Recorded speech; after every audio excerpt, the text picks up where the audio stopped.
Pilot will wait for your confirmation of thrust before releasing the ROV. Roger, dive suit.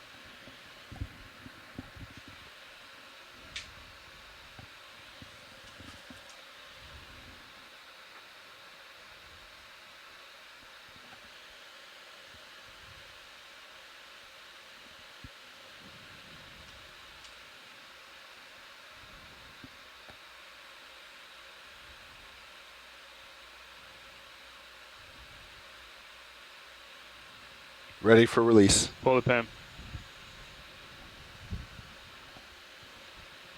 Stand by for line, pilot. Line's clear, pilot. Push ahead and make your way to center line, please. Wilco, dive suit. Pushing ahead slow. I think push ahead quick if you can. Pushing ahead quicker. We're coming down on our starboard way. Roger that. I'm 100% lats right now. Okay, let's turn our head and push out towards center line, please. Roger. Yeah, there you go. Looking good.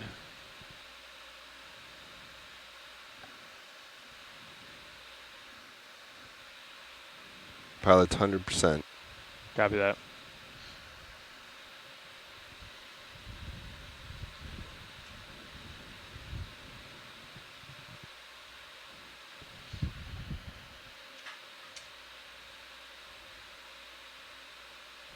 Yeah, it's second go, pilot. We'll walk you over. Roger. Got some nice slack, so we'll walk you over and get you tight.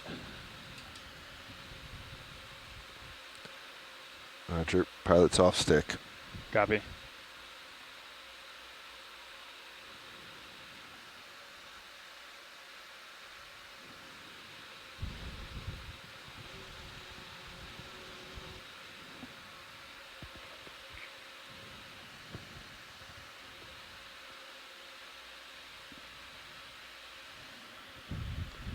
Okay, pilot, you can lock in auto head if you haven't done so.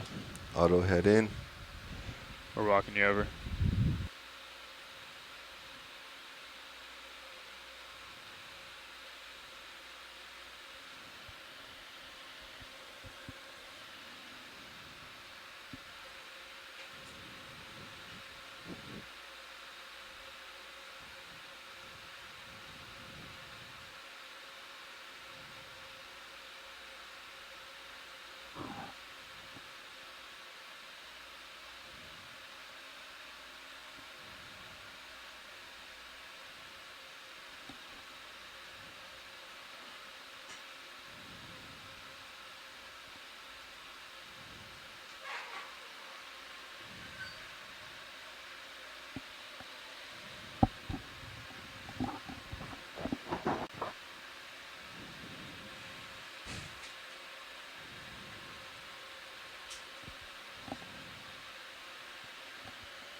Okay, deck, our streaming looks good. Let's launch Sirius. Pilot, I'll let you provide slack as necessary. Rog.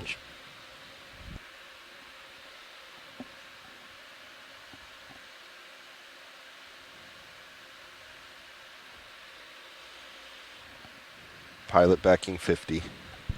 Roger, 50.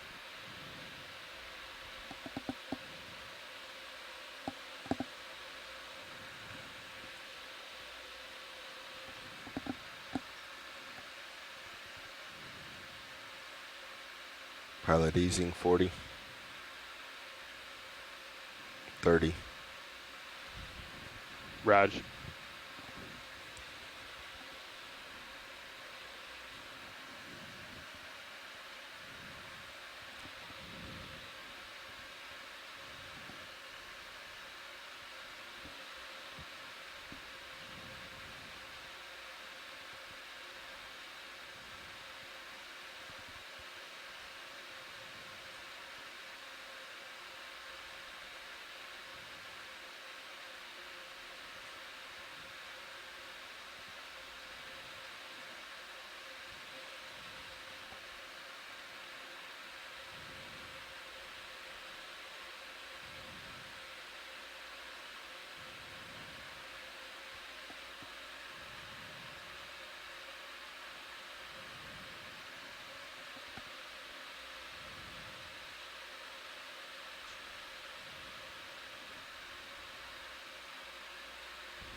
Bringing you back to center line, pilot. Slack looks good.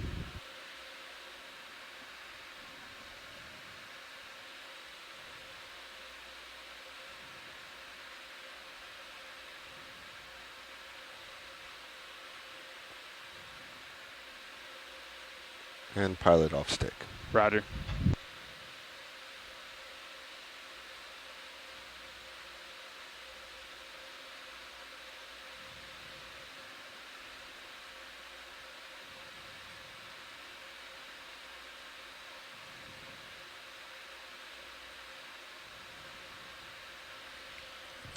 Pilot 0 the turns.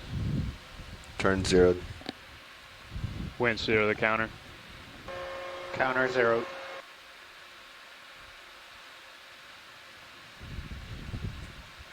Deck disable A-frame.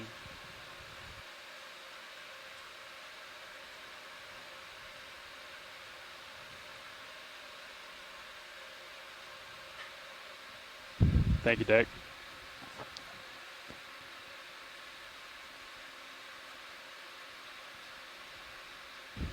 Pilot, are you ready to descend? Pilot's ready. Roger, let's go down to 50 meters and hold at 15 meters a minute. Winch will do the same. Roger.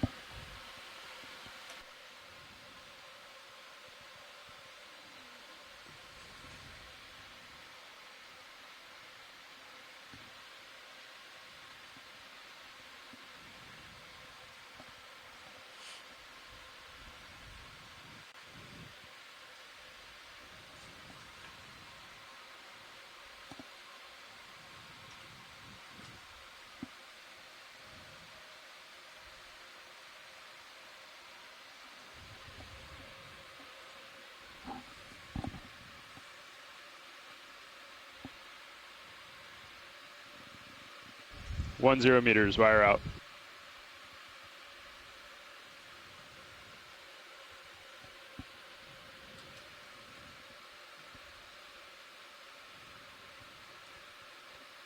T2 20. All's well.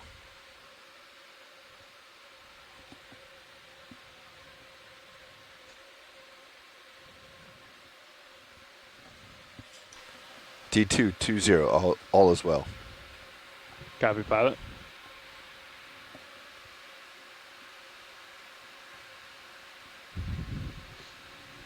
Two 0 meters, wire out.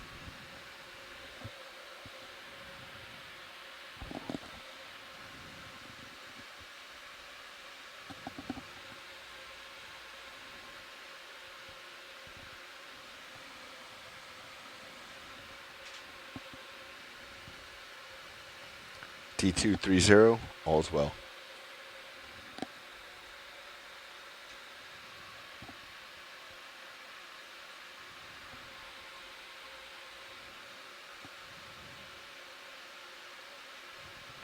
Three 0 meters, wire out.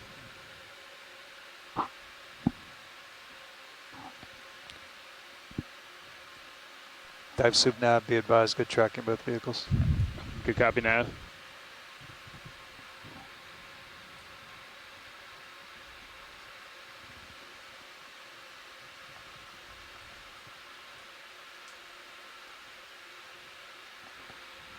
T245. All is well.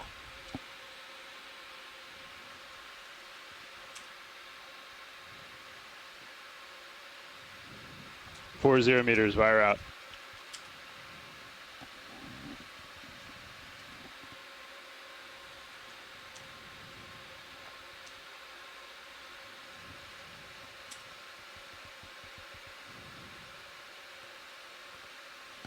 D2 all stop, 5-5. Good copy, pilot.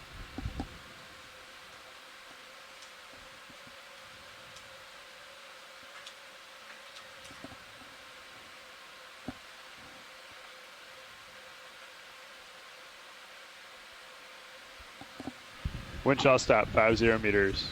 Winch, dive super. Go ahead, dive so. Hey, can we pass control to the control room, please? Control room should have control. Control room confirms winch control. Copy, co-pilot.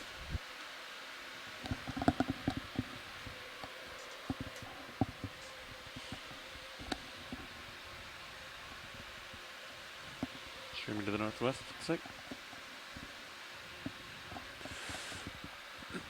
Nav, dive super. Go ahead, dive soup. I see we're drifting the exact opposite direction that we did this morning.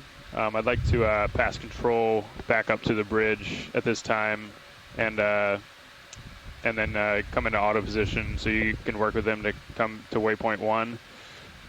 So we'll pass control back up there, and then I'll give you a call back. Good copy, all.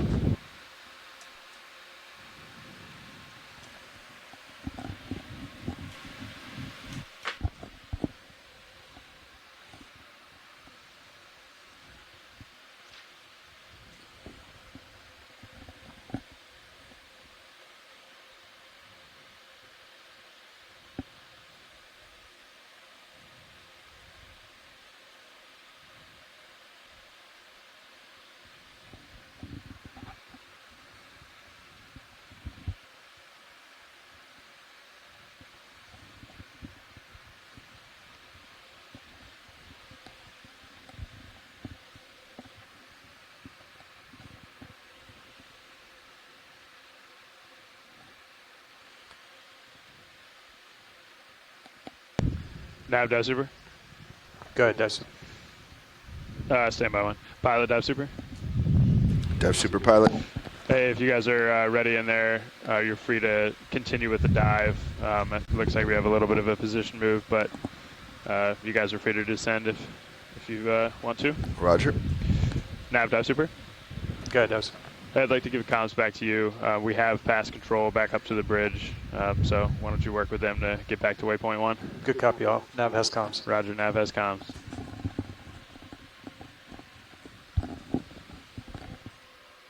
Bridge, RV now. Wait till their position, or you want to go? Nav bridge. Hey, Bridge. Whenever you guys get into full auto, can you just give me a ring and let me know? All right, sounds good. We'll be getting to Octopus now then. Good copy. Thank you, Thank Bridge. I think we'll wait a moment until Nav is. 'Kay. Until there's fewer voices in his ear.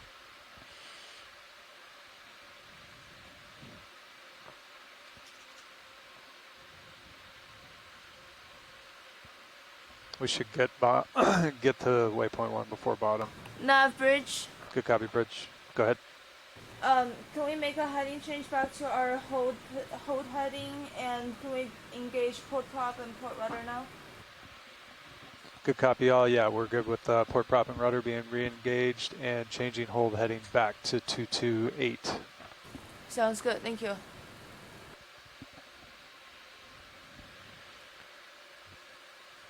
So waypoint 1 is close enough that we should make it before bottom. I believe you were saying before bridge called. Yeah. Okay. All right. We might head down then. Has anyone heard if we're doing a shallow water Niskin today? Have not talked to Our science. watch leads are not here, so maybe we can get confirmation on that, Roland.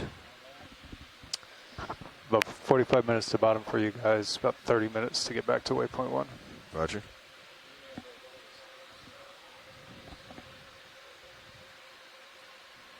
Can you ramp up hydraulics?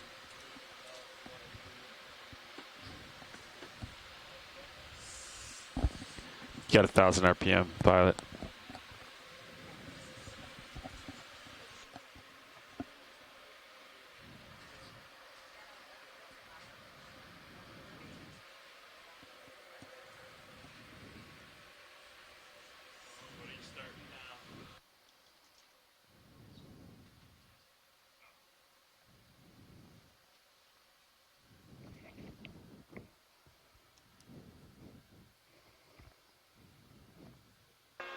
Control room, this is winch. Go ahead, winch. Everything looks good down here. Just wanted to make sure the camera is working and you guys have visual of the plates up there. That's affirmative. We can see the aux cam down in the winch room just fine. Copy. Everything looks good down here. How deep are we going? 1480, so it should take about 45 minutes. Copy. You done? Yeah, all done. I just wanted to get that reflection off of our screen. Roger. Changing it back to the whole heading. I'm going to call in the position move. Thank you, co-pilot.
All right, 200.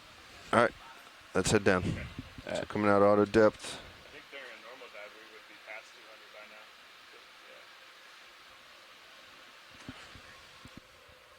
Yeah, I only asked because we've done them the last like 3 dives. Yeah. So I figured they probably wanted Yeah.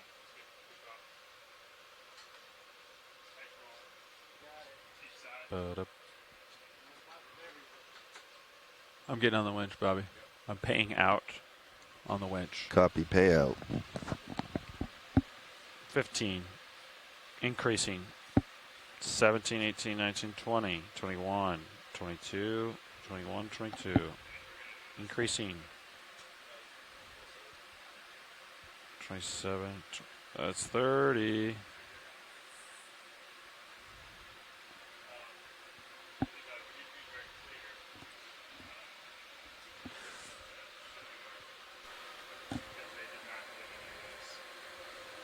Hey, winch, we're going 30. We're going to stop at 200 for a Niskin. Be advised. Good copy, co-pilot.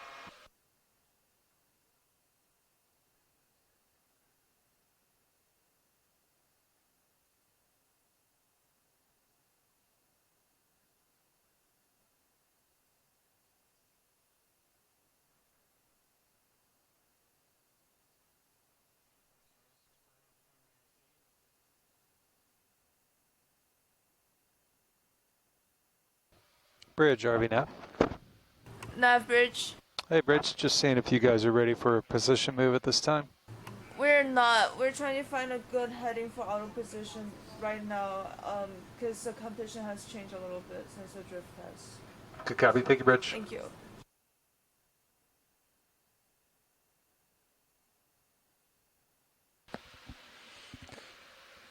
Coming down to 75. Delta's getting a little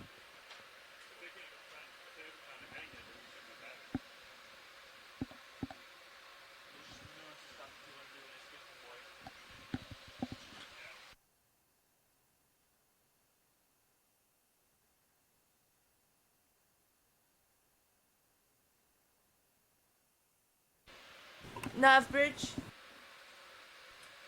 Go ahead, Bridge.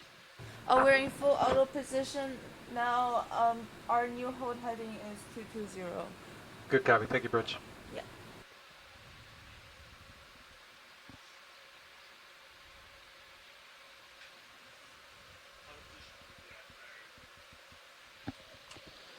Bridge, RV nav. Nav bridge. I'd like to request a position move at this time, please. All right. Range 335 meters, bearing 260 degrees, speed 0.3 knots if the ship can make 0.3. Yeah, we can start with 3 and slow down if needed. So range 335 meters, bearing 260 degrees, speed 3. Good copy all. Thank you, Bridge. Thank you.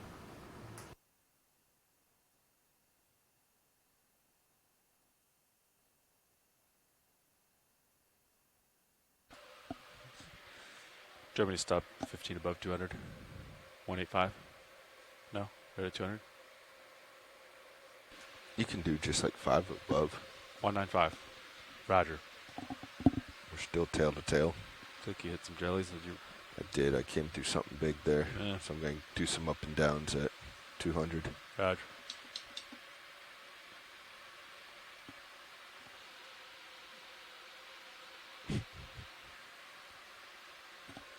It'll squeeze. Roger.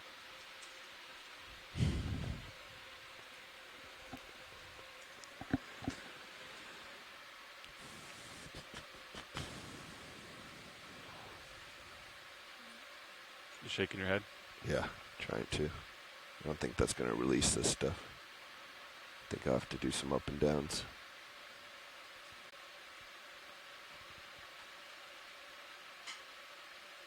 .175, stopping in 25 meters.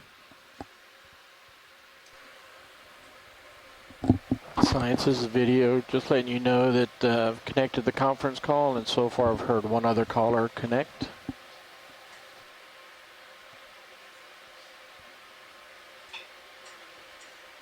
Okay, Bud, I'm going to stop the winch at 195. I'm leaving deck A latch so Fernando can hear me.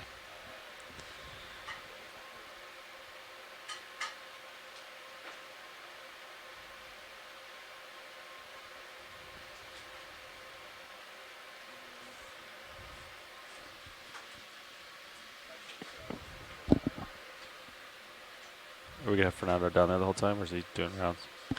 No, I think we're keeping someone in there for all All right.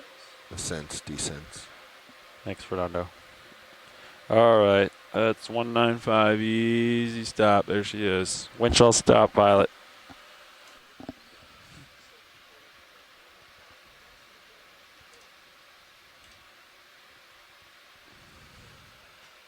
Hydraulics are up. I'm ready for Niskin.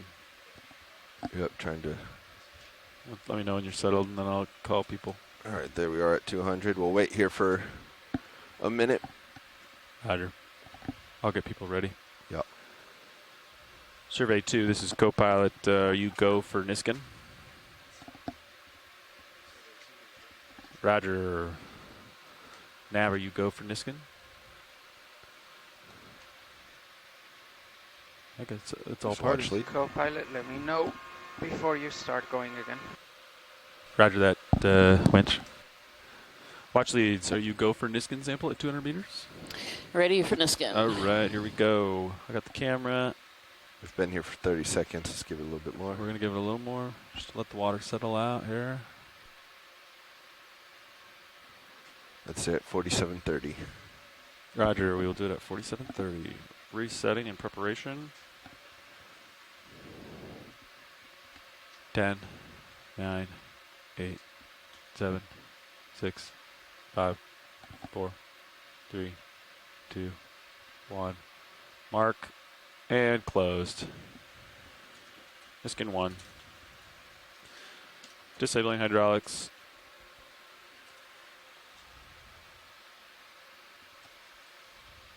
All right. Okay. You ready to come down, or you want to wait?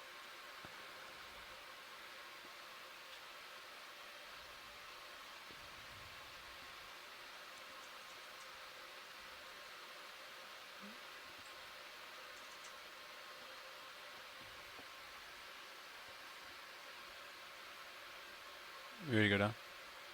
Yeah, I think I was able to shake that stuff loose. Let's Okay, continue on down. winch. We're gonna pay out if you're good with it. All right, here we go.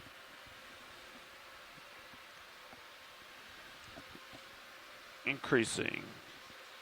20, Bobby. Increasing. Guess I did not shake it. Got some of it off. 29.30. Those 31s in there. 29.30. All right. Let's just dial at 29, 28. Trying to get it to 30 here.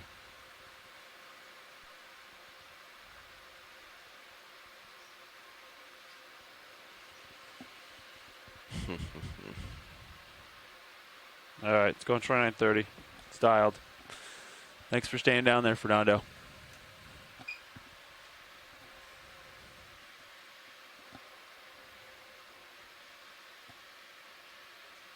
We're going. Pushing down. Ship is moving. Streaming looks good. Comps look good. Top side fibers look good.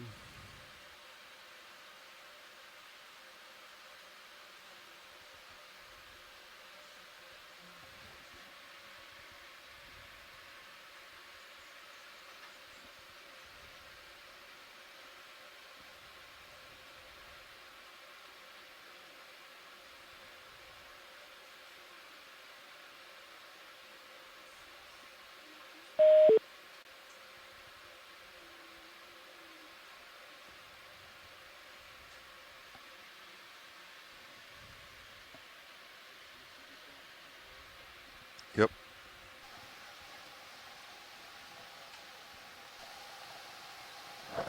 This is Okeanos video engineer Roland Bryan making a general announcement to all those on the ship and the shore. This is a reminder that all audio associated with this dive will be recorded with our archived videos, as well as being streamed ashore via the satellite and the internet. Keep that in mind as we proceed with the dive today, and enjoy the dive. Thank you.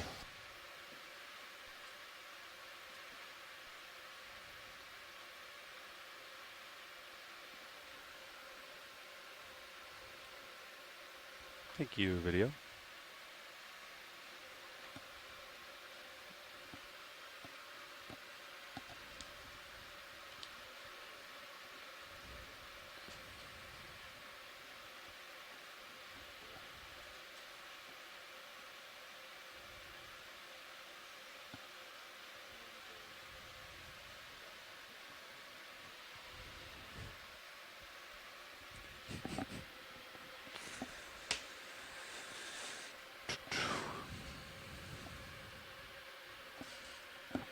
How the currents look going down now. I see you looking at them. Nominal. Roger.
take out your Ford. Yeah, watch this. Forward lat. So the voltage, the capacitor still powers it for a while, but as soon as you give it a little command, it like zaps it. It's pretty funny. That should open up. I feel like something just got...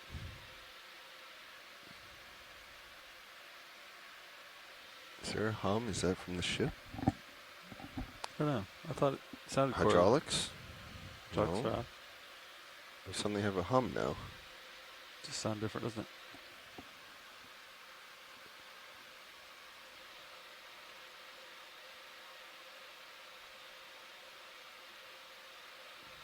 You want to try running just one? Try it. What's that hum that we're hearing? I'm more focused on that now. You got something in one of your thrusters? Maybe. How do your thrusters look? Verticals are both achieving the same RPM. There we go. Went away. Yeah, I just got like a little jellyfish in one of your verts. Same amount of current on the verts. We didn't lose any speed, I don't think. You're still getting no feedback on your thrusters. I opened up my contactor. Oh, you did? Okay. So uncorrelated.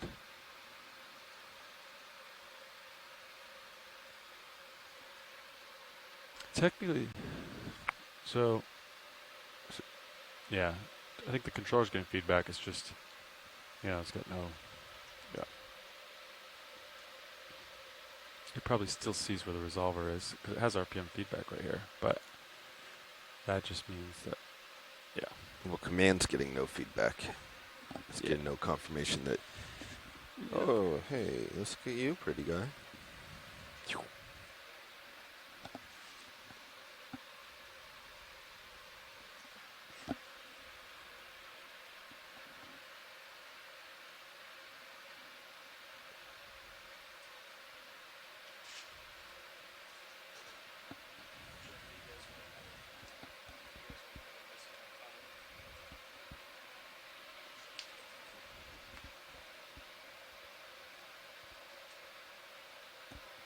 How's her fault? So it's that forward, huh? Looks like it. I want to do the same thing with D2 thrusters. Open up one contactor at a time and see if it... Be advised, 50 meters altitude, another Niskin. Copy. Roger.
.480 meters depth, about 1,000 meters off bottom.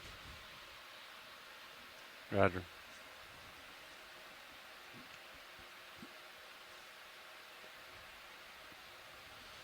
.33 minutes. We'll be passing off right at the change. Roger. You want to just leave that contactor open for the dive? I think so. I think if they really need it, they can use it. But Yeah, try to use it without. there's no reason to just let it sit there and sizzle. It looked surprisingly good.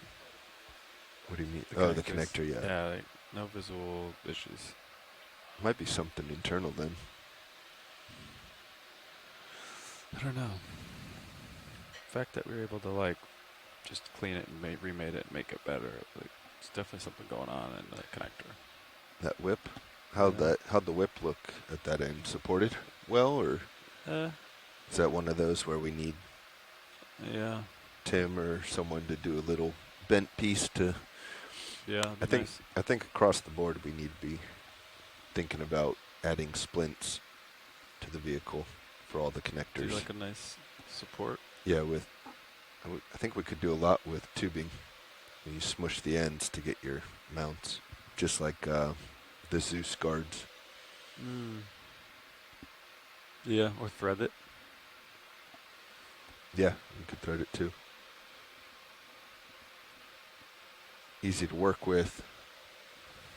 You know, move shape. It's not something we have to send out to get machined. Can do it in-house. It is a poly cable. Those poly cables typically hold up pretty good. Delta getting high, backing off.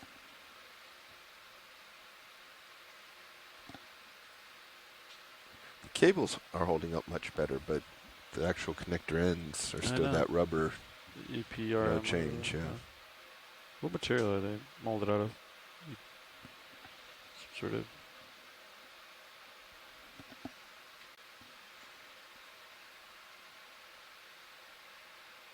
Cool if we could mold our own.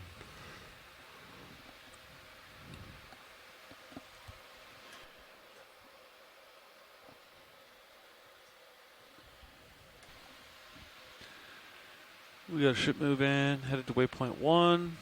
Streaming looks good, Delta looks good, 10.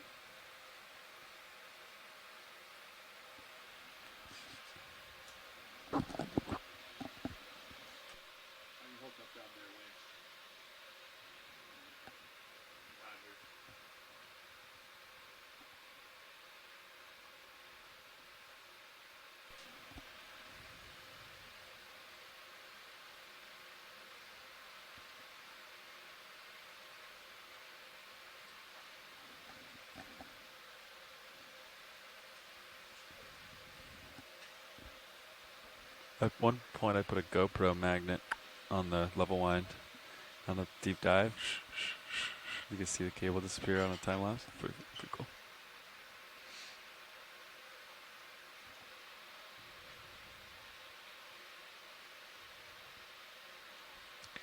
Was the footage ever used? I remember seeing the GoPro video. Yeah, GoPro.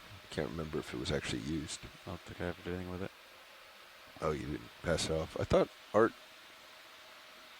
once did the same thing for highlight reels, but I don't know if it got used. I should have done it when we spooled. So you go all the way to the bottom. 9,000. Be some fun B-reel.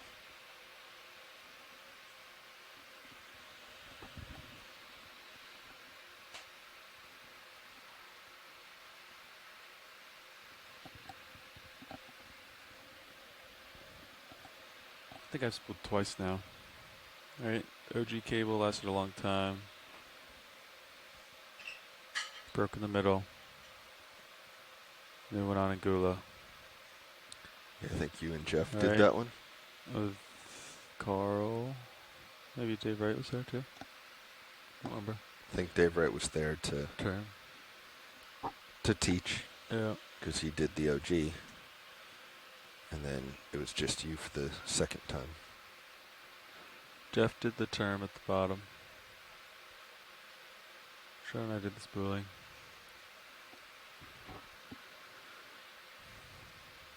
Cable looks good. Tension looks good. Going a little fast. I'm going to ease off a little bit, Bobby. Okay.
By the way, most of this is the Elmo contactor on the suction motor.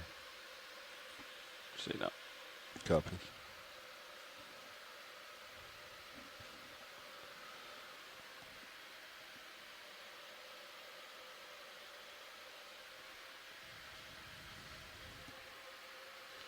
So what's happening with those? It's the Elmo. I think there's Something filter, internal. Filter, yeah, filter capacitors, I think. I remember one of the Elmo engineers talking about it one time. But that's putting us...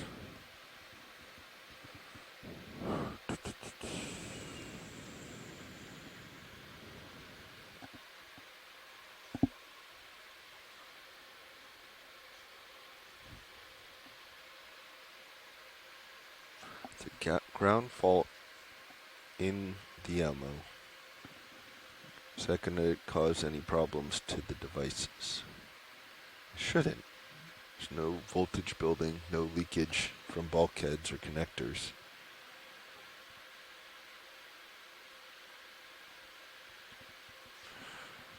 It's almost like we need to put the relay.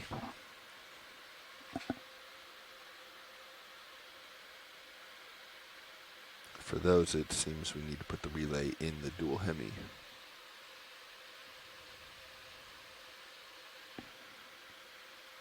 I mean, the contactor's in there. If you did a relay in the dual Hemi, though, you could Oh, I see. see if your cable to the dual Hemi was bad. I see what you're saying. More isolation points. Yeah, but that would require, what, 2 extra pins Yeah. in the bulkhead for the relay control, plus the power. I do agree that maybe putting those on isolated powers, Yeah, the D2 ones are. isolated buses would be good. Yeah, maintaining that on D2 and maybe switching it for that one. Although it's the light VAC, isn't it? Yeah.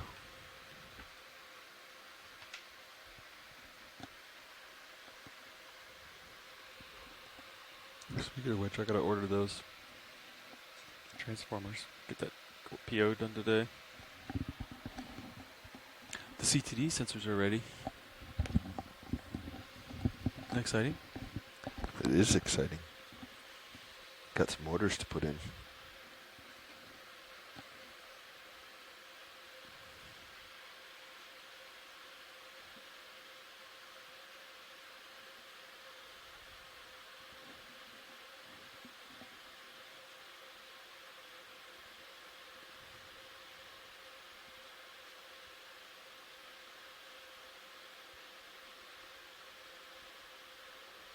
So Sirius has a 200 kilohertz altimeter today.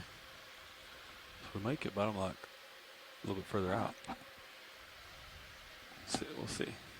It's freshly rebuilt, I might add. 800 meters, halfway there, about.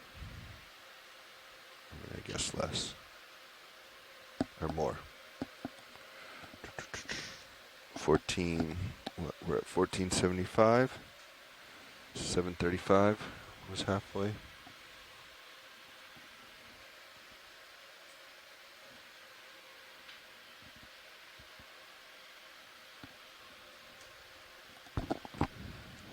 How are you holding up down there, Winch? We are more than halfway. Roger.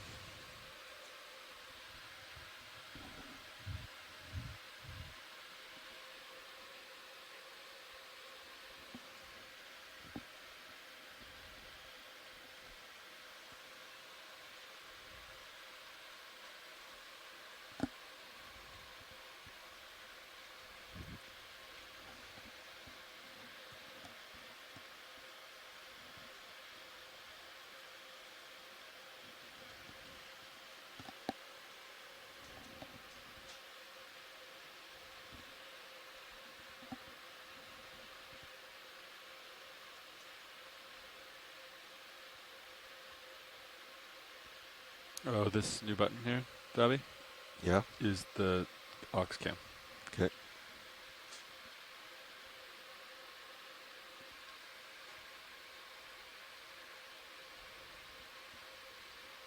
Looks like we need another video panel here. We got RU units for it. We're gonna get on eBay and get some. You just repeat the cameras, but give us the additional monitors. Yep, exactly.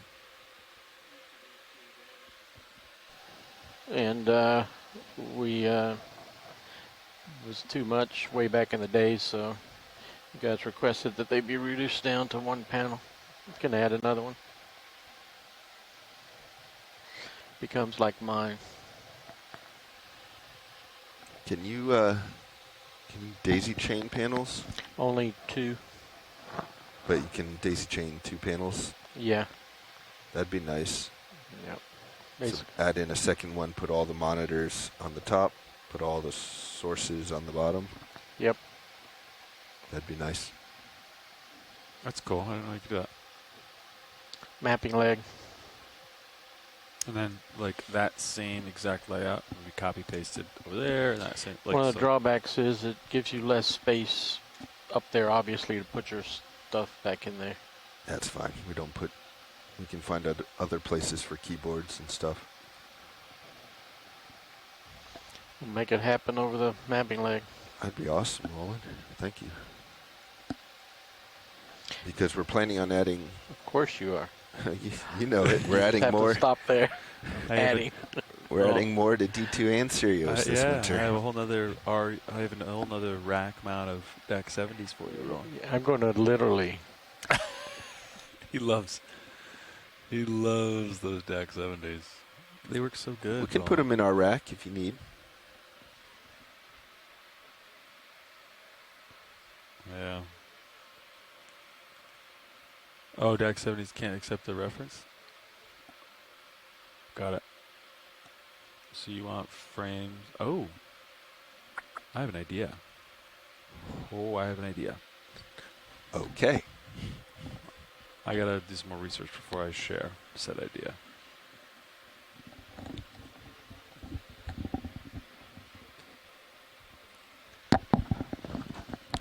That's part of what we're doing is want to get all the analog off Serios.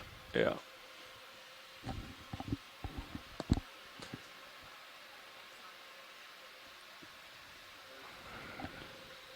I have big ideas, Bobby. In the past, I've thought about this, but now I'm putting more brain cycles into it. Don't overheat there. We still have a dive to do. It's called standards conversion, right, Roland? Is that kind of what we're doing, right? So you're getting it into your plant in just 1080i 5994, right? And you want is 1080i 5994 frame synced. Now what referenced? What? Sorry to interrupt, but we're coming up to 1,000 meters. How do you feel about white balance?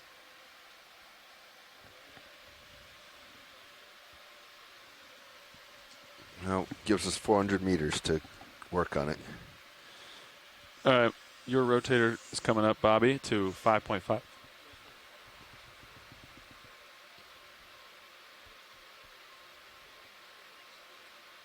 All right. So you want us to wait till bottom?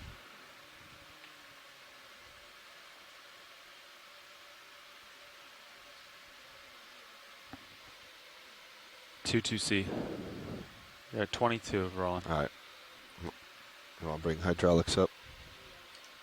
Hydraulics are up to 1,000 RPM, pilot. Okay. Arm live. Arm is live. Play. White balance 1. All right.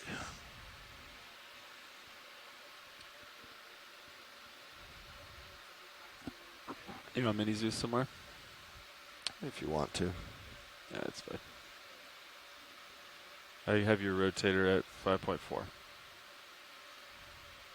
Delta's 13, 14, 15. What happened? The ship come to a stop? No. You just got efficient. I did. I hit the breaking point there. So sitting pretty at 10. I'll watch streaming in deltas. Ship's moving.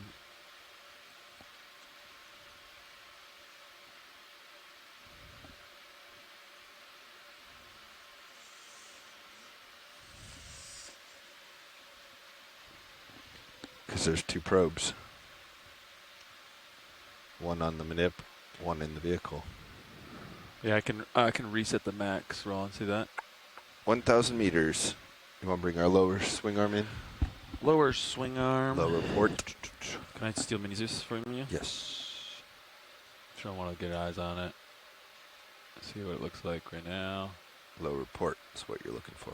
Oh, we're in port now. The opposite of the. Yeah. So what I was told. Have you Okay. guys been doing otherwise? I don't remember. I think you're right. I think it is port. 1,020 meters, Delta 12, getting happier. Lower swing arms. Inboard. Here we go.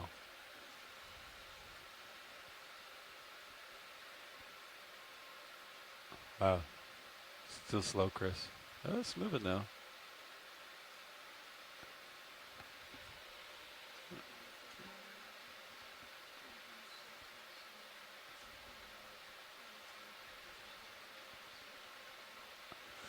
Let us touch it up.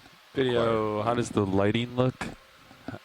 Lighting looks good. Roger. Leave it there. What does touching up require? The arm again?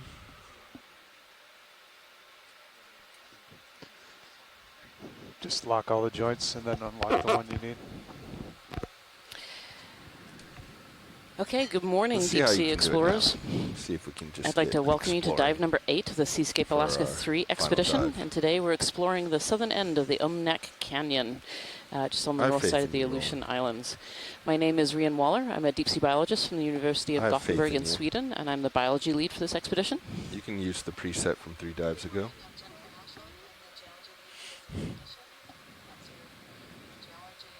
Is that, do I need to square up that left side, or is that okay? Oh, good morning, Alright. everyone. This is Jennifer Ashoff. I'm a professor of geology at the University of Copy. Alaska Anchorage, and I am the geology science lead for this expedition. And over on my left, I have Shannon Hoy, our EC. Good morning, everybody. I'm the expedition coordinator for this expedition, and I'm from NOAA Ocean Exploration. All right, and today we're going to be exploring an area of Umnak Canyon. Copy. I'm going to hand it over to Shannon to give us a bit of an overview of the maps and where we are today. Great, thanks, Rian. Yeah, if you join me on stream 3, Okay, our kids will walk 13:30, us through the we're map expecting, and let you know where we've been, to see where we some are, altitude as lock. we are now towards the end of this expedition.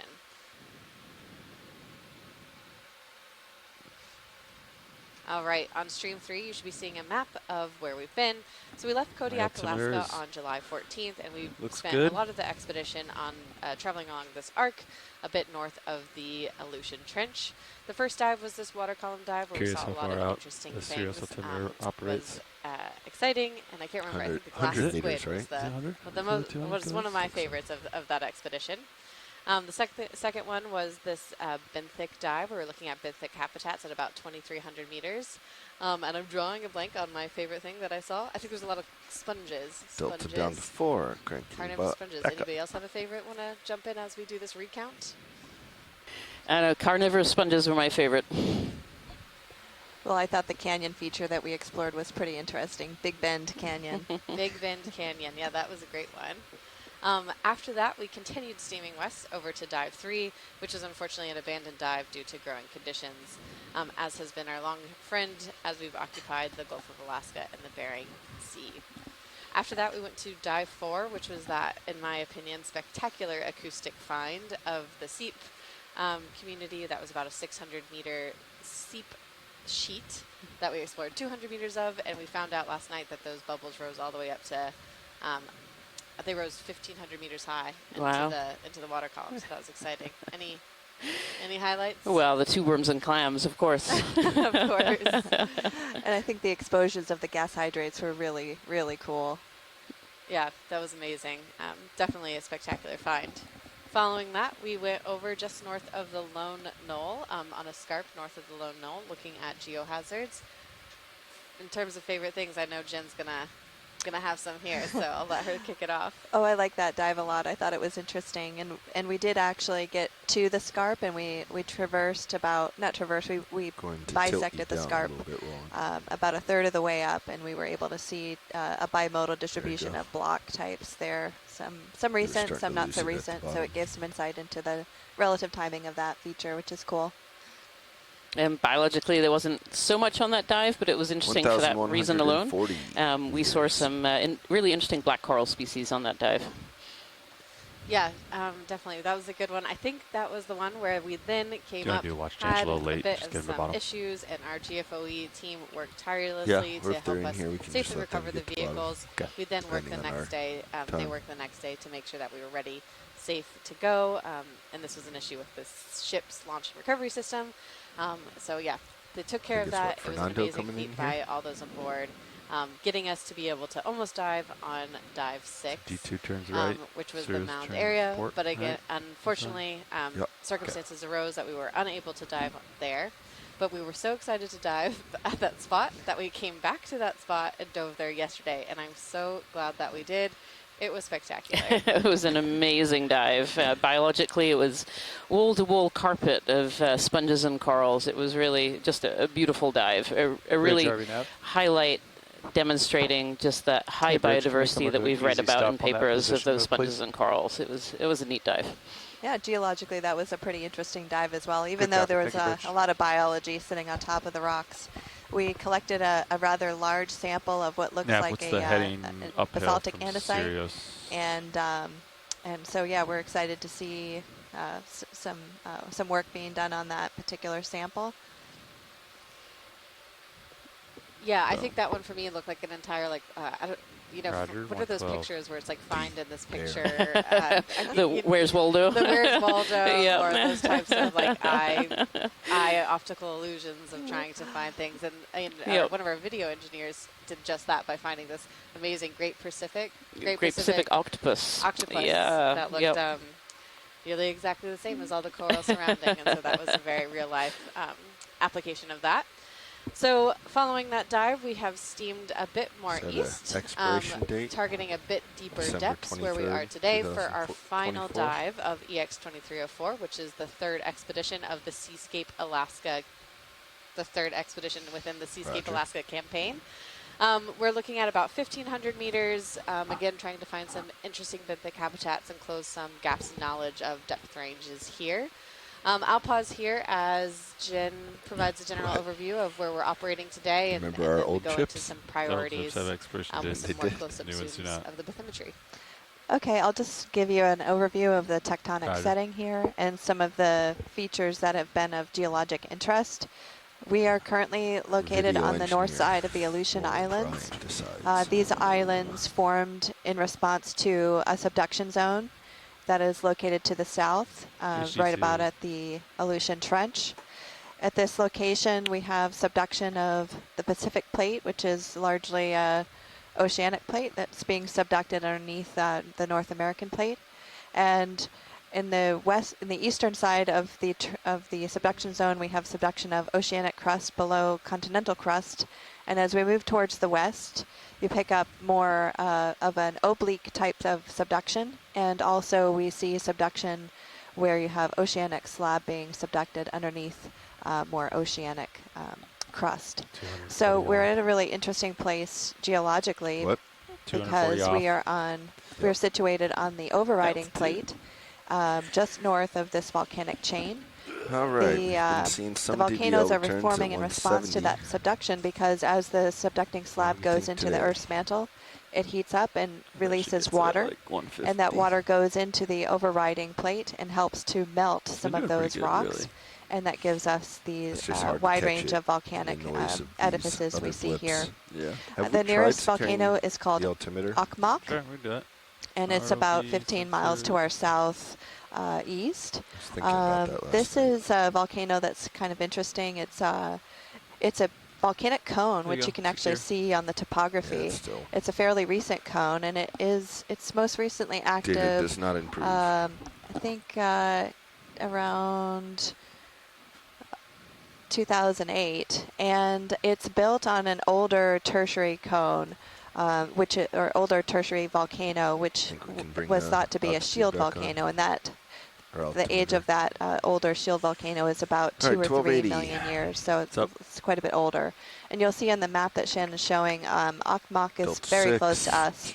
So this dive is geologically interesting for a couple reasons. One is that we were hoping we might be able to see some rocks exposed in the canyon wall here at dive 8. And we had to alter our plan a little bit this morning because we've got some strong currents and winds are actually building on the surface here. But we were hoping to see an exposure of some rocks in that canyon that could shed light into the volcanology of the arc. And then also, just geomorphologically, it's in a really cool spot because it's sitting at the confluence of 2 tributaries that feed down into a very large submarine canyon called Some more solid Umnak returns on that Canyon. Tasman. See that? Yeah, Umnak Canyon. Apologies for that. So this is a cool spot biologically as well because what it does is it funnels some of the flows down into this area, which can provide some very nutrient-rich waters for biological habitat. So I'll turn it over to Rianne. It's real. Yeah, thanks, Jen. Yeah, so we know from other areas that canyons can be areas that funnel this water flow, so bring in those deep nutrients up across the canyon walls. And so we're at the very kind of southern end of this Umnak Canyon today. And so we're hoping that we get a little bit of that canyon effect and see more of those filter-feeding organisms like corals and sponges. So our dive today, we're starting, I think, a touch shallower than 1,500. We're hopefully traversing about 100 meters or so in height up the wall to around 1,369, 70 meters or so. Unfortunately, as Jen was saying, you know, the weather, the winds, and the currents today didn't allow us to go up kind of a steep side. So instead, we kind of picked this pinnacle where we might be able to just take a peek on either side of this ridge going up. So it should be an interesting area, flow on both sides. Be really interesting to see what biology we have there today. You still got drill out, 1330, I'd be about thank 150 you all. meters off. As we are on so the I last believe dive my and as you've been 140. following from home, Why does I think yours you've say been aware 45? that we've had a lot of obstacles to navigate through this expedition, including a hat trick of geohazards with volcanic eruptions, earthquakes, tsunamis on shore knocking out our internet. So just from myself and the program, massive thanks to all of those on board and the scientists on shore who have been flexible with us, because I think with regards to all of that, we had originally 23 dives planned, and we are going to end up with hold here, 6 get a quick full snap for the dives. still, and then put it away. Fingers crossed. That's probably too soon to say. And I think that is a massive feat to the onboard team. So want to appreciate the team here from GFOE, our science leads, our mappers, our sample data managers from the National Center for Environmental Information, and all those involved, because I think we pulled some things out of the bag. So love to give that public acknowledgement. Yep. All right, thank you so much, Sharon. And so just before we do our exploration today, I just want to acknowledge the area in which we are working. So as we proceed to explore the deep waters of the Aleutian Islands, we respectfully acknowledge that we are working within and around the traditional Alaskan Native homelands of the Sugpiaq, Alutiiq, and Unongan. We acknowledge their native homelands and honor these indigenous knowledge and heritage of these coastal communities and their relationship with the ocean. We will work with care not to disturb Alaska Native uses of the ocean environment, and we look forward to building upon this indigenous knowledge to add to our collective understanding of the ocean. Right. So with that, we are currently at 1,335 meters, so we have just a short way to go. We will let the pilot set up on the bottom, and then we will begin our dive. Thank you so much. I think I would see it in here if it was real.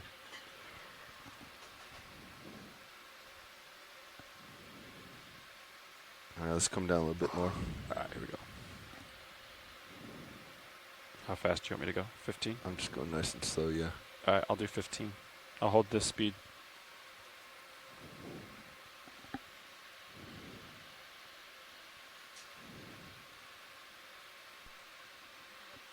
Rolling, what's happening?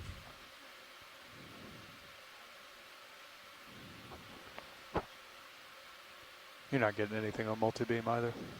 Yeah.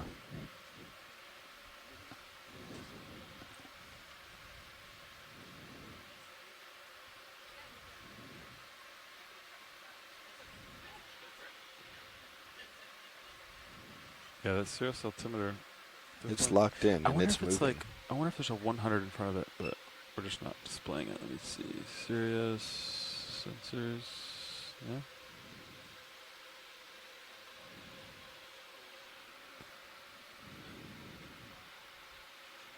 Okay. All right, well, we're going to have to hold off. Can you just make it better? We're acquiring bottom.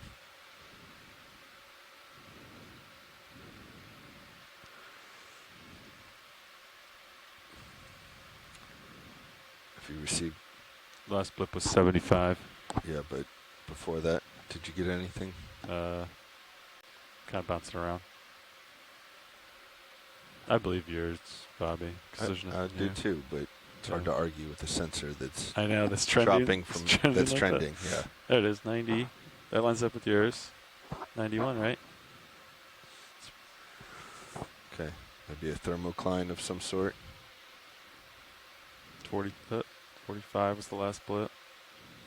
Nothing on your camera, nothing on sonars.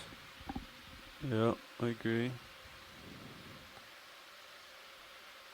We're roughly on the same contour. All right, we can speed up a little bit then, All if you're right. comfortable. Yeah.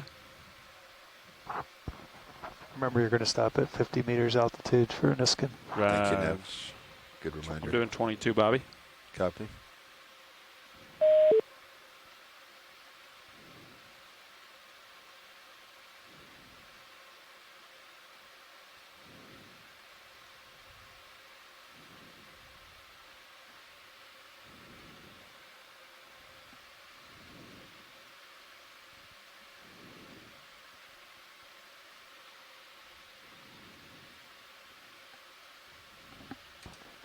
You want to let Fernando know, Levi, what we're doing? Hey, Fernando and the winch. We're just acquiring bottom.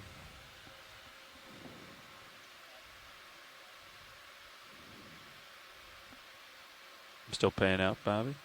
Looks like you're at 90.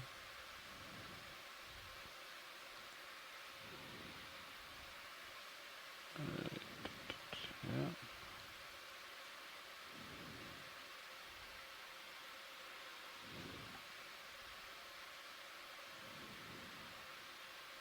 There you go, 97. Rolling, clear the screen, please. 98, 99. I'm locked pretty good right around 100, Yeah, Bobby. 95, I believe that now. That lines up. All right. With bathymetry, lines up with yours. Basically right at like 95, I got lock. When we get about to 80, we should see it come in. And multi-beam. Okay.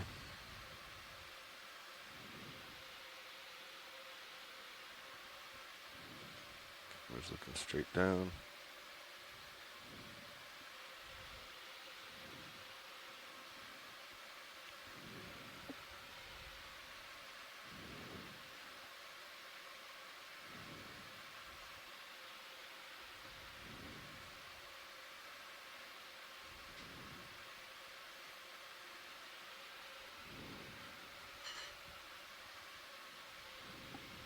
I'm just holding right here at 23, 22. Does that sound good? Yeah. Okay.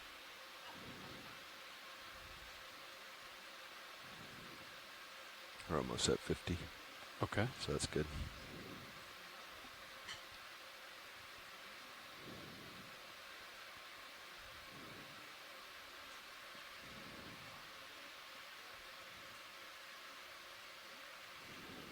Let's have you stop 55. Okay.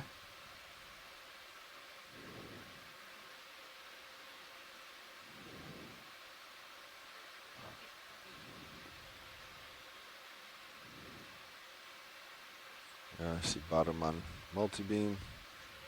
70 out, 60. And coming to a all stop at 50. All right. I'll stop here, Bobby. Yep. Delta's 1. Okay. Winch, I'll stop. Wow, our altitudes are that far off. Huh. Okay, I like that. We'll let the water settle here. I can still have hydraulics up. Yep, I'm going to get the arm back out while we wait, and you spin up for Niskin. Okay.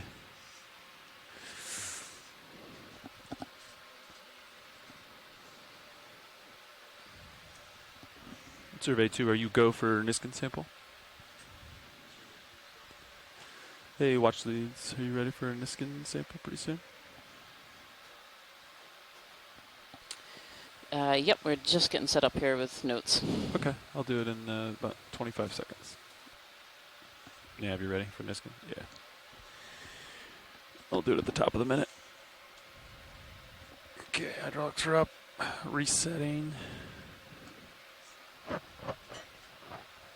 10, 9, 8, 7, 6, 5, 4, 3, 2, 1. Niskin sample taken, 1735 at 50 meters altitude off of at ROV depth 1424. Thank you, pilots. All right, Bobby, I'm going to secure hydraulic. Oh, I'm going to increase the RPM. You're doing arm stuff? I'll get you 1,000. I was only at 500 RPM. You are now up to 1,000 RPM. Okay. Headings look good. Streaming looks good. You were 50 off.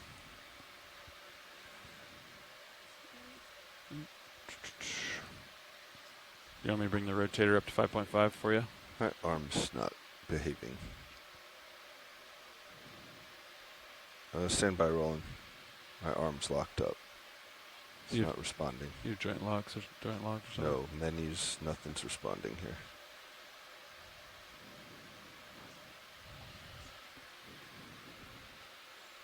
Got no index.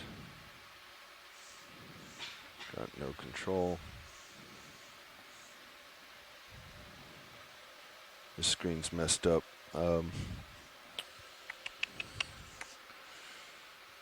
What do we think? Kill hydraulics, bounce topside. Yeah, shoulder locks, right? I know it'll drop. Shoulder elevation lock. So. Okay. Yeah, I think let's kill hydraulics. Okay. Right. Does your button do anything on your side?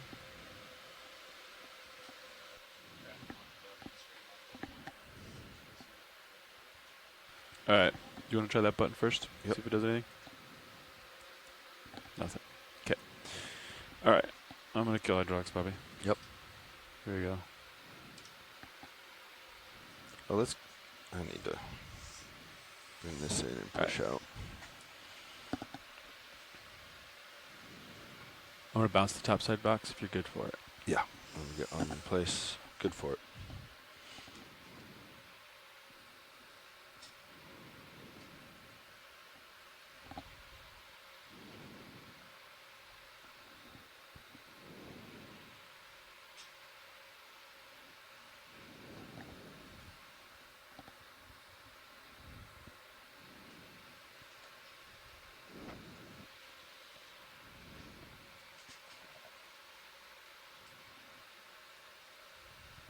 You took the Niskin, right? Yeah, we did the Niskin. Okay, I'm gonna come down then. All right, it's booting.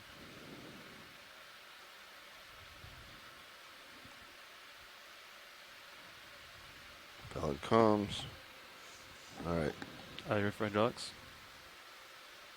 Those are the arrows. See if you have touchscreen control.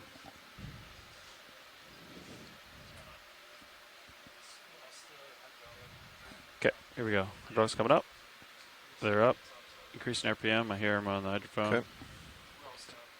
Arm coming live. Arm is live. Maybe stow it. Make sure it stows. Okay. All right. I have control. Good control. Maybe don't do the teach place. Let's try it again.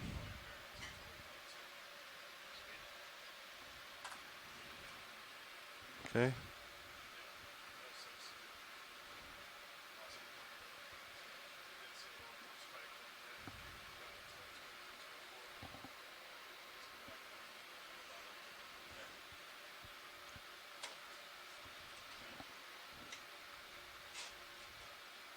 So play or index. Yeah. Okay. Let's try white balance now. I got your rotator. Sorry, I'm moving yours. Yep, that's all right.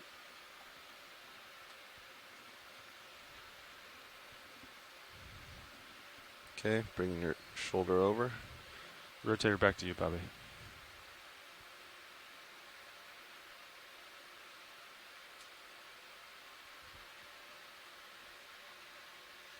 So the swing arm's still in?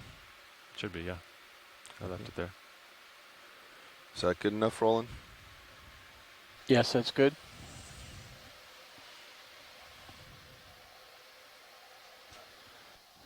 Iverson down, checking blacks.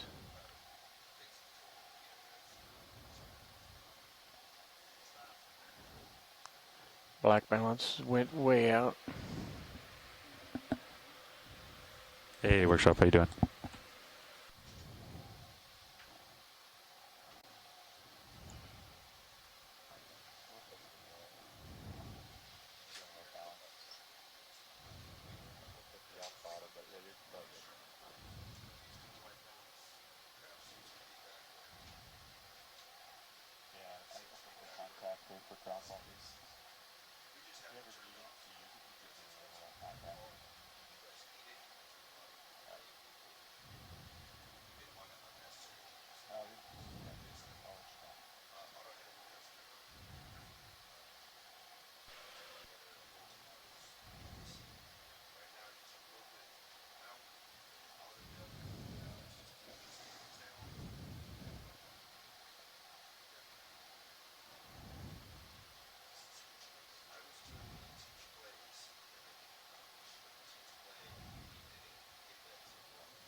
All right, pilot. Your hydraulics are still up. Your arm is still hot. Indexed out, but still hot. Arm is hot. Understood. Roland is doing the white balance. Streaming looks pretty good. Looks like he's got you pushing out at 15 and out of depth. We both have altitude locks. The new altimeter on Sirius gets a lock at 95. Yeah, copy that. But before that, it kind of had a false lock. We were at like 150, and it was reporting like 50, so that was kind of interesting. All right.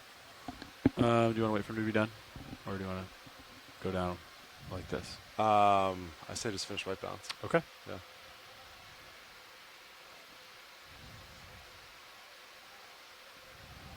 I guess we could come down a little lower, I guess, though. Okay. Do you want to come to 10 more meters down? Sure. I just lost camera communications. Understood. Coming down. Just let us know what you need video. What speed? You want me to go 10? Yeah, just do nice and slow. All right, 14, 15, 14. Tickling down easy, John. 13, 10. Just ranged out your sonars. Raj. Raj. Looks like blue view, yeah.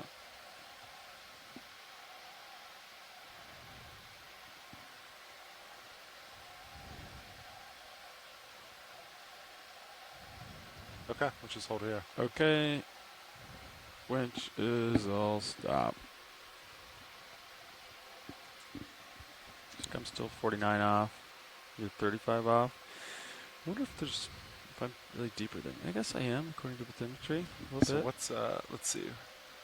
I'm looking that way. Okay. Yeah, so Sirius should be on the bathymetry between 1480 and 1490. Roger, 1485. Yeah, that's about right. Okay. Yeah. Where did you pick up altitude today? There was a false pickup. Oh, is that what you were just talking about? Yeah. On Sirius? Sirius, because it's a new altimeter. It's 200 kilohertz. It got a really nice lock at 95. 95 was real. Right at 95 worked great, but That's lower than I thought. above that, had this like fake one where we're locked at like 50, and then kept counting down. For like as we were going down, it was going down 30. We're like, saw nothing here. Pilots, can I get your attention for a second? Yes, you have my attention. If you notice here, especially Levi, if you watch over here, I'm getting that indication where I get sort of stuttery communications. It's going to be a steady focus down. It's stopped, but I'm still turning. Do you want me to Still bounce the turning. camera, Roland? Yes. All right, let's bounce the camera. Here we go. D2 Zeus coming off. Let it sit for a second. All right, coming back up. Bad comms, huh? There you go. Try that, Roland. Yep. We're gonna wait for it to finish booting. It's pretty, water's pretty cloudy, huh? Yeah, a lot of stuff in the water here. I wonder if that means there's going to be more. I see a lot of fish. Yeah, a lot of fish. So pilots, Nav. we're gonna come up this little on this ridge here. Okay. So I don't think we want to go to the south of this because all the conditions would push the ship in. So cheat on the, Yeah, I think we'll cheat on Outside. the north side. Yeah. The precipice. what's the rough angle of that? 1, Slope. 1, 2. Gradient of steepest slope. Oh, gradient. Let me see.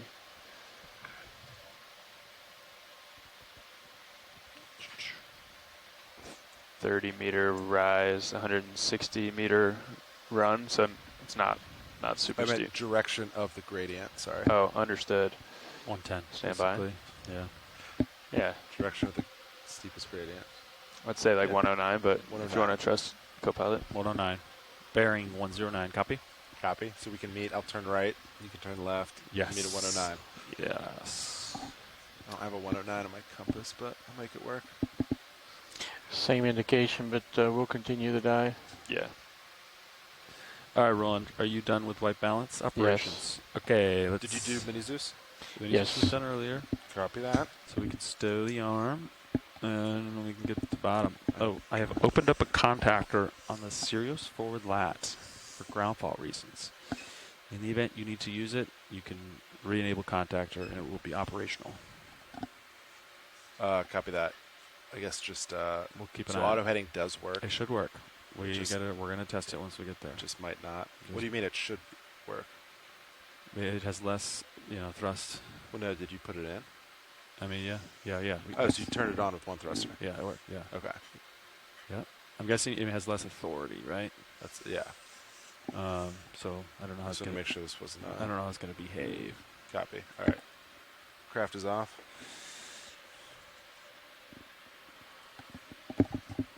All right.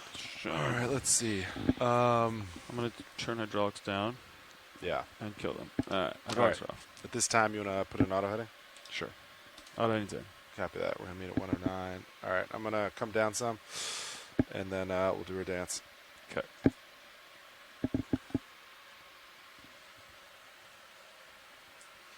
Maxing out my rotator.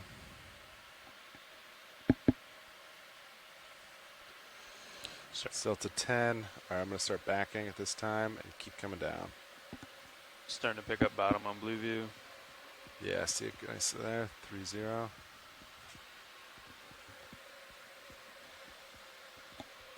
Delta 15 and backing.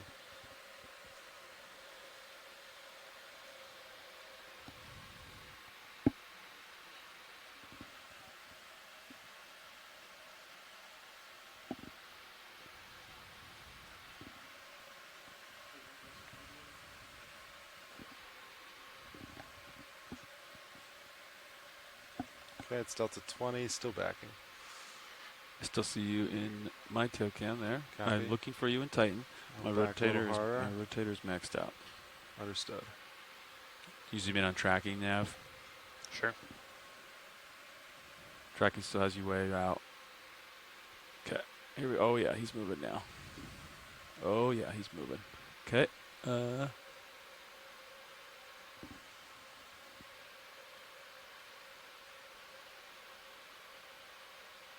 That's me right there, right? Yep. Got eyes on. Raj. Follow me to 90. think Roger. I think with turbid water like this, sometimes it might help to kill the serious You want me to try it? lights. Yeah. Yeah. Because then you pick it up nice and there's no ambiguity. All right, Sean, I'm at, Then you want to I'm looking down. You want to turn them on. 90. You want to turn starboard to 110, Yeah, you ready? and I will turn port to 110. Capiche? Capiche. There we go. Tether's looking good there. It's 90. Coming around, I'm at 180. Pushing forward. Coming around.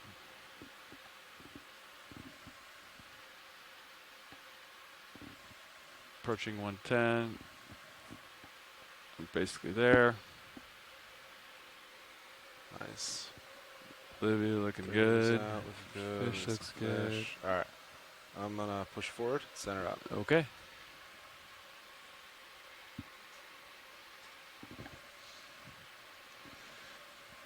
I just may turn the lights on when you're trying to see D2 coming under. You probably want to turn them back on to look at tether at some point. Yeah. It's up to you though. Sweet. It's probably fine. Yeah. Came right. I don't see any. What do you like better, pilot? This? Whatever you think. You're watching that more screen than I am. I like this better. Understood. For now. All right. You guys should see the tether. See if I can the camera's on 7. That one? Yeah, 7. That's the wide angle. That's Flex the wide link. angle down. Yeah. Flex link. You'd see it in there. We can do the monitor 10. We can do our new test to see how CP test 2 looks looking down. There it is. Okay. All right, just pushing forward at this time. All right. 27 meters off bottom. What angle do you want my rotator to be at? What did we decide the best is? There's 47. All right. All right, just stick with that. Ready to come down? Yeah. Right. Come down 15 meters a minute. Co-pilot, do you have all your lights on? Negative. We have them off. Turbid water. I'm trying to see D2. All right, Sean, I'm going down at 13 meters a minute on the winch. Copy that. Delta 16, 15. I'm going to try lights here to see if I can see tether. Yeah, there it is. All right, I'll keep the lights on to make sure I don't go over the tether. Delta 17. Copy that. And you can pause too if that tether floats too much. Roger. Increase downward speed. Altitude 20.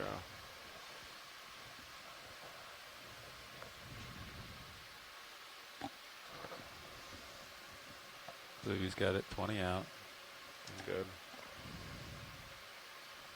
Auto heading seems to be holding. Was only one thruster, nicely. It's a little bit like more off of the set point, right? But still operational. Can punch it back in if we think it drifts too much. Altitude 12, Delta 20. I'm going to slow a little. Okay. Just a little bit. Altitude 11.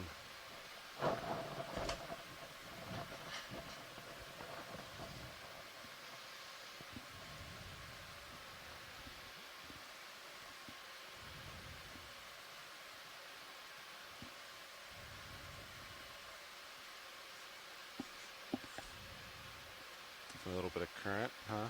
Yep. According to tether. Yep. Lateral a little bit. Say center. All right, Delta 17 looks good. Altitude 7 on D2. I think I'm starting to see some bottom. Come on in. Altitude 5 looking good. Pushing forward some. All right, this is bottom. Oh, that's set in your screen. Look at all those little stars. Sure are a lot, huh?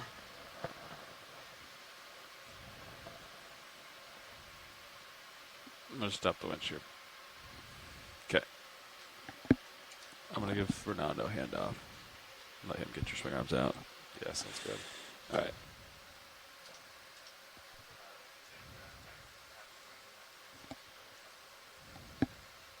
Copy.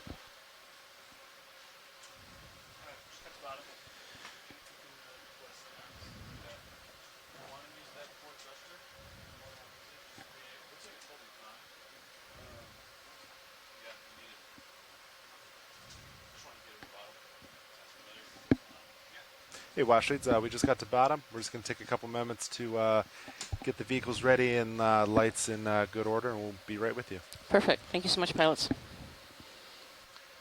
Bridge nav. I just want to inform you the vehicles are on bottom, and we'd like to go ahead and establish a bailout plan of due west 270.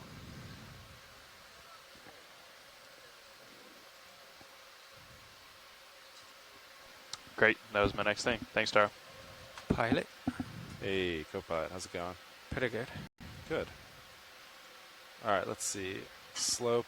You want to start working on my lights?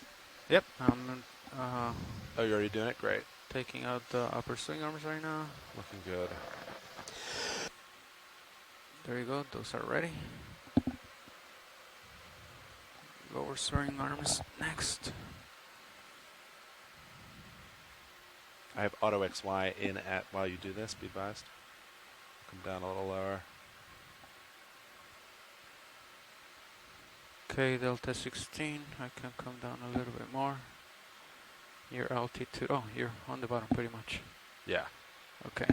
So Delta 14, I'm going to leave it there as I deploy the lower swing arms. Sounds good.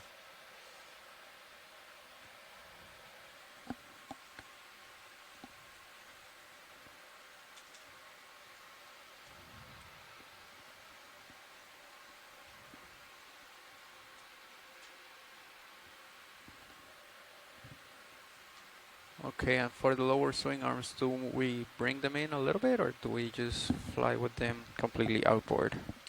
The lower swing arms. So I have them all. You want them all the way out? Yep. I kind of like them not all the way down though, so not all the way deployed. I think what you have is good. Okay. Just make sure they're all the way out. So Yep, yeah, they are. Great. Yep, they are all the way outboard. Okay, great. Then, did they say anything about Niskins? Well, you already collected 2, so I imagine we're good there. Nav, you all set on Niskins? Stand by. Looks like you're kind of blown a little bit there. I'm lateraling to keep center with you. Okay, so... Did Levi tell you only have 1? Yeah, but... So if your auto heading is keeping, it looks like it's working. It's... I don't think it's working as well. Yeah, it's probably not going to work as well. So if you need it, put it back in.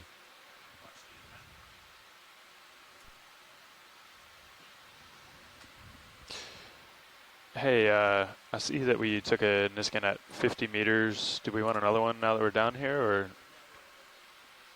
Okay, great. All right, so I'm looking at about like 100 right now. Copy. This is pretty good to start. Do you want to bump my drawer in? I think it might still be out a little bit. Bringing it in. All right, drawer fully stowed. Copy that. That's a no on Niskin, pilot. Copy. Thanks. All right, watch leads. I think we're all ready. We'll start making our way up slope, and if you want zooms or samples of anything, just let us know. Sound good? All right. Nav, you want to start with just looks pretty So good morning, deep sea flat. explorers. We're on dive number 8 of the Seascape Alaska 3 expedition. Oppåsvenska. Yeah, you want to move? Morgon, Should we just start with 30 djuphavets meters? forskare. I don't really see. Välkommen till dik It's pretty 8 flat here. på Seascape Alaska how's 3 that sound? expeditionen. It's fine with me. And so we've landed today. We're at 1,475 looking meters like- deep on a looking like ridge, 90 right which is now. at the southern end of the Umnak Yeah, you Canyon.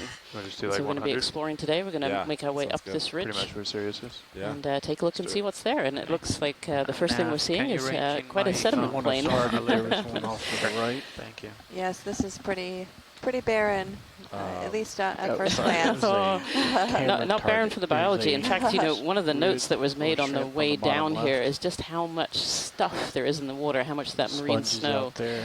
That marine stalk snow is upper made left. up of various different Laser particles zone. that help to feed the deep Laser sea. zone. And so There was some discussion in the directly science to chat the room in the right back there. here Real about quick. how this is probably quite a productive area with all this Characterize food this coming real down. quick. So yeah, so giving a little zoom into the seafloor here, you can see lots and lots of these brittle stars, various different sizes. There's some tiny ones there as well. Probably more interest. Yeah, it's actually a fairly sandy bottom here too. In that quick little snap zoom we had, we could see some of the sand grains that are occupying these darker patches. And then there's also a lot of mud mixed in So, there. Pilot, you Hey, said watch light, go The ahead. lighter patches are more organic mud, and the darker patches are more Yeah, coming just more center. sand. Yep. And it's a ctenophore floating by. Yeah, lots and lots of those ctenophores. And then what do we have here in the sediment right in front of us as well? It's really... All right, video, you want to come on in? wondering if that's maybe a... It's like hydroids. Yeah. Gosh, you can see quite a lot in the sediment once we zoom in there. So a couple of different kinds of ophiuroids. We have these little bushels of hydroids that are obviously, you can see the direction of the current. Actually, this is a great way to see where the current is coming from and just how fast it's moving along the surface there. Yeah, watch it for reference. There's a good bit of Some current really down good here trace right now. fossils as well. You can see this one crawling trace See the going right direction going across the based on, field of what view we're in the looking lower at. left. Due And are north, I these guess, yeah. worms over here poking out, Ryan? Yeah, so definitely some little worm tubes coming out of the sediment I can see there. In fact, yep, we've got a nice zoom in there. You can see the hole kind of going down. So that's a worm that builds a tube. Usually they're made up of mucus to begin with, and they bring in other particles, sediment particles, sand particles, stones, rocks. Some are made of parchment. These ones look a little bit stiffer than that. So I think these are probably those mud tubes. Seamless. And this branching item here in front of us, yeah, I think this is hydroids, and it's the little amphipods on the inside there. The pilot was just telling us too that yes, there's quite a fair amount of current down here on the bottom, on this ridge line here. There's two amphipods hanging on for dear life there.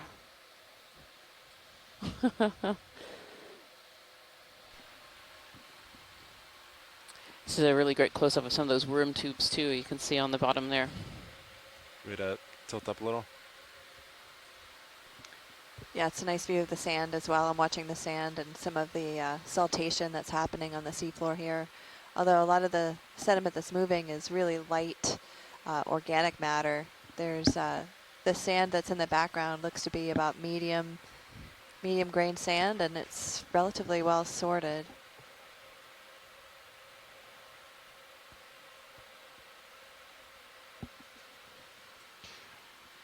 About As the halfway in that ship sedimentologists will move. look at Copy that. the size of the grains, and they'll look at how the grain size is distributed to get some ideas on how the sediment may have been moved in the past.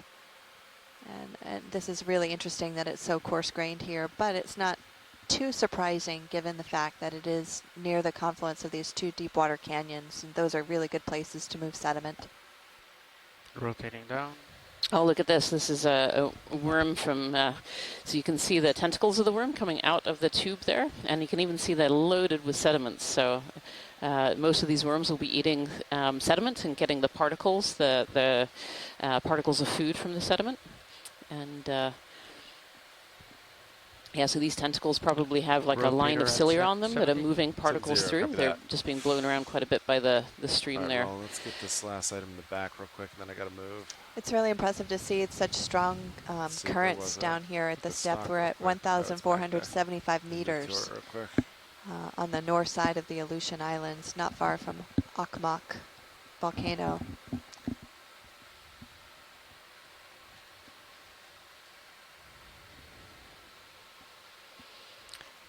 Wow, this area of the seafloor is absolutely littered with these sea stars, with these brittle stars. All right, video start to come in. Yeah, I lost it. Okay, you there. Ooh, not without some dust, though. Christopher Ma is saying maybe these are ophiocanthids.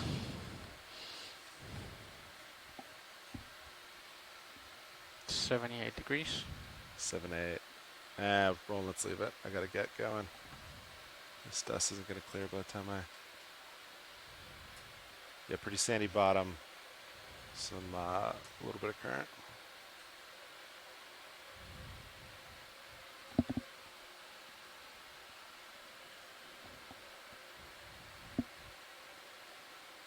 Snap it as I go for it.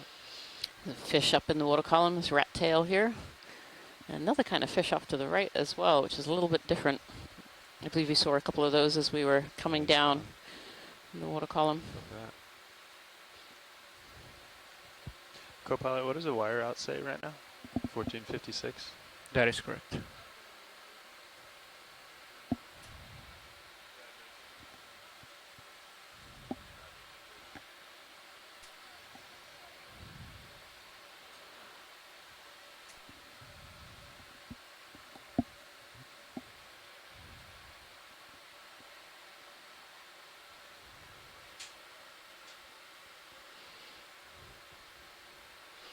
Well, what's that on the left there, pilot? Can we kind of zoom in on that one? That looks like that might be a sponge, potentially. Yeah, copy that. Might actually be one of these carnivorous sponges. Ship move is complete, pilots. Copy. Copy that. Something doesn't seem right on Again, the wire kind of out. leaning over with the current there, we're suggesting deeper this than is the wire, quite a it says? Yeah. Is that just a zero? quite a I don't know. Bad a strong zero? current here on the Reset? bottom. Fernando, you're a winch. Yeah, I reset it. It's a pretty strong current. Maybe it's blowing it really far. Nah, I think it's probably something with the optics on the level line, maybe. Ready for zoom on your command? So, Stand by. what is the laid back? Well, it's only like Not much. maybe like 30 meters. It's just either way, the wire out should be Yeah. equal to or more than the depth. All right, Roland, come on in.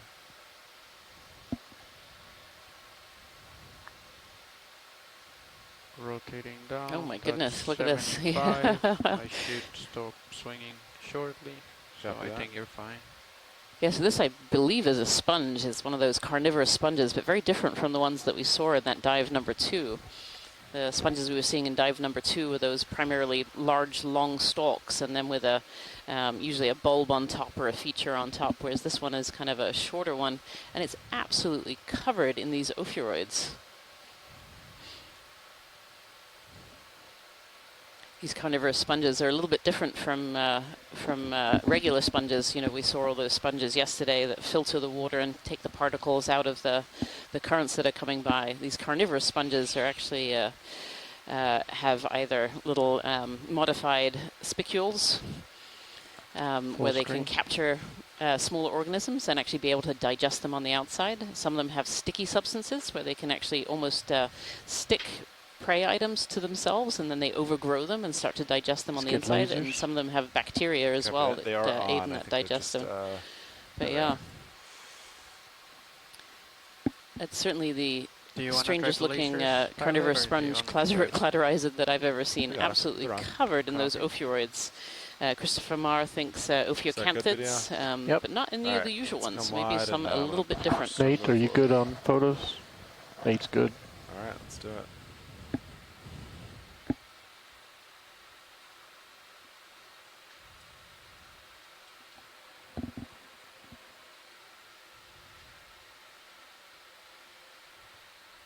A lot of floating items. Yeah, more of these ctenophores up in the water column here. With lots of this marine snow, it's absolutely very, very cloudy today. Oh, here's another one of those cladorizids, and I think I even see another one in the background. If we can have another zoom in on this one, please, pilot. Yeah, you got it. Just for confirmation.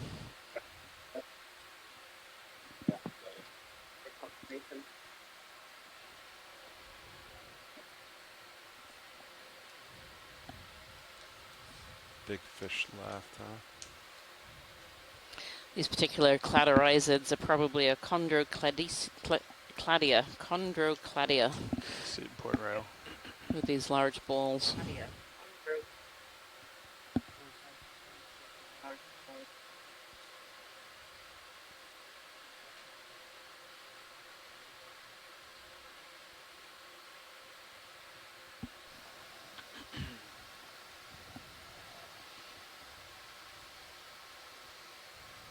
All right, video, come on in.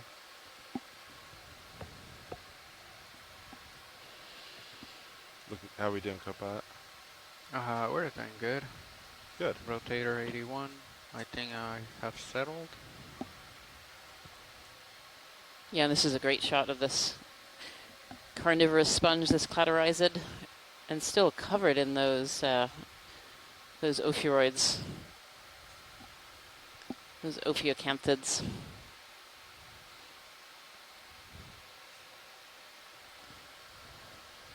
Full screen. I think hydraulics are still on. Oh, yeah, that's right.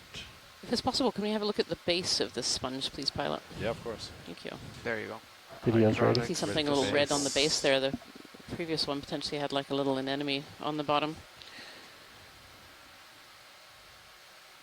Not quite sure what that is. It looks like actually worm tentacles. So maybe they have a couple of buried worms in there. I can kind of see lots of tentacles, white and red. Okay, video's clear. Copy that. Thank you, pilots. All set on that wash lead? Yep, that's great. Thank you. All right, got it. You can see more of the worms that are poking out of the worm tubes there, buried in the sediments. Ryan, what do you think the sponges are attaching to here? I suspect they probably are either, I don't know these cladorides, this particular species, but sponges generally have to attach to something hard, but it can be just a small little pebble just take a zoom that eventually by gets this next buried sponge? into sediments. Just do a snap So on I it. suspect that they probably have something a little hard underneath that's well buried into the sediments at this point. I don't know if any of our scientists on shore know a little bit more about this particular cladorizid than I do. Let's get the lasers They on are it on. first. Yeah. A rat-tail fish here sitting on the bottom, checking us out. Okay, that's good. Ready for zoom. Okay, come on in. Fish it's a pretty good sized fish. Yeah. Yeah. That's what happens when they get to such a big size. Yeah. Looks like it's been in the scrapes too. It's got some scrapes on its scales a little further down. Oh, that's a great shot of the head end there. Show the bottom lip. That's good. Shot.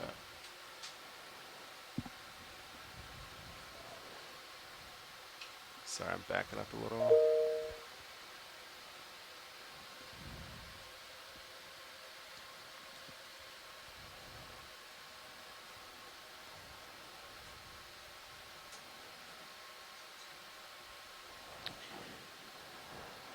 The ophiuroid's reaching out to touch the fish there. I'm going to zoom out on high pack pilots to go over some stuff with Tim. Yeah, copy that. Copy. Fill the screen. So Christopher Marr, a scientist who works on echinoderms from the Smithsonian Institution, says at these densities, some ophiuroids can actually capture fish and squid that get too close to the bottom.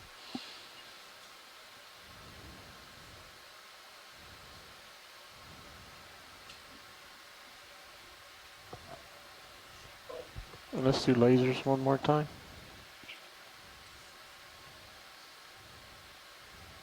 Good deal. All right. All set video? Yep. Ooh, keep moving.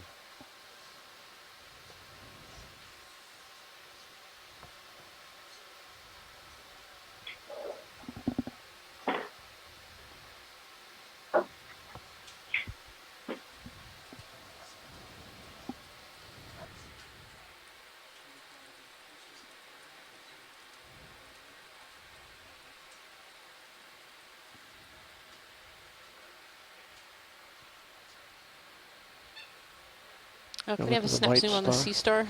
Kind of the thicker white one in front there. Yes, the bottom is primarily covered by these ophiuroids, these ophiocanthids. But I've seen a couple of sea stars too as we've gone through, which are, you know, a relation to the brittle stars, but different. The brittle stars have this central disc that's separate from the legs, and the sea stars, the legs is all kind of attached in there. And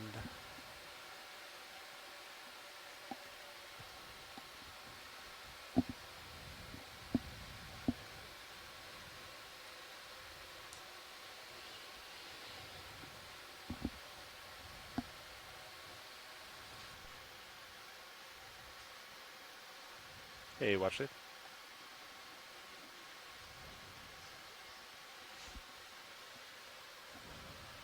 Yeah. Sounds good. I'll just center up a little bit, and we'll maybe the one to the right here. So, yep. Video, are you all set? Video's clear. Copy that. Christopher Mouse says this particular sea star is a pedicelasterid. Copilot, are you happy for sample this time? Let me rotate down. I know I'm not moving, so I think we're good. You're on that side of my screen, but I think we're good. Video, is that the same one? Way out there? Yes, it is. Might just go to that. Watch it. Can I go to the one a little forward? Yep. Forward up from Yep, center? that's Great. fine. I'd recommend sitting with the wind coming into your face. Yeah, that's why I want to center up a little more. So, I can get so a different multi-team brittle in. star there. It It's a looks like big it's one, got huh? extra arms. And then, aside from the water samples, I Maybe assume not. we don't have any other samples? That's correct. Copy.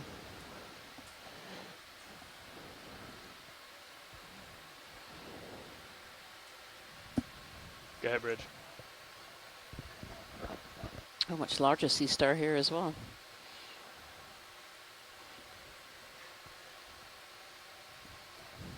So the pilot's just setting up. We're actually going to collect one of these cladorized sponges, Just zoom on it, these carnivorous sponges. in advance. They're Yeah, copy that. relatively unusual, and they're covered in these ophiuroids that are not quite sure what species those are either.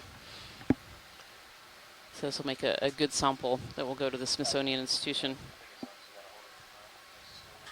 And fairly representative of this area too. I can kind of see them popping off in the horizon. There's a fair number of these cladorizids. Ready for zoom? Yeah, those are lasers. Lasers are off. You can look at the base first since you're there. Copy that.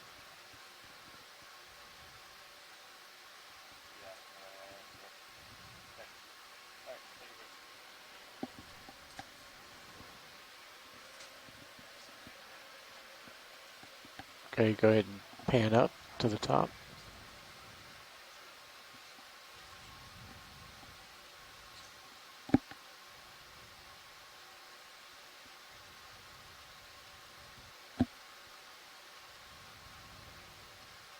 Shift left, hold that shot.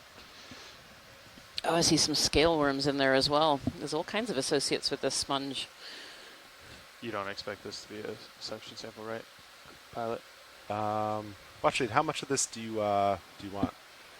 What's a good spot to do you want the whole thing, or is this a snip of? Yeah, I think so.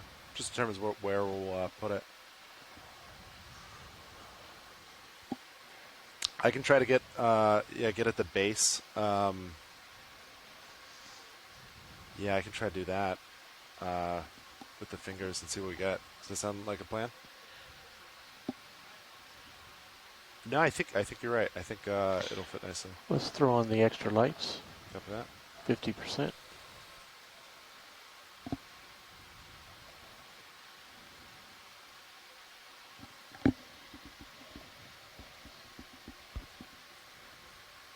I can, I'll let.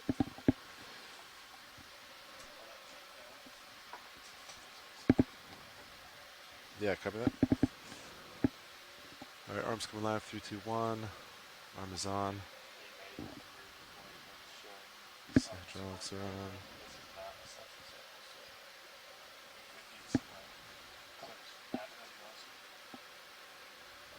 Full wide.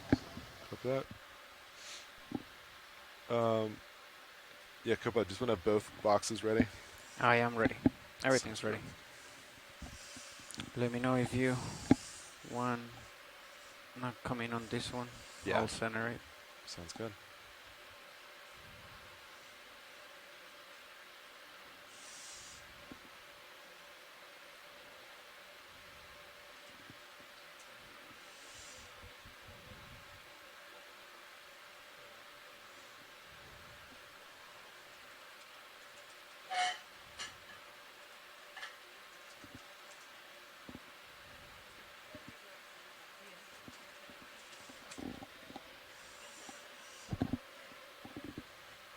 All right, and then video, can you give me a little zoom on both HDs? You said both? Yeah, give me a little bit. Okay, stand by. That's great.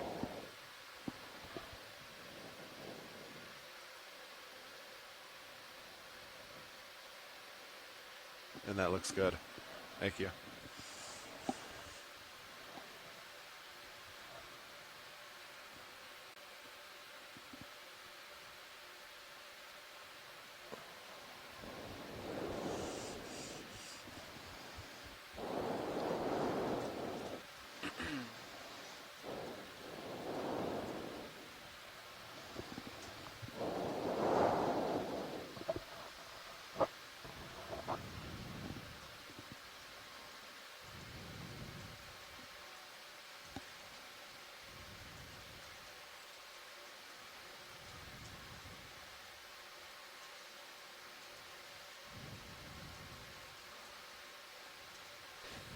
Oh, that's great, Pilot. Look at that. So it seems almost to have like a root system underneath.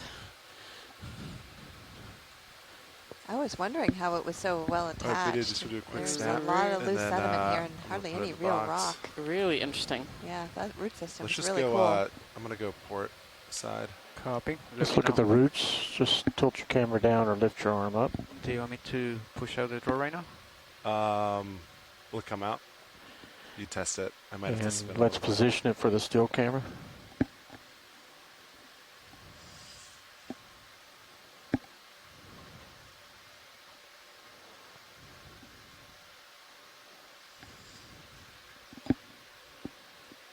Get any closer?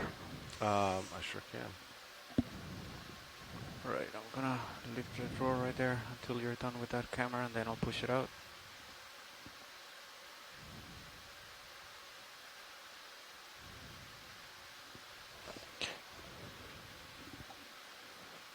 Okay, looks like he's good. Okay. Okay, pushing out the drawer.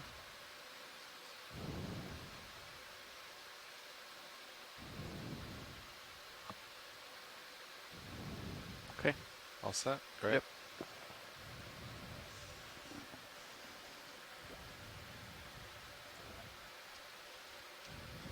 And then can you just follow me as I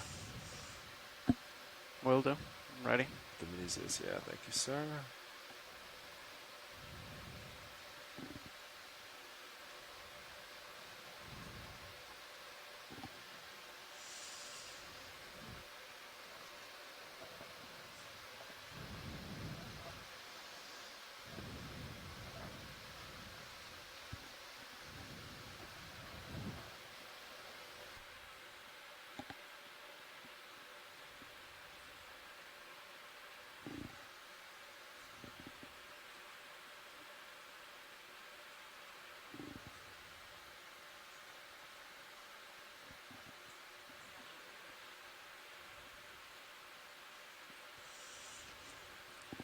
Do you think deploying the shielding makes it harder to put it in that box, or that's enough clearance? Like you feel good?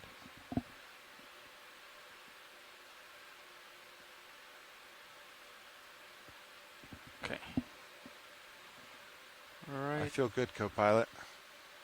Okay. I feel very good. Hands clear. Bringing drawer in. Nice work. All right. Excellent. The pilot's just collected an example of one of these carnivorous sponges called ophiurid. Right. Covered in the ophiurids. Oh, Yeah. covered in ophiurids. Yeah. And what's the sponge? The sponge is a chondrocladia, a type of cladorizid. Yep. Interesting. Yep. All right. Nice work, everyone. Thank you, pilots. That was a great collection. Yep, if we of could course. do, while we're Thank you, here, pilot. just a zoom in on that big Go ahead, Rudy. starfish, that would be great. Thank Let's you. do it.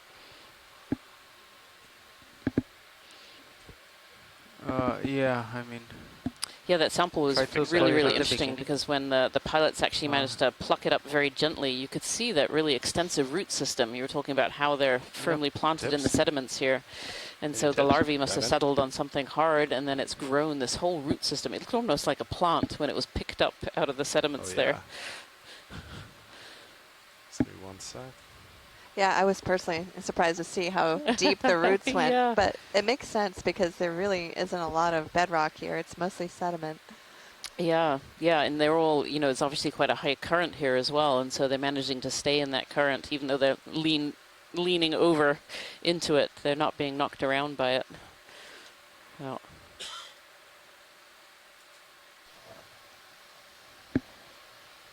All right, tilting down. Lasers are on. Those are lasers. Lasers off. Let's go for it.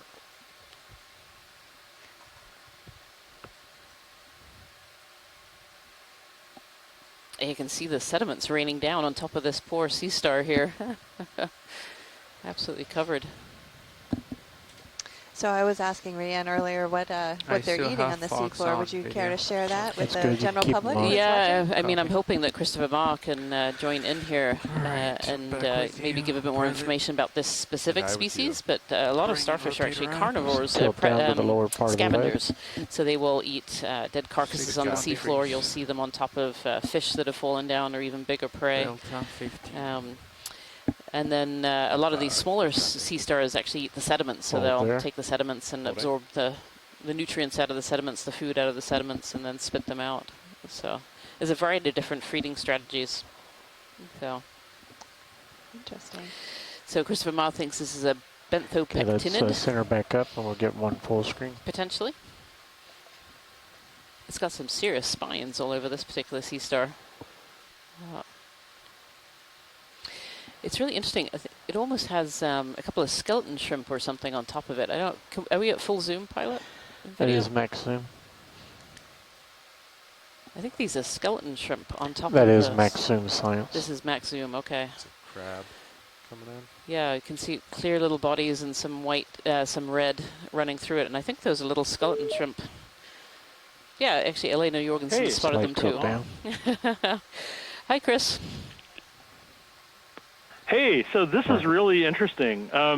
So this is, as I'd mentioned, this is a benthopectinid. I'm not entirely sure which one. I think the one that occurs frequently in the shallower waters is like called Lewidiaster or some such thing. These aren't really well known from in situ imagery. So there's a lot here that is really interesting to unpack, the least of which is all of the marine snow being caught on the spines and the proximity to all of the brittle stars, because I think when we were looking at these further south along the coast, they were also around brittle stars, and a lot of the brittle stars around the animal are actually kind of missing. So it makes me wonder if they're predatory on some of these ophiuroids. There's a lot of speculation that they're things that feed on sediment, but that's largely because they are always found in bottom sediment plains like this. Is there any possible way that we could collect this? And it'll play nicely with probably anything else that you pick up, so you can double up on one of the bio drawers. I'd just like to figure out which one this is and whether or not the gut contents, which is a sort of double value, could be insightful to understand like what it's eating and what it's doing. Yeah, pilots, could you put the lasers on that again? I think it might be a bit big. It is big. No, yeah. I know it's large, the imprint, but... Yeah. Yeah, I mean, the center there, so those lasers, for those at home, those are 10 centimeters apart. And so the body of that sea star is actually 10 centimeters wide. So that would be a hard thing to fit in the bio boxes that we currently have. We can do another one. Okay. That's fine. Let's move on. I mean, the imagery is actually as good as anything that I've probably seen anyway, considering what gets collected by trawl. But it is always fascinating to see, as I've said before, the in situ video for these things is almost as, if not more valuable than the specimens themselves, because you can see what they're doing. And that's not something we were able to do from a trawled specimen, which is most of what we have for this area. Oh, really? Anyway, that's fine. Maybe if we catch another one later on. Thanks a lot. I mean, yeah, we could put it in a box. Thanks, Chris. Thanks for sharing that. That was really cool to hear. The spines are really a nice thing on this one, though. Thank you. flexed a little, I could. I could just one at a time.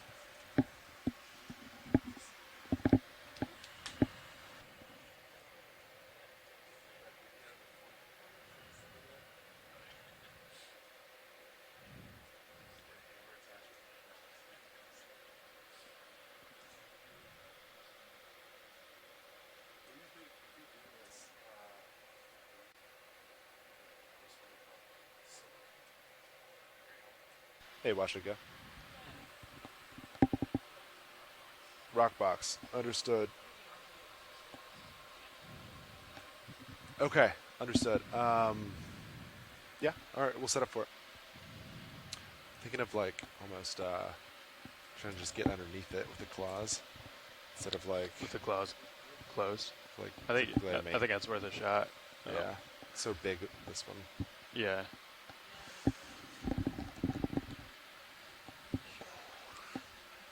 Could shut the cameras off, but alright, repositioning. So this won't video, this won't be a image hold in front of the camera image type of thing. I think we're gonna get it up and then get it in. Yeah, correct. I actually might keep this spacing. I think you can get it. The only thing is, like, if you want to get it down far enough with the jaws and get under, you might have to. I think you can still get it. I think you can get it. Yeah. Try it. All right. Let's go for the lid, port box, Fernando. Copy. I'm gonna open. Arms coming on, 3, 2, 1. Arm is hot.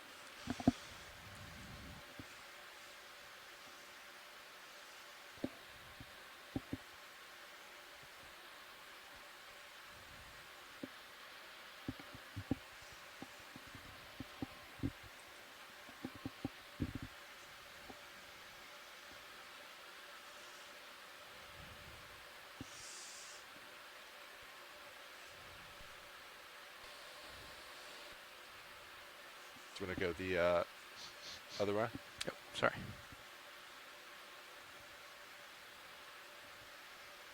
Oh, you're gonna put it in the rock box? Yeah, we're going rock box. Oh, sorry. Go for that. All right. You want to wing in? Oh yeah. Wing me in. Wing in. Yeah. All right. There you go.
Want any zooms?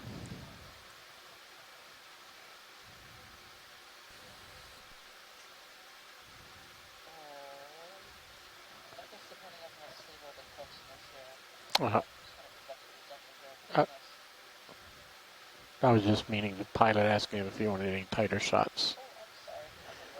No.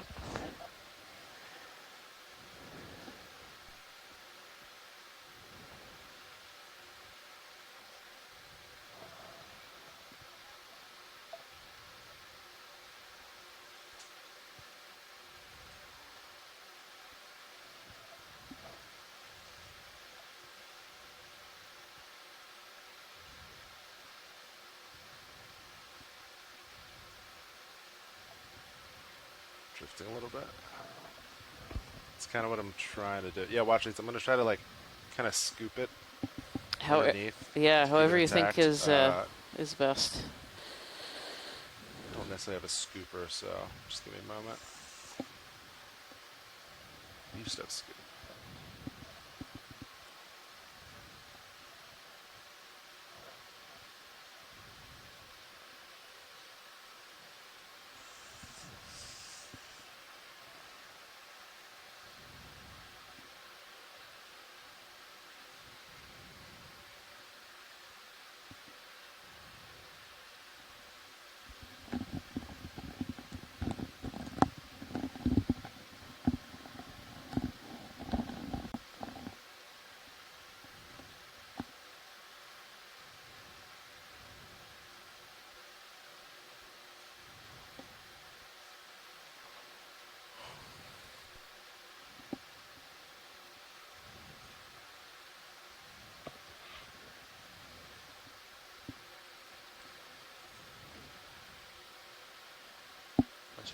Once you're under, you could open your jaws and then give it a wider base, you know? Yeah.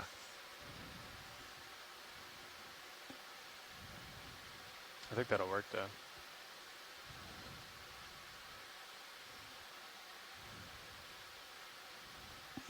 Vehicles are good, we haven't moved in a long time. Don't rush me.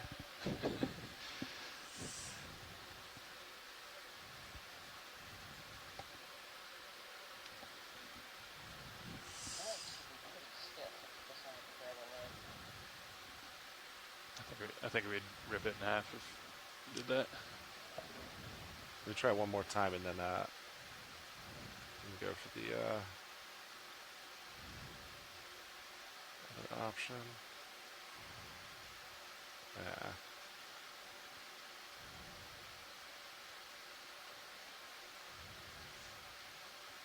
All right, I'll just kind of grab a little leg. Watch it. I'll put it in the box.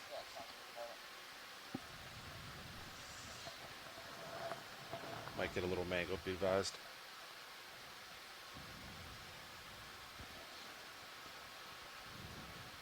Cradle operations. I've seen pilots grab 100-legged stars before. 100 legs.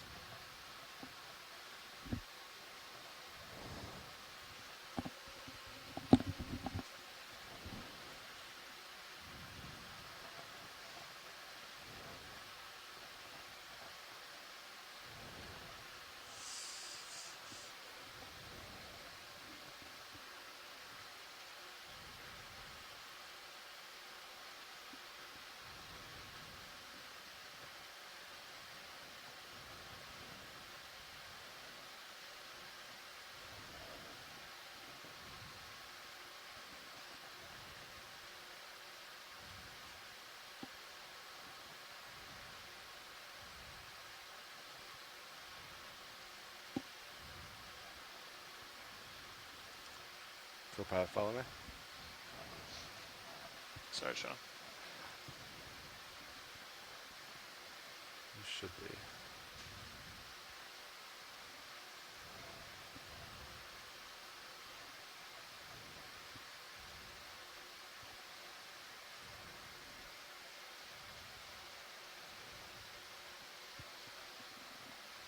All right, it is in the box. Closing line. Thank you, pilots. Yeah. Do you want me to try to close it just by moving it out, or do you want to close it yourself? I can close it. Copy. Thank you.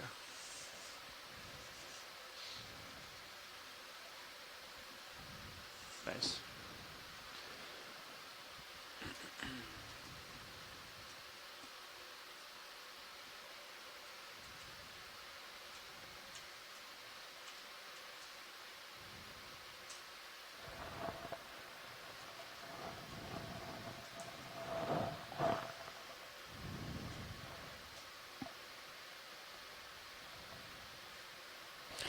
I think he just fits in that box. So thank you so much, pilots, for that collection. Yeah. Sorry, it took a little couple tries there. It was very gentle. So to the collections from Okeanos Explorer. They'll come up on D2 and we'll preserve them here up on the surface, and then they actually get transported to the Smithsonian Institution where they are available for researchers all over the world to be able to take out. In fact, all of the samples and data that we collect during this expedition is available to anybody around the world to be able to use for their research. Can we look at the sediment where it was disturbed? Which part? Anywhere. Pilot, before we move on the seafloor, over towards the left, almost by the toe, there's kind of an smooth orange, I know color's not good, sorry, on the seafloor. It's like a rounded structure. I'm just kind of wondering what that is. Different than yeah, kind of in between two ophiuroids. Yeah, we can do a 2-for-1. Thank you. Maybe. Perfect, thank you.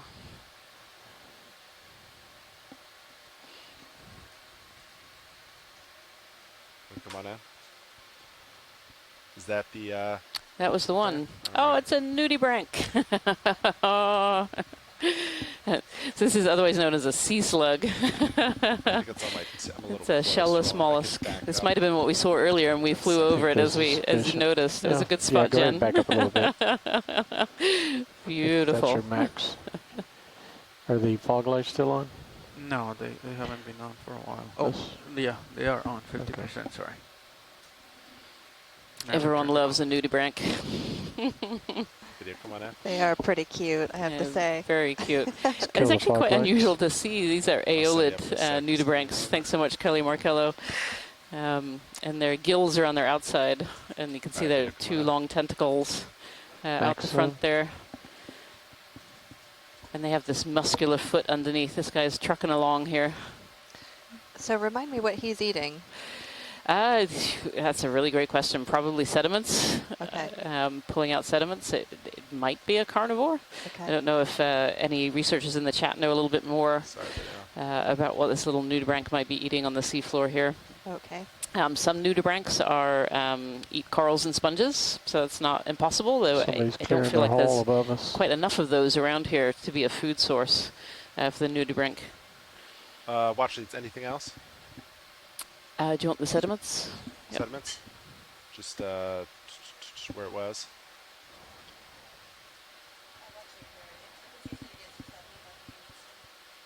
Oh, you want a sediment sample? Or is it just a views of it? Just a view, yeah. Yeah, you got it. So is this what you're looking for? Okay.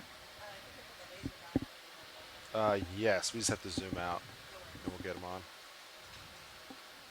We can do that. We'll get some close zooms, then we'll back out and get the lasers in view. So a couple of thoughts on what that nudibranch might be eating. Generally carnivores.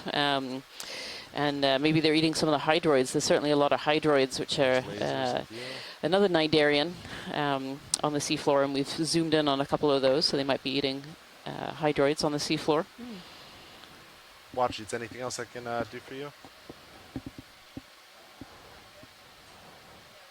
Okay, we'll keep moving.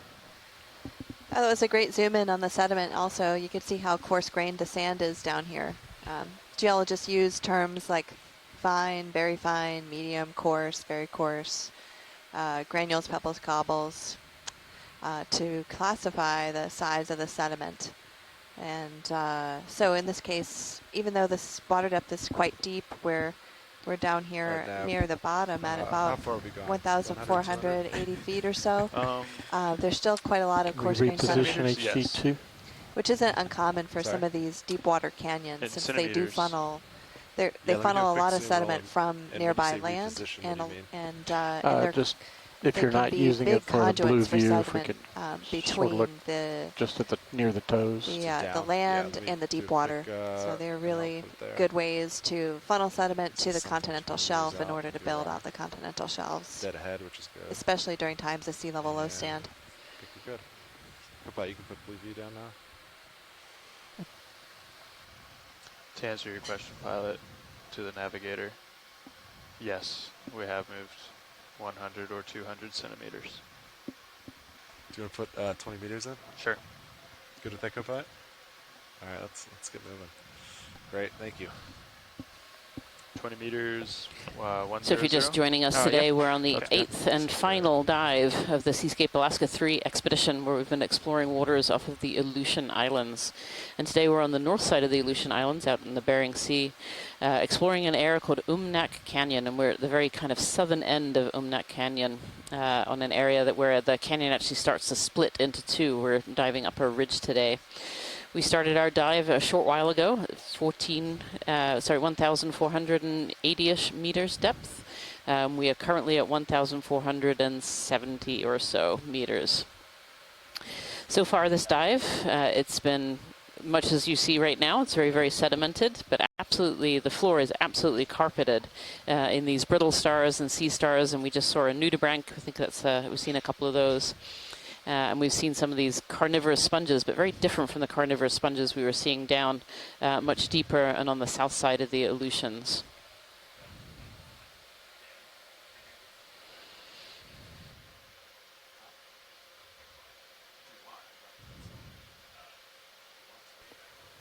And to me as a geologist, I find it really cool how the biology and the geology work together and have this interesting synergy.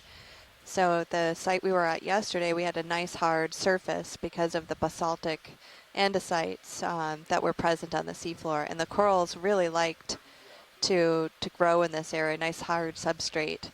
And there's also a lot of nutrients in the water column, but here it's very sedimented, as Rian said. We're looking good. But so despite having all these nutrients in this marine snow that you see floating around, they don't really like to grow here because of the geology, because of the sediments. Down a lot. Yeah, a lot of the species that we saw yesterday, for instance, are all require that hard bottom environment to be able to grow, and they require significant hard bottom environment too, not just small little pebbles. They need kind of these larger cliff areas, and even some of those kind of nooks and crannies. You had Auto XY. Well, there's something just down below us. We just went over it, pilot. Okay.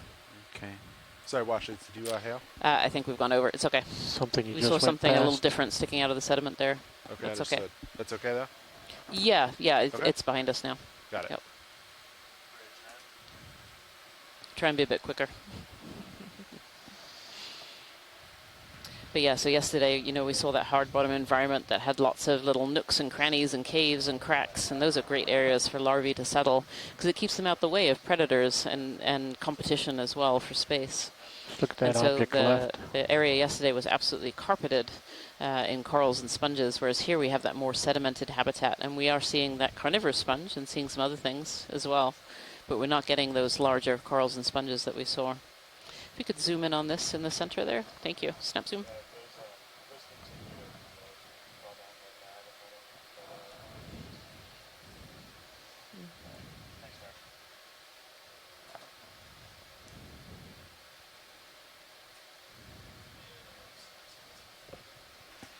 Video. Snap zoom, please. So ever so often we've come across something sticking up from the sediments, and here we have an old stalk of something and this beautiful crinoid up on top there with more of these brittle stars also wrapped around.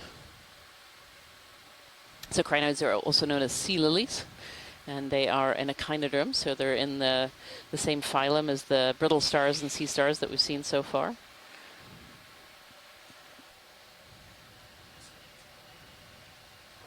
That's beautiful. If there's any chance of a zoom in of the oral area, that would help us ID.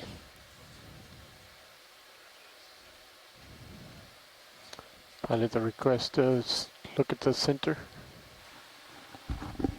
Yeah, copy that. I can, I'm just floating right now, but I can always, I'll do my best. Kelly Marcello says this might be a fluorometra.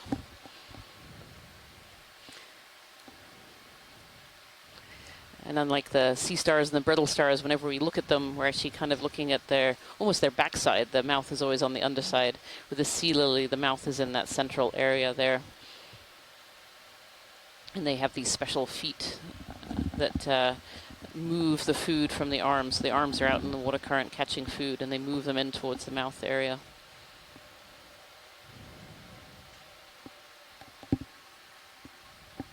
Beautiful shot.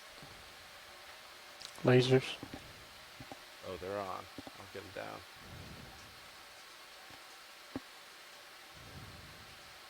quite large too. So those lasers for you, those at home, those are 10 centimeters apart. And they help us to scale things on the seafloor, whether it's biology or geology. It gives us an idea of how big things are. And so you can see that crinoid is well over 10 centimeters arm to arm. All right, moving on. Thank you, pilot. That was great. Yeah, so Kelly Markello says she's pretty sure that that is a fluorometra.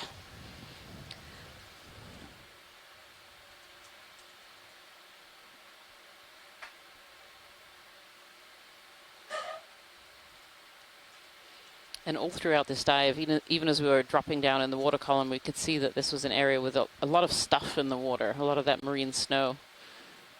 And that's certainly the case even close to the bottom here. Yeah, that's strange, because like right here it seems very sandy, and DVL is locked 100%. Yesterday I assumed it was harder bottom, and it was coming in and out. Yeah, agreed.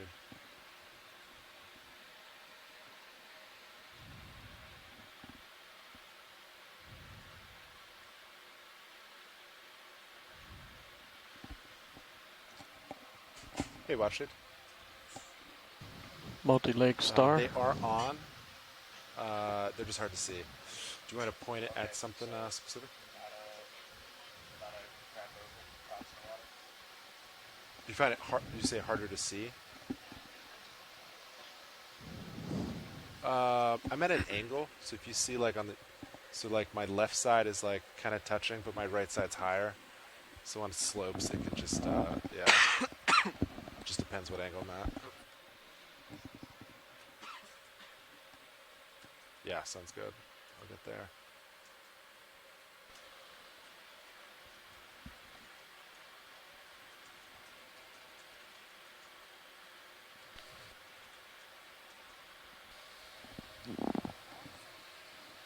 Yeah. How long was that move now? So this is a Sunstar. It was 20 meters. Sure, 20 meters. Christopher Marr will give me a little bit more information on this star in the chat room. So we said that you've heard from myself and Jen up here on the Okeanos Explorer, but we actually have a whole team of scientists in the background working on what we call the science chat. Go ahead, Bridge. And they are watching the video at home and are able to help us identify what we're seeing here on the seafloor. Wow, this guy's this one's a big one too. Yeah, good 10 centimeters. Oh, nice. Confirm that ship moves complete. Co-pilot. These Sunstars are also a type of sea star, but they have more arms. So usually these brittle stars and the sea stars have 5 arms. Sunstars can have many, many more. Actually, another good close-up, you can see those polychaete worm feeding tubes coming out of the tubes in the surface of the sediment as well.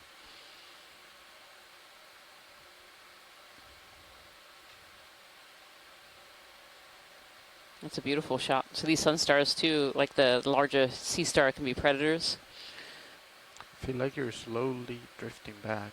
Yeah. Thank you, pilot. That was great. Yep, you got it. Can we turn off the fog lights if they're Hey, Rianne. still on? Hey. Sorry to be calling in so much. So you're right. This is a Solasterid. At this depth, it could either be Solaster itself or another weird genus called Heterozonius.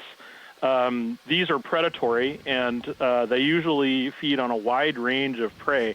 But again, I think that the absence of brittle stars around it is a telling sign, because these are often predators on brittle stars. Yeah, are they predating, or are the brittle stars running away? Never mind, I think now it's not. Oh yeah, both, I would imagine. If we were to, I'm not suggesting we collect. I'm just saying if we were to cut this open and look at the gut contents, its insides are probably filled with everything from sea cucumbers to brittle stars. That's pretty common when they come up in trawls. So yeah, and so I mean, it's possible. We don't know the details for every species, but for example, the shallow water ones are classic because they feed on a sister species in their own genus. Solaster dawsoni feeds on another species called Solaster stimsoni. You can put a small Solaster on the arm tip of something really big, like one of those sunflower stars, and it will make the big starfish run away. Oh, That's interesting. How formidable and terrifying those sea stars are to other species. But they feed on, like, some species are known for feeding on sea cucumbers, but I know that every time we used to see these in the Atlantic, in the canyons and all of the different substrata, there would always be brittle stars nearby, and they would often be tucked into the corners, probably feeding on something sort of cryptically hiding in the rock face or some such thing. So, I mean, there are, as you've mentioned earlier, the Aleutians is a huge hotspot of diversity, and there's a bunch of different species of Solaster from this area, so including one that broods, believe it or not. Oh, it's interesting. not this one, but yeah. But there's a bunch of them. Yeah. So, you know, in fact, one of the things we might see up in this area is Crowsaster as well. It's the same one that you would see on the Atlantic side, because there's a little bit of back and forth. So I'm always happy to talk about Solaster because it's such a well, forgive me, such a badass of a starfish, and there's always something about it that I can share with the public. Yeah. But really very interesting, and I'm sure if we see another one, it might actually on the main camera. We might actually catch video of it feeding, which is always interesting to watch. Anyway, there's a classic paper that shows it attacking other starfish with something called a 13-arm hammerlock. Oh, wow. You know, I mean, literally quoted in the paper. Yeah. You know, wrestling moves in old 1960s. One thing I think would be beneficial is if you did a pan side to side. Anyway, I'm sorry. Sort of Thanks so much. You're doing a great job for the last day. Awesome. Thanks so much, Chris. Like thanks so much. I appreciate it. Bye-bye. Get a handle on that. Okay, watch lead right here. You can see facing south. You can see kind of the slope that we're going up. It's not too steep.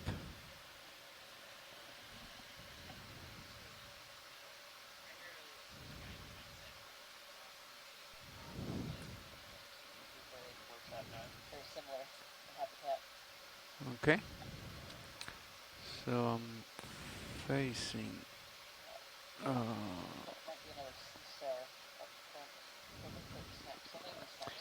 Is that the same one? Did we drift past it? No, it's another one. Okay. You can snap zoom. There you go. So I'm gonna keep going. Yeah, there's another one of those sun stars, and then a crinoid as well, sitting on the bottom there. So definitely in a echinoderm-dominated habitat, this one. You're looking, what was that? Bearing? Thank you, pilot. 100? Yeah, 100. Big fuzzy upper left. 20 meters? Yeah. Okay. I thought you said 145, sorry. Oh, nope. Thanks for checking, though. No problem. And Kelly Markello in our chat has indicated that the crinoid was a fluorometra. Yeah, same as the one we saw earlier that was sitting up on that stick, but that one was sitting down on the sediment. Yep. Yeah, those are interesting. So I wonder what this is here. We could zoom in on this prominence here. I'm not quite sure what to call it. A massive hydroids, maybe? Hold on, video. Let me position on this side. Yeah, I think another one of those large crinoids on top, those fluorometra. All right, coming. Tilt down. Lots of the brittle stars, of course. A little fish behind. Hard to tell what's underneath that mass there. It could be a stone, or it could just be a mass of biologic material. Yeah, hard to tell, but it's definitely covered in hydroids. I see some amphipods. Looking at the There's fish. some tube worms on it, so maybe it is kind of a massive tube worms. Little fish, one of these, I believe they're the snail fish. Okay, back to the mound. Yeah, I wonder if underneath all of that, somewhere in there's a rock. Yep. And more of those skeleton shrimp as well, sticking up.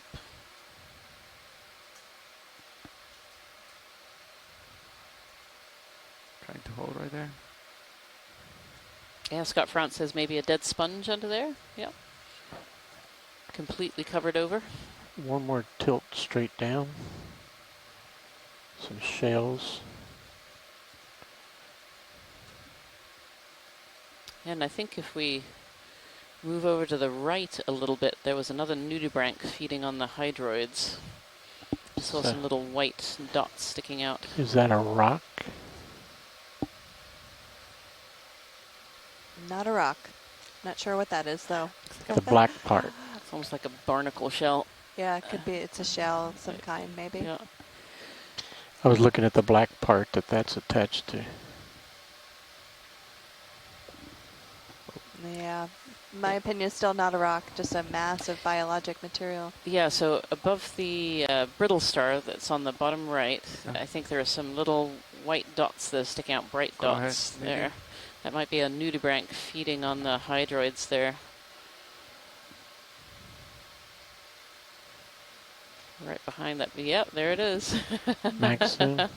Copy. That is max zoom. That's the max zoom, okay. Yep. Yep, so there's a little nudibranch, a different kind, tucked in amongst the hydroids. Probably feeding on them. Sorry, video. Video's clear. Thank you so much, pilots. And then I'm gonna left and go. And there was a sea star right here. What is the 46 degrees? Okay. Quick zoom video.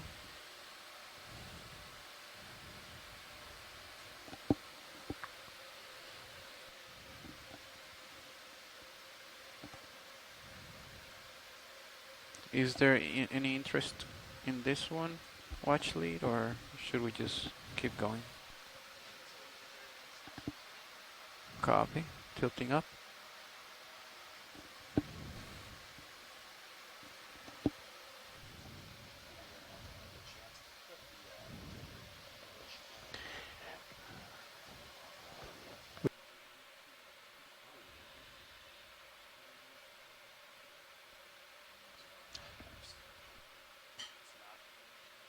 Seven.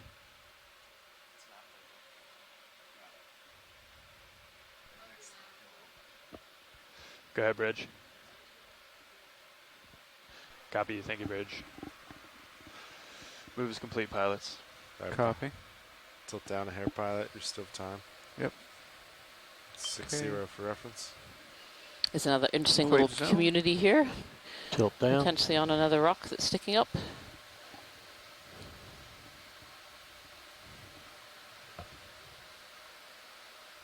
I wonder if those are sponges.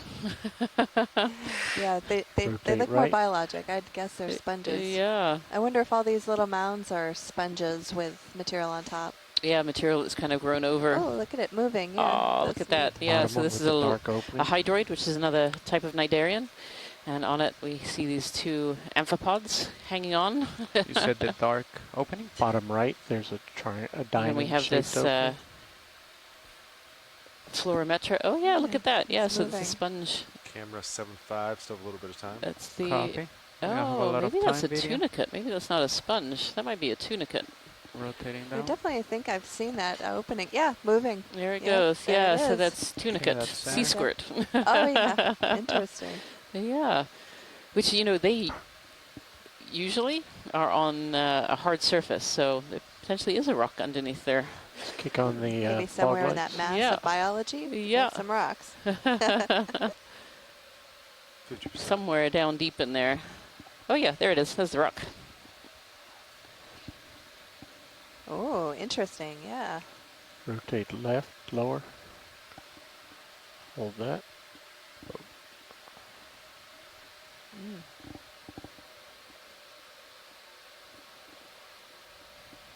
Looks like you could see some onto the amphipods. Some square feldspars perhaps weathering out of that rock underneath there, but otherwise it's really hard to tell.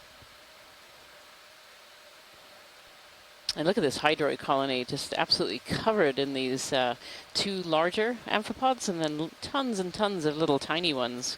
And Scott France says these amphipods are brooders, meaning that these could be offspring from the larger two. Oh, sorry.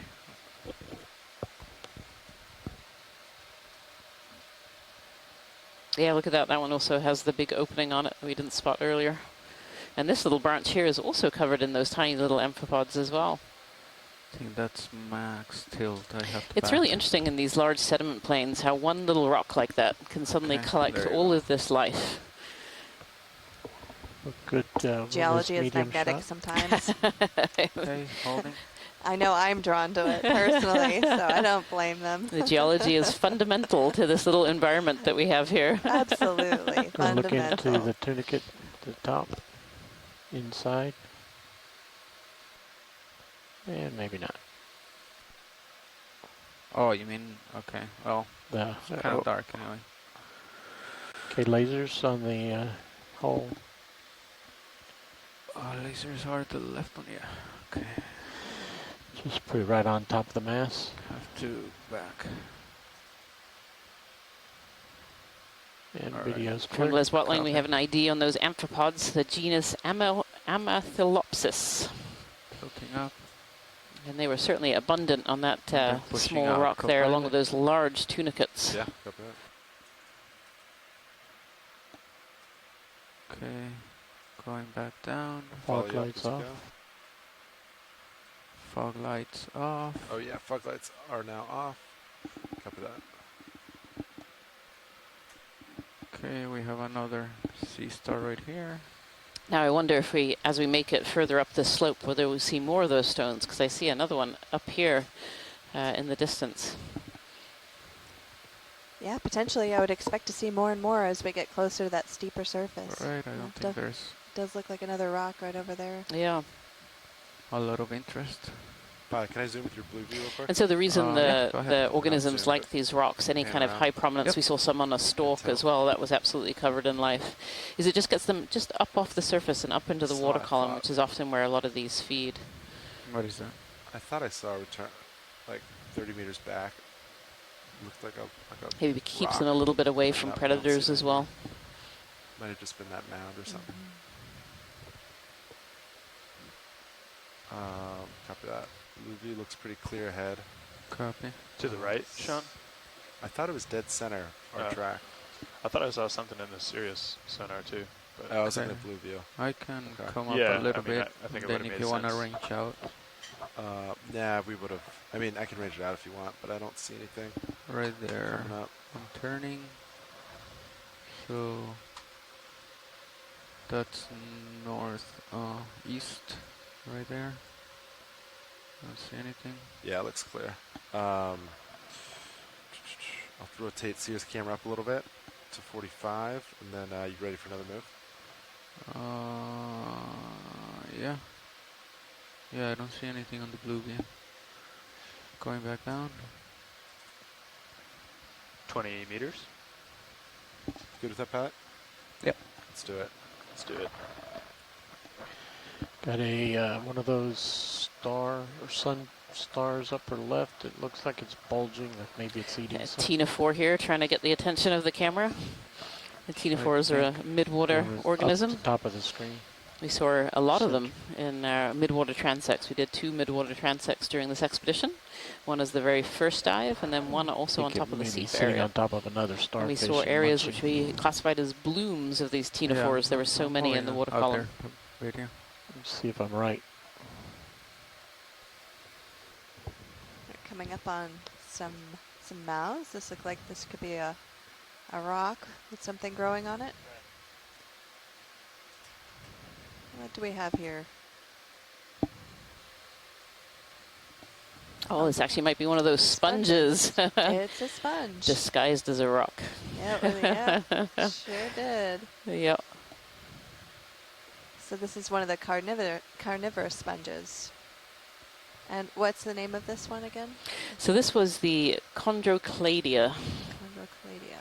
Interesting. Yeah. Oh, we have a sea star with a meal. Whoa. So actually, it's a sun star. Now we've kind of come around it and seen more arms. Yeah, so potentially this is one of those crozasters, maybe, or potentially the solaster, as Christopher Marr was telling us earlier. Come in video? And when they have this behavior where they're all humped up like this generally means that they have been eating a meal, have something that they're digesting inside there. Oh, look at those amphipods all around the outside there. No doubt scavenging for food that's being thrown out by the sea star.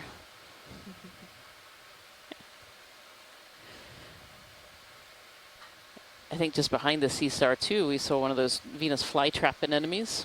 We've seen a couple of those during this expedition, but this is the first one of this particular dive. Yeah, look at the little amphipods scavenging for food all around the base. Where are you focusing, video? I'm not moving right now. Where the white is in the left, little amphipod sitting there. Okay. Of course, the question is what is that sea star eating?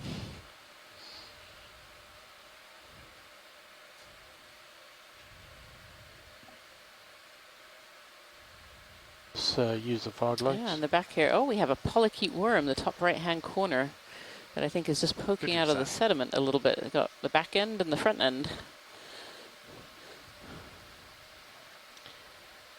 Okay, no more details. It's interesting to see such a wide range of traces down here, both crawling traces and then dwelling traces like this worm, some feeding traces.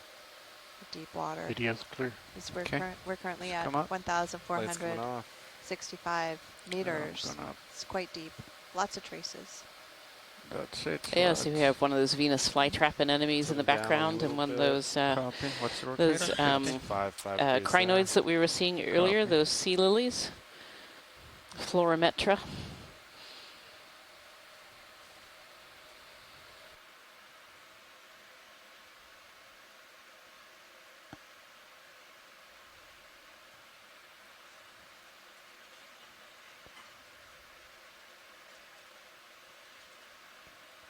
I don't think there's a lot of interest for this video. Let's just do like a quick zoom. Getting a bunch of sediment picked up.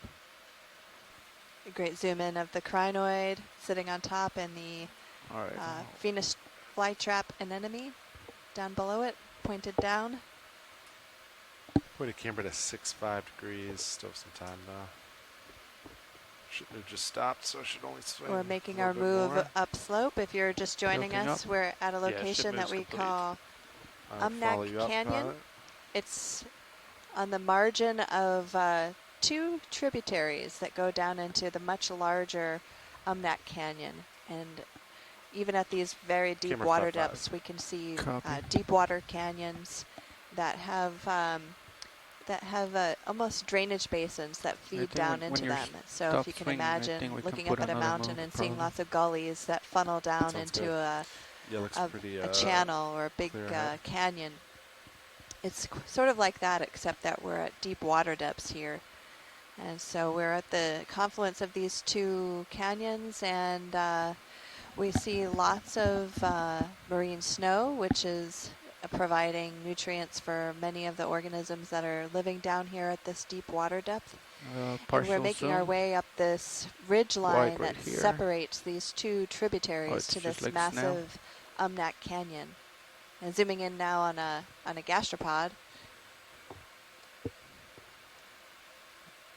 And lots of brittle stars around there, and you can see some worm traces as well. All right, we're good. A good view of the sediment. Tilting up. There's another So we're slowly making our way up to left of lasers. 1,369 meters today. And we landed on the seafloor and saw pretty much a similar view as this. Another sun star here. You can see it has more arms than the other echinoderms there. It's predatory. Come in. And Chris Ma phoned in to tell us a little bit more about this Solaster. And earlier we saw a Solaster feeding on some other brittle stars. Or potentially feeding on these other brittle stars. Gonna tilt up. All right, right there. I'm the geologist here, and I'm being corrected by Chris Ma, who says this is a Brisingid. I'm learning. I do study rocks for a living here. We all are. I've been out here for a lot of years, and this is the first time I've seen this guy.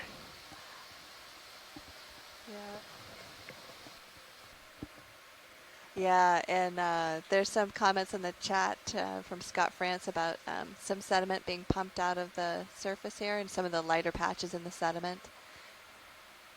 And you can see some of these worm tubes sticking off on the right-hand side here.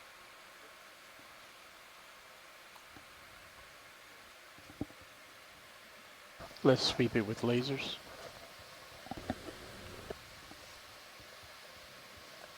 Beautiful brisingid there. And the lasers are 10 centimeters apart, so a pretty good size one. Okay, that's max tilt. Tilting up. Yeah, I think I landed too close to it. I have to back up. Okay, co-pilot seems to be moving, so I'm gonna take off. Camera 6-0. And yeah, we got that some occasionally, some of the close-ups, you can good. see the regeneration ended arm tips. previously, but once you push out, we can get another one going. All right. I think 100 still looks pretty good. Let's see. Octopus. Rian has stepped out for a quick bite for lunch, and I'm joined with my colleague here, Jen Green, who has a biology background. So hopefully she'll save me from some of these more difficult identifications. And we have an octopus down here that we're looking at. It's kind of got a purple color. If we could get a little snap zoom of that octopus, that would be great, pilot. Video. Oh. Wow, just look at that. Oh, he's looking right back at us. Look at that eye. It's amazing. Looks like it's right next to some sort of anemone. And some more crinoids. That octopus is just beautiful.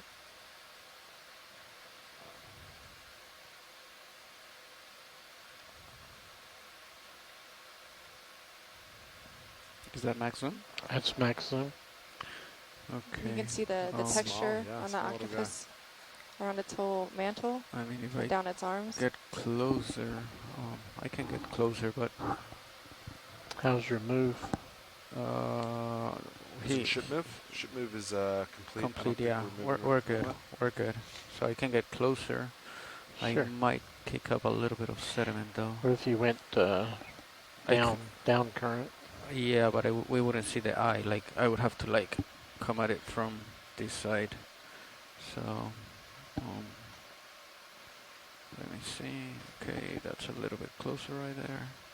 I can point the mini Zeus down if that helps him out, but I might not see it. Yeah, so I'm closer right there. Oh. Okay, let's come in.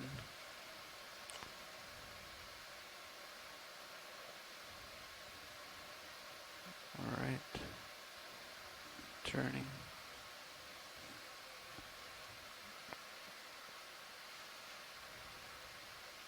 Okay. Go. Max zoom.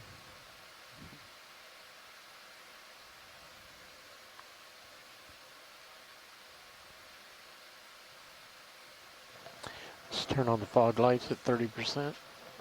3-0. My colleague Jen has a big grin on her face. She's really excited about this octopus. He is beautiful, or it is beautiful. I guess we don't know the sex of these. Yeah, no. But just really, really interesting creatures here. It is pretty amazing. There's all this life down here at 1,460 meters at this point. Let's tilt up. Center everything.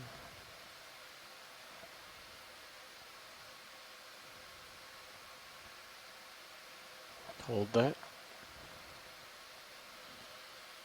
Can you kill lasers for me, co-pilot? I sure can. Thank you.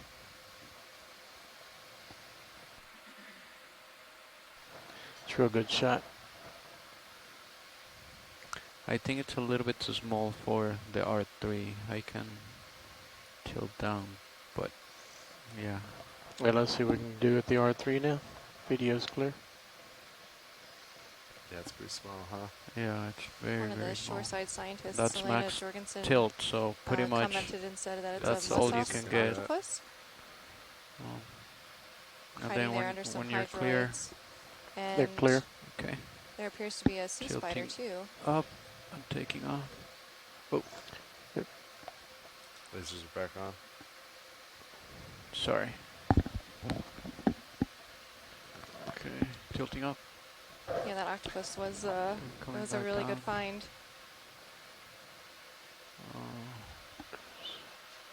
Is that an orange tongue? A couple more ctenophores Yeah, floating I in don't know what the this water is. column here. Quite a few of them today. And there's something down here with a Not really sure. long tail. Go ahead. Yeah. Huh. What is this? Keep going. Upper right. Yeah. Bit of kelp, probably.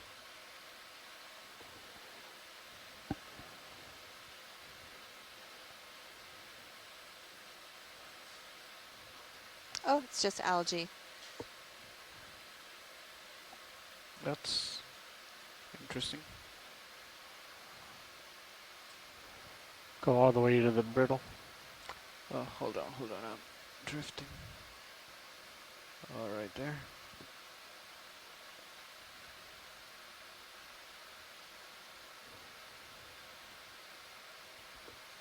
Yeah, great view of that. And so Rian texted from lunch, and she says this is a little bit of algae. Okay. It looks like Brittle this brittle Star's star is having a feeding good on lunch. this algae. Is that right? Yep, kelp or an enemy tentacle captured.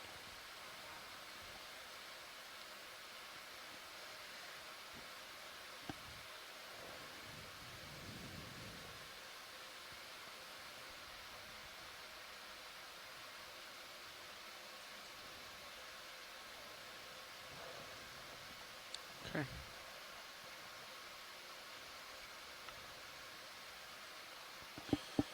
Pat, you feel ready for another move? I'm ready. Nav, can we do same move as last, please? Okay, got that. White sponge, possibly. Bridge, this is Nav. We would like to request a So move we don't really at know what that 20 long stringer meters was. There's at, some conversation, either Big algae snail. or kelp or Laser possibly a across the tentacle. snail. But in any case, it's food. Ready for zoom? Looks like we have another Go gastropod ahead. here. Copy, that is correct, thank you. Just making its way. You can see its trail.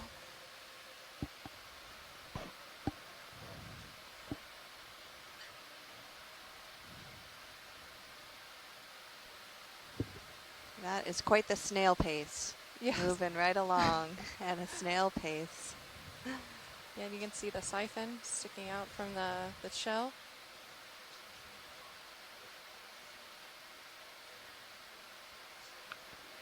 Lasers.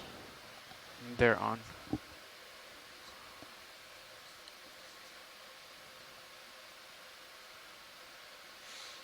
Okay.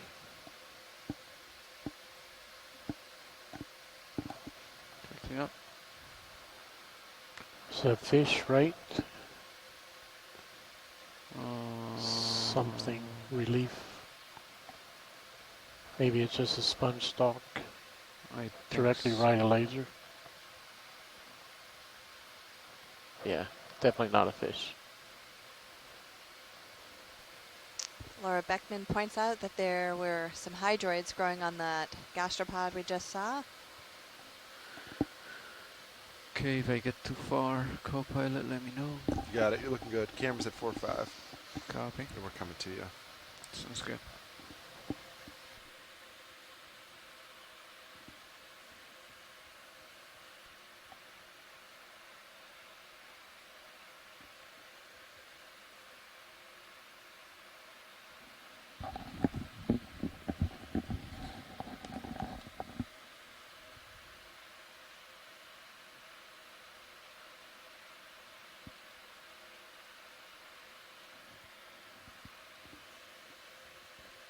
Quick sum right here, video. Another snail. I think so, right? It's like another gastropod.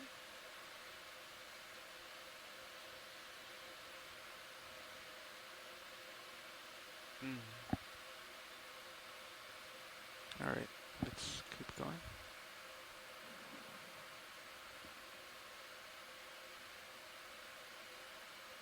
Potential another octopus up there. Maybe an enemy.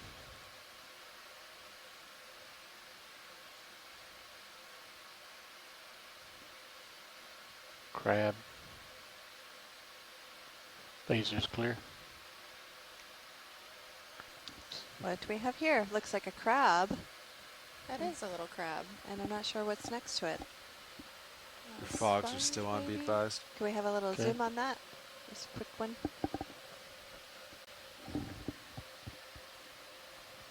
Go ahead, video. Oh, hold right there. Sorry. Okay, tilting down. Alright. Trying to hold right there.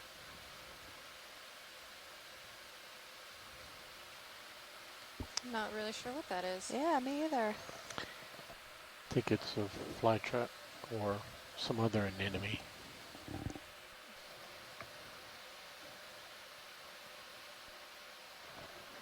Okay, let's go to the eyes of the Scott crab. France is saying maybe a contracted anemone.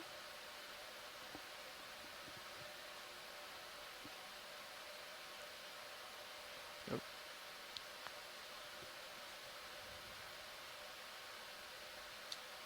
Or possibly a dead sponge on a stalk.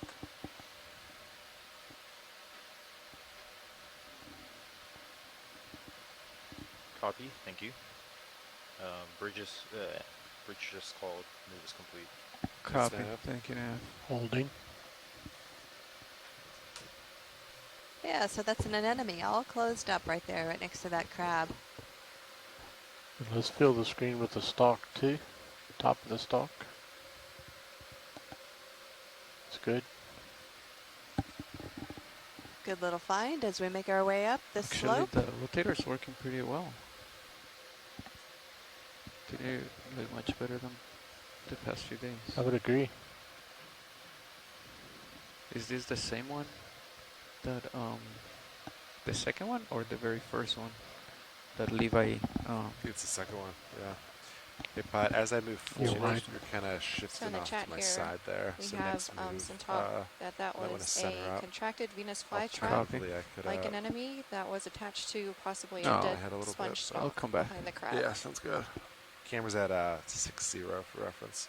And then that ship just, that move just stopped a few minutes ago, right? Like maybe. Those flytrap anemones are couple really cool minutes, looking. 1 minute. They really are. Looks like it's still going. Looks like it's almost done though. Or did it finish? No, Yeah. the move, Oh, the move okay. is done. They It's called. Copy finished that. at 26. Copy So that. It's 26. Yeah, I might just have a little bit of swing left. Copy. I don't think I can go all the way out there video, but let's just do All like right, we're a quick zoom continuing our from way here. up the Copy. slope. We're currently at a water depth Hold of right there. 1,455 meters. Nav, what's our bailout? Looks like we've got another anemone here. And bailout is possibly a carnivorous 270. sponge behind Okay, it. let's Copy. come back video. Thank Yeah, you. it looks like that was one of those Venus flytrap anemones. Opened up a little bit for us.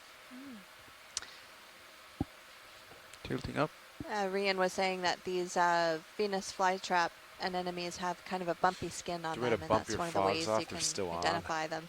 Yeah, go ahead and turn them off. Got it.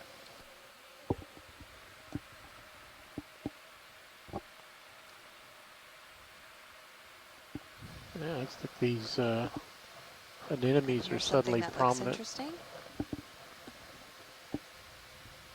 Ah, another one of those flytrap anemones with maybe a sponge that it's connected to. I'm not sure what that Yeah, thing is. I think it might be a coral.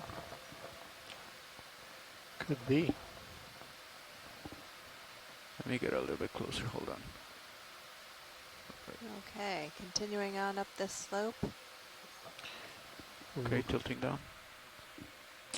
Okay, we got Landed too hard. close up of that.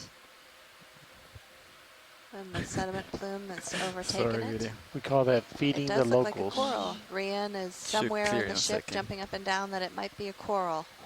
Let's see There what you it go. is once the Focus sediment on the plume pink. settles out. It does look like some type of octocoral. based from Scott France, who's helping out on the chat here. And look, there's a little crab as well. And there's a crab with it. Sorry, video. Lithidid crab from Kelly Markello. Thing is, if I push down, like I'm gonna. Thanks a lot, Bios. I appreciate the help. It's a soft coral. Okay, right there.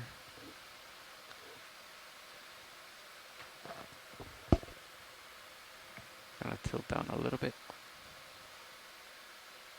This is sparking Okay, some right there. conversation in the chat amongst our scientists who are joining us on shore. It's possibly some type of soft octocoral. No internal skeleton on this guy. There you go. That looks better. Yep. And there's a little Do basket you want me to star pan next left to it. and get everything? That's a good shot right here. Okay.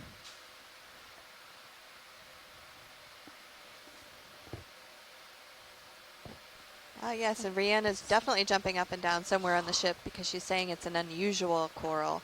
Let's go to the bottom right white thing that's on it. Go ahead. Tilting Getting down. a closer view of this. Oh. Max soon. Okay. The pilots are fighting the current a little bit in this location. It is quite strong current here. Earlier we could see sponges that were bent over because of the current. Let's bring up the fog lights at 30%. You got it. Yeah, let's take it to 50. 5-0.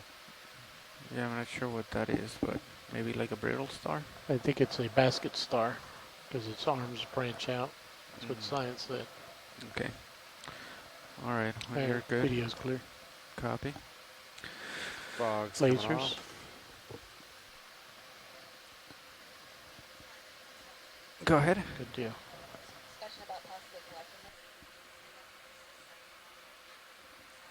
Ship stopped at this time. Copy. Yeah, we're not moving, so we're good. We're in good position. Let's see if your port outer's gone. That's it. Copy. Tilting up video. Pilot, now that we're moving, how do you feel like another move? Yeah, go ahead. Fog lights clear. Yes, sir, they're off. Nav, could we please do the same move as last, please? Copy, same move. You've been doing 100 or 110? I've did 100. What do you feel? How do you Copy. feel about that? Yeah, I mean like this relative direction. Slope is. We could do like 110. Do you want to look at 110? Yeah.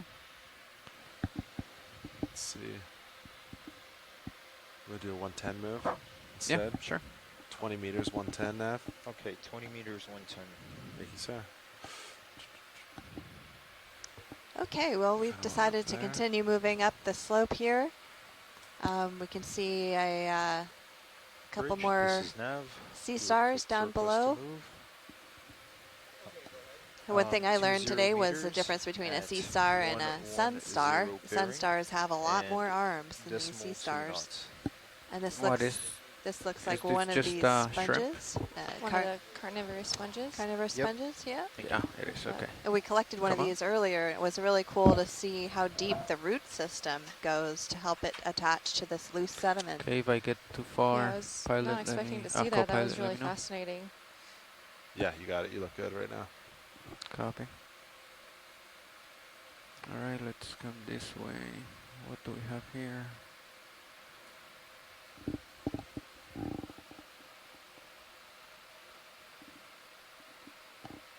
Sea star. More sea stars. This particular star here is a sun star. It's got extra arms. Looks like it's lost some leg Or at least tips. that's what I think it is Let's as a take a look at geologist. it. We'll see what Chris Moss says about this one. Oh, Yeah, no, it it's a, what's this one again? They called it a Brisingid before. Brisingid. This is a Go ahead. Brisingid. Another Brisingid.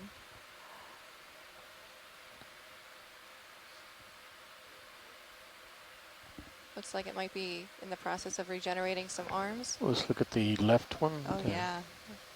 That one arm looks like it's folded over a little bit. One that's now at the bottom left edge.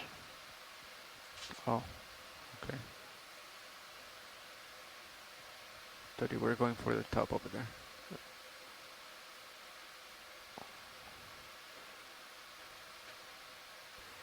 I got excited about those And sun now stars. continue I want down to see another that one. lowest leg. Those are pretty interesting looking.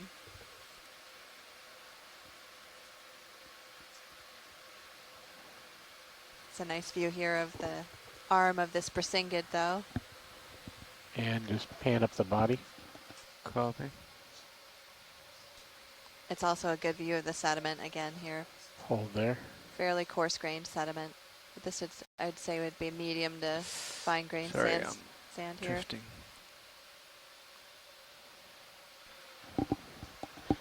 Looks like this guy's been in battle. Pilots are doing a great job today, fighting some of this current down here, fairly strong currents down in these canyons. As you can see, some of this marine snow is whizzing by the front of the camera. Ready? Lasers. And earlier we could see the strong current by the carnivorous sponges that were bent over Good by job. the current. Okay.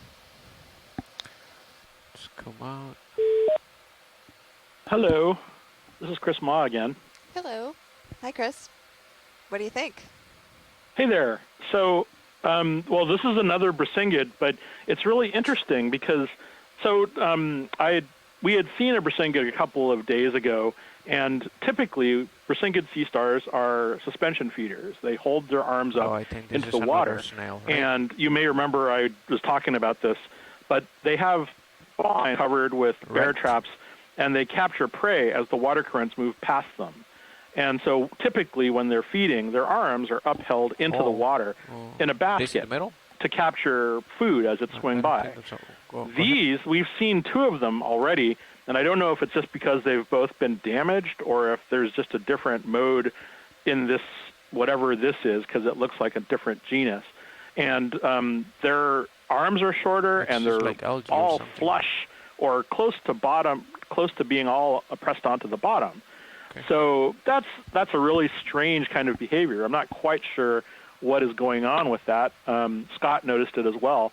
And so that's really interesting. I mean, for all I know, that could be another genus or, another species specific type of behavior or morphology.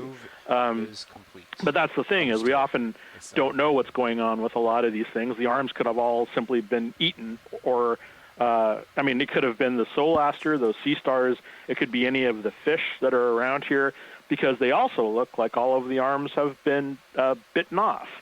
So, there's lots of interesting sort of trying to put together what is going on, what is new, or what is, the result of ecological interaction at this depth. That's what you're talking about. So, the fact that we've seen two of them already, if we see 3 or 4 of them, I might ask to collect. But at this point, I'm just going to say, well, maybe you just got some hungry fish. So that's fine. But they're also flush, like I said, all of their arms are sort of pressed down onto the bottom, which is not typically how their behavior works, because their feeding apparatuses are intended, for plucking food out of the bottom. The other thing I just wanted to mention is that every once in a while, we're also seeing some of these ophiocanthids with their disc raised up above the bottom. And that's really odd. I don't know if that's a thing or not, because in the Antarctic, there are certain predatory brittle stars, and they actually have a behavior for it called tripoding, where they will hold up their disc away from the bottom. And I don't know why they do that. But they certainly do that here with 4 out of their 5 arms. So even though we're passing a cajillion of these brittle stars, there's all sorts of stuff that we know very little about. I hope we'll get to see something interesting happening. We're already seeing a lot of these brittle stars feeding, which is something that isn't something we get to see that much of. Anyway, I just wanted to call in for something that was kind of strange and unusual. Hopefully we'll get to stop and look at one of these white, nondescript sea stars as well. Got a walking brittle star at the bottom Thank you, there. Chris. That was really interesting. at the bottom of the screen. Yeah, it's great. I really appreciate all the contributions that you've made so far, and we just regained Rayanne, so she can continue to help us out with some of the bio. Bottom lip of the screen.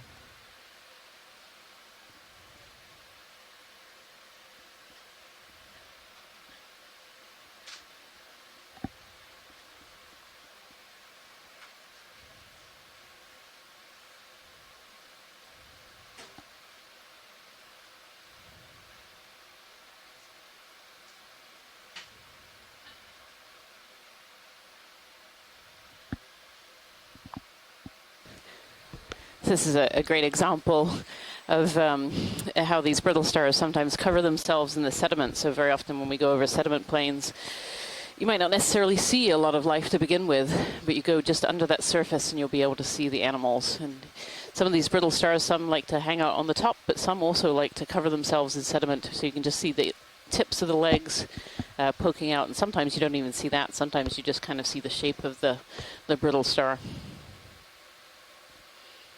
Fish diagonal up ahead, floating at you.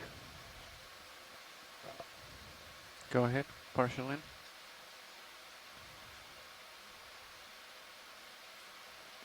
And there is a tangle of brittle stars, must be eating something left of center.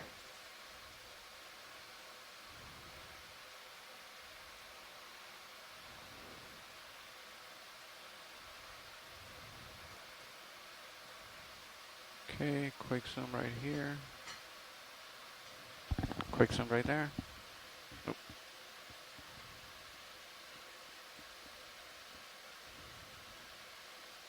Little brittle star pile up here. I can only assume that maybe there's some food under there that these brittle stars are competing for. Okay, when you're good, video.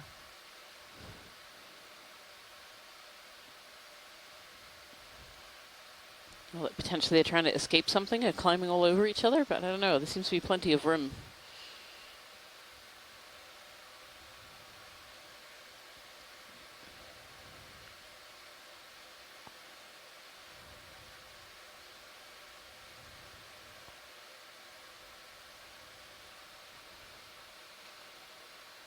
Okay, video's clear. Copy, let's come up. Alright, co-pilot, I'm centering on your screen. Yeah. As you center, you want to get another move in? Sure. Camera's at 4 or 5 degrees. I think you're in a good spot once you get in the middle there. Yep, sounds good. All right. Nav, can we please do same as last, 20 meters, 110? Copy. Thank you, sir. Same as last. Pilot, watch lead. Go ahead.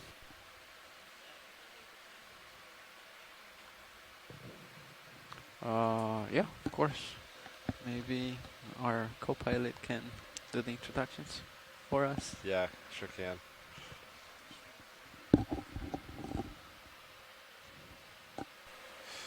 Okay, we'll just do a quick round of introductions, the front row. We're all from the Global Foundation for Ocean Exploration, or GFOE. We're a nonprofit made up of engineers and videographers. And we are responsible for all the video products and maintaining and operating the vehicles that are able to capture these moments. Sitting co-pilot right now is Sean Kennison, and then sitting in my pilot seat. Right here, sitting pilot, Fernando Aragon. And then sitting navigator. Nav is Tim Wazowski. In the video chair. Yeah, and on the far right is Roland Bryan in the video and satellite engineering. And in our back row, at Survey 2, clipping the videos, I'm Nate Kenny. Thank you so much. So I think it's important to realize, although you're hearing our voices as science leads in the background, we're a very small part of a very large team up here on the Okeanos Explorer, exploring the ocean today. And in fact, next to me, so Jen Ashoff has gone off to lunch, and so I have someone more unusual sitting next to me. I have Anna. I'm Anna Lenish, and I'm with NOAA's National Centers for Environmental Information. And so I'm glad to be stepping in. So Anna is one of our sample data managers. Do you want to give a little explanation of what that is, what you usually do? Sure. A sample data manager aboard here on the Okeanos Explorer helps the science leads basically take all of the samples that D2 collects while down on the seafloor or in the water column. And as D2 comes up, we go out to collect the samples, bring them back into the lab, take photographs, process them, take DNA samples, and all of that is so that we can send things back to the Smithsonian so that we can make those samples available for any scientist who's interested in doing more research on those individuals. Yeah, because it's really important to note that all of the samples, including all of the video and still images and all of the data that comes off of D2, is all public accessible. So all of those samples are going off Another white thing to the right to of be that, used by researchers around the world. Absolutely, and our goal is to get that information available on the web within 24 hours of those samples being put onto the ship back here in the lab. So it's a quick process, but the ultimate goal is to get that information and that metadata out to who needs it. Yeah. So the sample data managers up here on board like to keep us scientists in check. You keep us organized. It is a mutual process for sure. Okay. Let's take a look at this before we head out there. Video going. Is this another Venus flytrap anemone? Which one do you want, left or right? Yep, this is another Venus flytrap anemone, and in the back here we have another one of those cladorhizids, which Laura Beckman has just given me the common name for, which I love. It's the ping pong sponge. Now they're talking about the sponge. So ping pong sponge. It's got two of these large crinoids, sea lilies that we've seen before as well. So this is the flytrap anemone. And the flytrap anemones are a fairly common component of the deep sea around the globe. Not a huge amount is known about them, even though they're so common. They're very commonly seen. Okay, we're going to tilt down a little bit. So in terrestrial Venus flytraps, they have triggers that will cause them to close. Do deep sea Venus flytrap anemones have something similar? Do you know? I don't know, but actually there's something really interesting on this one. I don't know, pilot and video, if you could zoom into those tentacles, they're a little bit banded. If they're looking at Not quite sure what's going on there. Go ahead. It's max zoom. Oh, we're a little bit far. That's okay. Yeah, if you see some of those tentacles are very straight, and then some of them have these interesting bands on them. And I don't believe I've actually ever seen that before. It's a little bit unusual. So I'm not quite sure what's going on. I think I'm drifting, sorry. A scale room wrapped around the base there. Okay, and then I'm going to tilt down for the So each of these tentacles are filled with what we call nematocysts or cnidocytes. And these are specialized cells that have barbs that are almost like little harpoons. And when they touch something, touch some prey, those harpoons come shooting out and stick onto whatever the prey item is to be able to bring it into the mouth. We have a lot of time. Okay. Gonna lift up. Here we go, some feeding information from Sean Rooney, who's with the Alaska Fisheries Science Center in Kodiak. It says the Venus flytrap anemone is a passive suspension feeder and orients itself on its slender columns so it faces the upwelling current. So that's great information. Thank you, Sean. Copy, thank you. Move is complete. All right, let's come up. Thank you, Nav. Okay, and then is there any interest in getting closer to those three specimens? Watch lead. I'm just saying because the co-pilot is moving and I'm like off to his side. So if you're really interested, we can try to get there. Otherwise, we just keep going up. Okay. All right, let's go. Video. Hold right there. Oh. I'm gonna rotate a little, keep you in view, co-pilot. Copy. All right. Lasers. One of these big sun stars, and we've seen a couple of others so far on this dive. This dive has definitely been dominated by the echinoderms. Lots of brittle stars, lots of sea stars, and then these cladorizid sponges that we've seen a number of. Go. And Les Walting made a great comment in the science chat room as well, that he's not sure how these poor cladorizids would feed with all these brittle stars covering over the top of them. And they have been absolutely covered from head to toe in these small little brittle stars that we're seeing all over the bottom today. I didn't notice I was rising so much as I was doing the close-up of the star. I thought Z bias was pretty good before. Maybe I was pushing thrusters without noticing. Go ahead, what?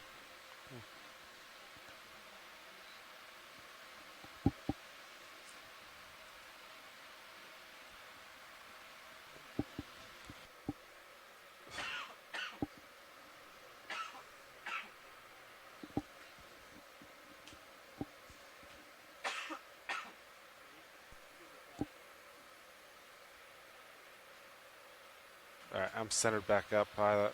We're looking good. Copy. Still moving a little bit. Camera's at 6-0. Sounds good. Blue view still looks pretty clean. Not seeing too much ahead. I agree. Can we confirm the fog lights are off? I will confirm that right now. Yes, they are off. Thank you.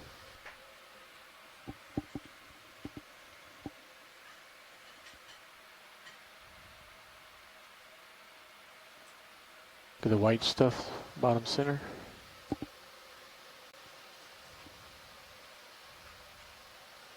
Let's get those fog lights on at 30%. I'm pretty close. 0. So hold right there. So if you're just joining us today, we're on dive number 8, the final dive of the Seascape Alaska 3 expedition. That is just We've been exploring the deep waters off of the Aleutian Islands. Today's dive has been around an area called Umnak Canyon. We're on the far kind of southern end of Umnak Canyon, where the canyon actually starts to split into 2 different directions.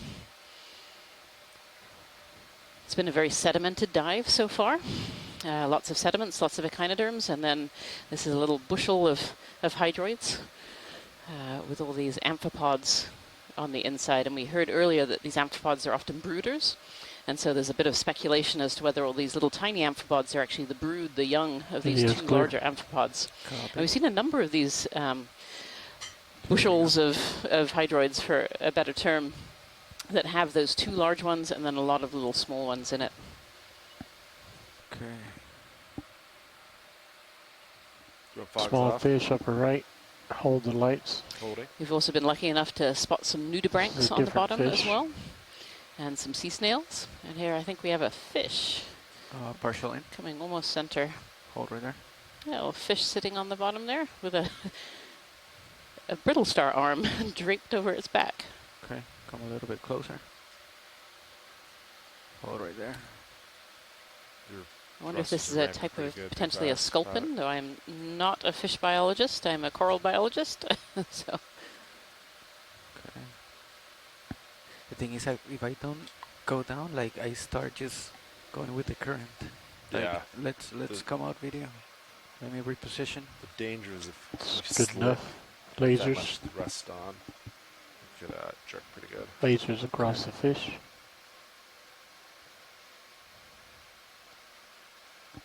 Clear. Okay. Yeah, like I know, like I'm bringing them up like up to 60. Lasers maybe. clear.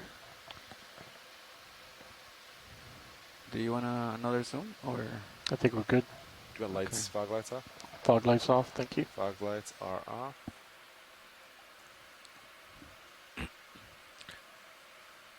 I feel like if it's not up to like 60, like I start drifting back. Well, I guess I could fight it with this, but then... I think if you just do like 40 down. Yeah. And then... try to go forward instead? Use your stick, yeah. Because when you're on a slope, you're going to... You don't want to hold still with verts. Copy. Alright.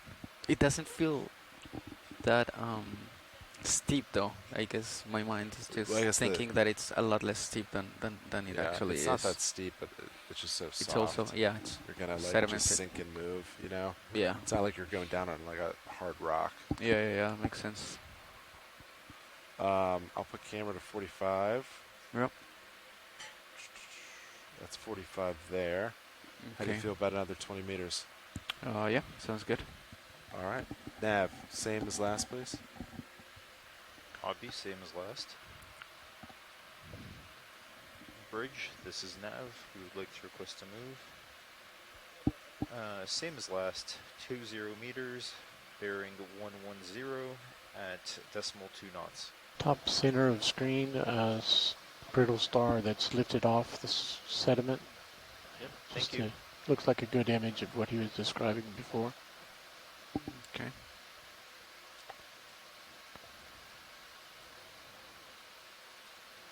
Tilting down, coming.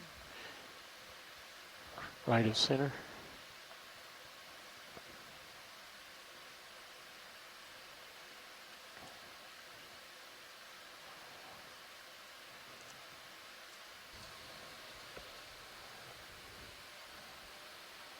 Taking guess a he's good not look at the quite bottom lifted. here and zooming right in, we can see lots of these brittle stars. They've definitely been the dominant fauna throughout this dive so far, but we're also seeing lots of little brittle stars too that are just kind of tucked under the sediments as well. You'll see some polychaete worms. I think I see the head of a polychaete worm sticking out of a mud tube there. And its back end, or maybe another one sticking out of another tube crossing over. Yeah.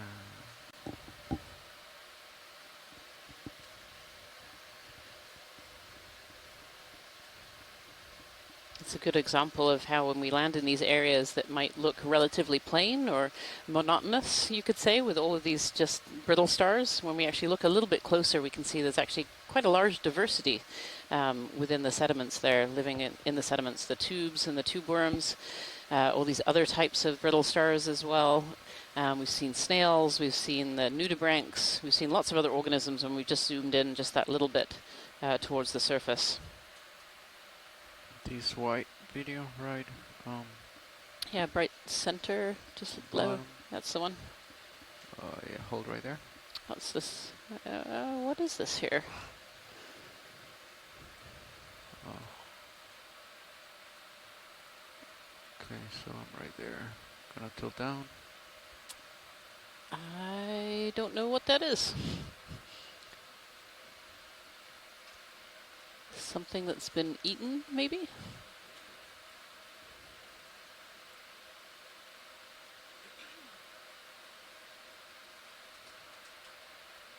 Yep,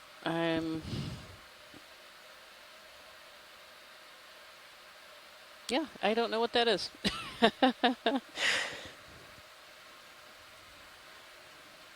Dead sea star, maybe? I was wondering like that. You can almost see the spicules of the arms. It might be where they've kind of blown into a pile.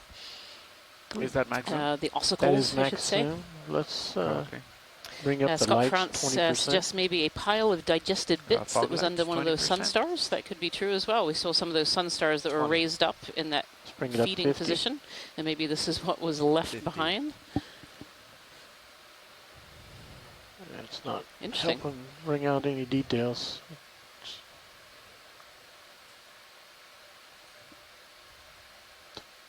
Blows it out. On the left, too, we can see actually some tubes that have amphipods sticking out of them. Back them off. Yeah, go ahead and turn them off. And another little brittle can't star image tucked it any underneath. better. Thank you, Copy pilot. that. Fogs are off. Okay. Bob Carney chimes in. Rotating It's up. a clump of pteropods or holothurian death. It's a sea cucumber. Something happened on that spot.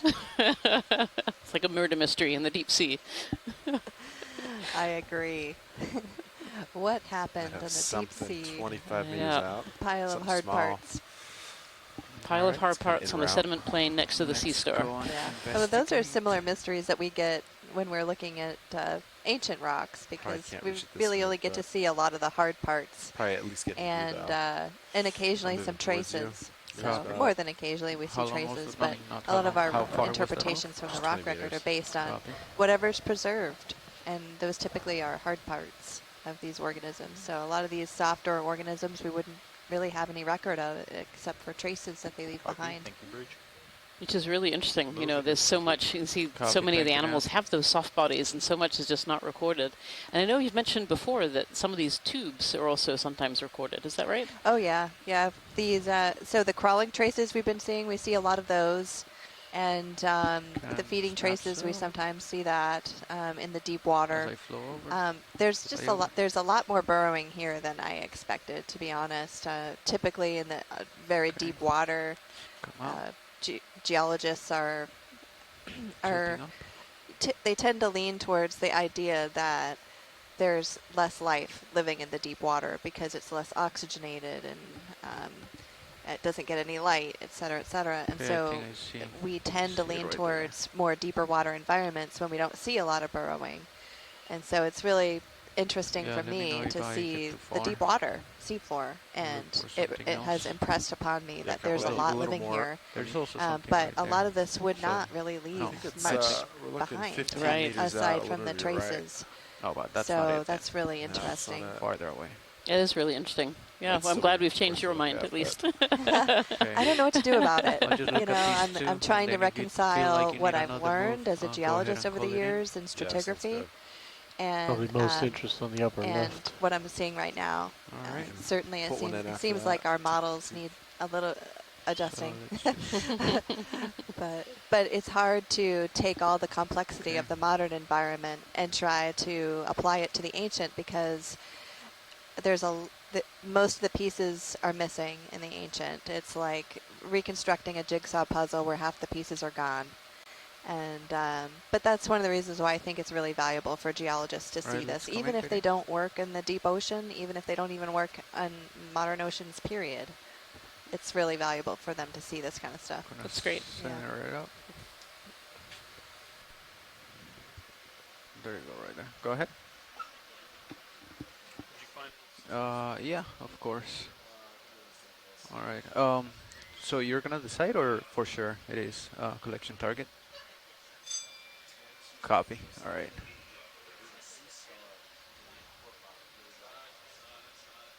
Sounds good. Sounds good. Thank you. All right, let's come out video.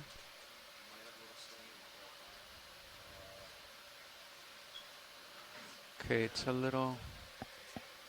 Oh, okay, we're gonna swap right here. So I think all right. Fernando, did I hear potential sample? Yeah. Or confirmed? Confirmed.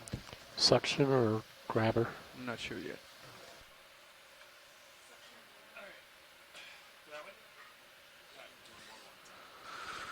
Okay, it seems like it's holding. All right. So.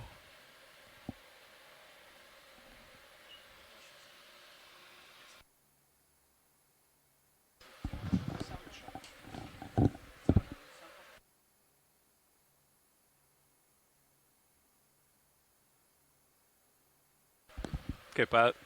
Hydraulics are on RPM 1000. Valve pack's enabled. Are we too far? Or do you think that's a good distance? Should That's I a get good closer? distance. Nope, that's perfect. Okay.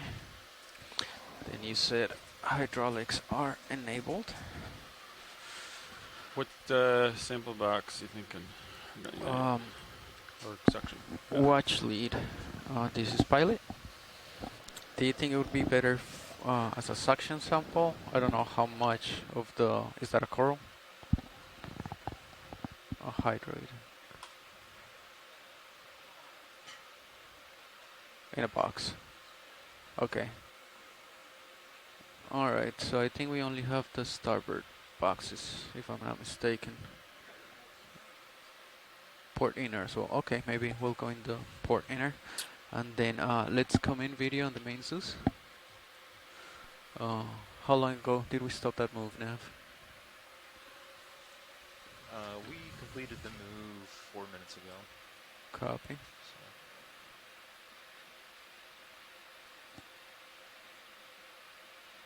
All right.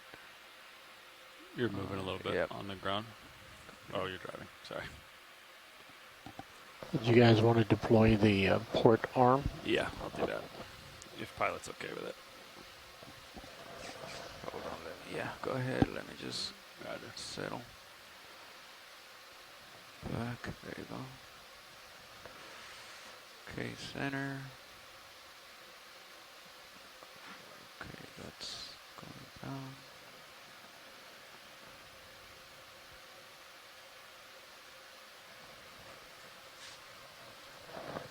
Still a partial on the main camera. Copy. Yeah, I was just trying to center it. Okay, go in. And then, how much do you want watch lead? No, let's come out video. The whole thing. Okay. All right. Okay. All right.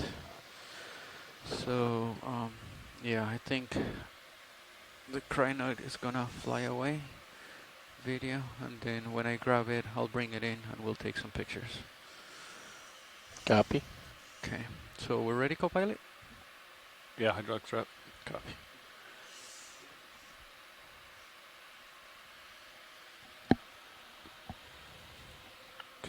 Survey 2, this is Copilot. How's that angle? Options are swinging out like this. We're swinging in. All right, I got your port bio box ready to go. Copy. Port bio box. Inner. Right. Looks like you're drifting a little bit, Fernando. I don't know if you notice. Yeah. See where you were? So you're drifting back. Yeah, the port. Do you want to reset down? Yeah, okay. So looks like you're not. Yeah, pushing down very hard. I've been sitting down at like 45%. All right. I mean, like 50. That's good. Yeah. Okay, 50, and then right there.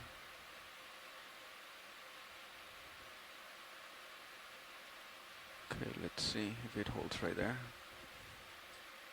50. Okay.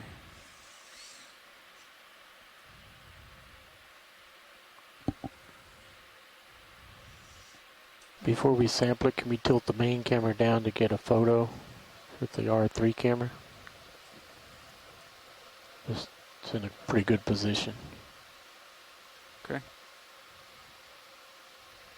Got some? Lasers are now on. Boom. There's one with lasers.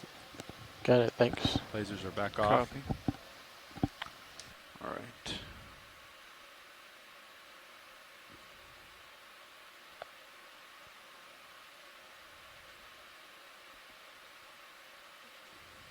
All right, that's good. Let's come in video. Which cameras? Both. I'm driving Mini Zeus. Yep.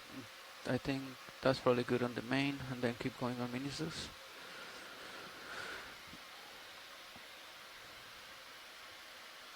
That's really good right there. Thank you. Okay. So.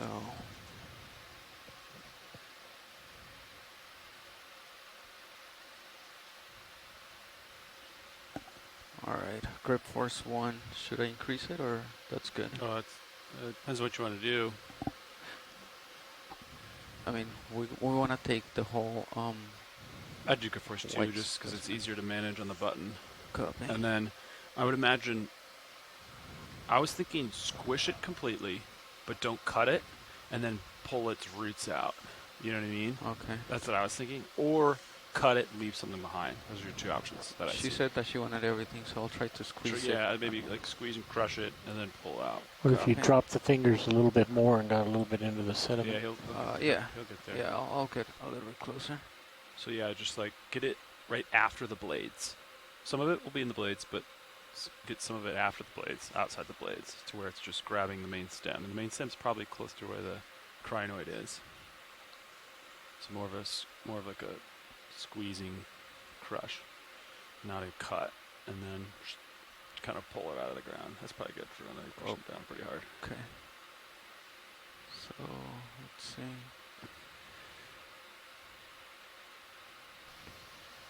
Think it's already close all the way, or I keep going right there? A little bit more. Let's see. Okay, so now you're closed all the way, likely. All right. So now, so now it's. I think it came off of the. Yeah, you're good. It's coming out. Yep. All right, let's get the root come out. system. Oh, look at that root coming out. So, Oh, there's a wow. rock under there. Okay. Yep, this is great. This is awesome. This is fabulous. The rock is we're an going straight associate into to the this box video. biologic. It is. Let's Nice come and out gently. of the drawer. Oh, how close am I to the camera? All right.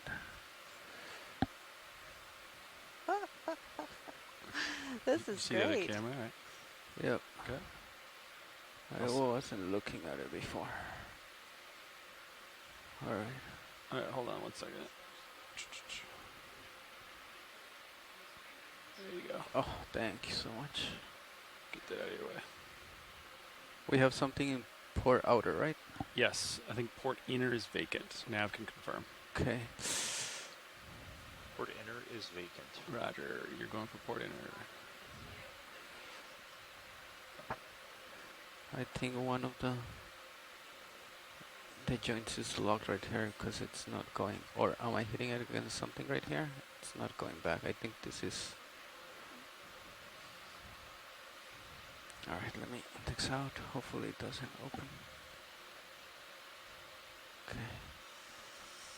Alright.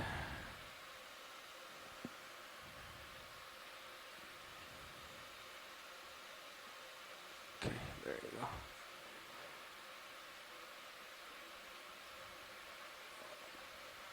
Oh, again. So far, so good.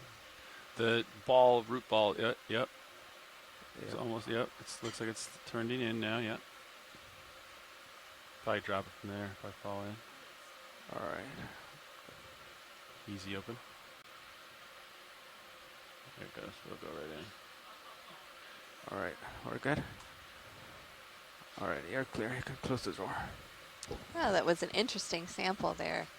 I was really surprised to see how deep those roots went. Cool. Yeah, so it's obviously on one of those sponges that we saw earlier that must have died and left the stalk and the roots behind.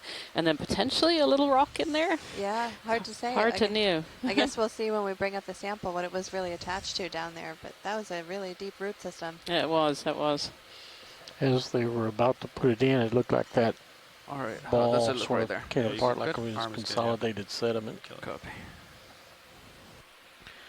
Alright, watch lead. We're gonna swap up here.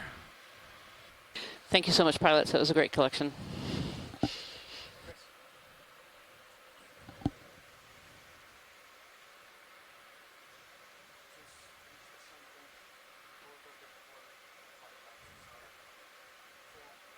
Co-pilot, Yeah.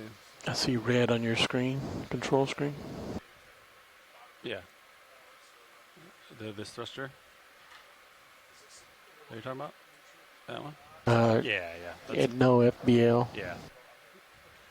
Yeah, we disabled that thruster for now.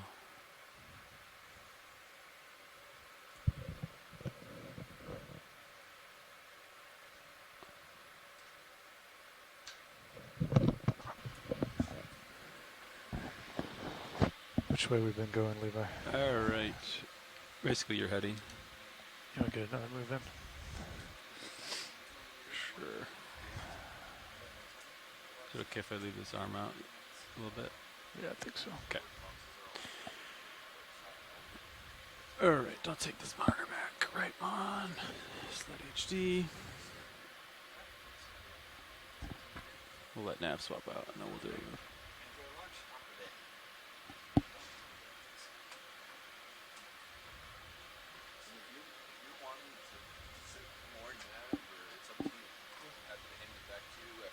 All right, Delta 14, I got you at 49.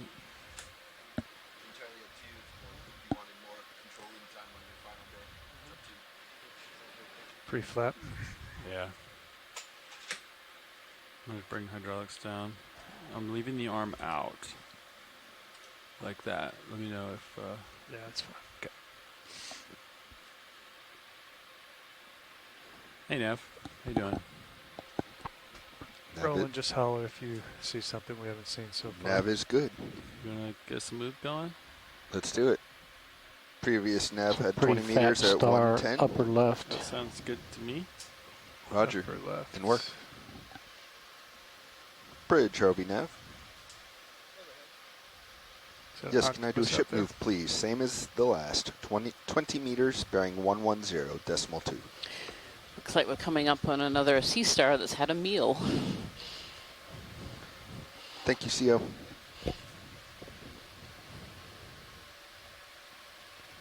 We've seen one similar to this. This one looks elevated though, like maybe whatever it's eating is still underneath, which Oh, we and is this a haven't larger seen. boulder in the background as well? Copy. 20-meter move in. Rajo. Run the move. It's a nice boulder. Yes, these Is there sea an stars, octopus when under they're feeding, kind of puff up in this shape. What do you want to see, Big Roland? fish. So we First know the that star, Okay. and then we'll go to that had a big meal fish. sometime recently and have some food underneath them that they're currently eating away at. Let me get set up here. We can see on the bottom around this sea star, we see lots of brittle stars, but also some hydroids. So we'll want to look under the lower left leg. Yeah, that's going to be I can Go come ahead. around. It's just going to put the current behind me. That's okay. I mean, just what you've got, that would be our first part Isn't of the that what you target. wanted? Let me slide around, see if we can get him from this side. Roger. Yeah, Samos plot showing, yeah, 26, 28s. Got 30 on the wind dial right now, 31. Roger. Let this sediment clear here from setting down.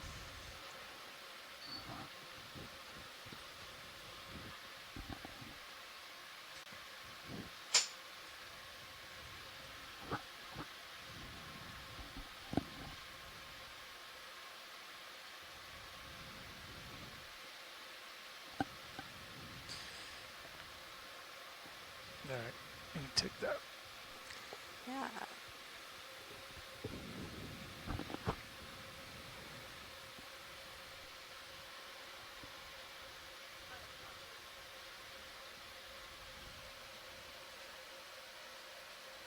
This is a Hippasteria. And it's obviously having something to eat. It's all puffed up, which means it's got some food in its digestive system. You can just see the tube feet from underneath as well. So these sea stars have what's called a water vascular system. So it's water moving through special tubes that go into the tube feet and allow the feet to move, and all the other arms and everything as well. In front of it there, you can see a tube worm with the better served feeding appendage out of the top of the tube. Keep the sediment out of the shot. Yep. Yeah, current seems to be going kind of. Yeah, I'm just kicking it up with my toe with the birds. A little more tilt down. We'll look at the red tip. Watch two's calling you. Max zoom. I don't know if you can hear. Sorry, watch the viewer turn way down. Go ahead. Video's clear. Good copy. We'll clear this sea star. And then Christopher we'll Moss says this is maybe a Hippasteria heathi.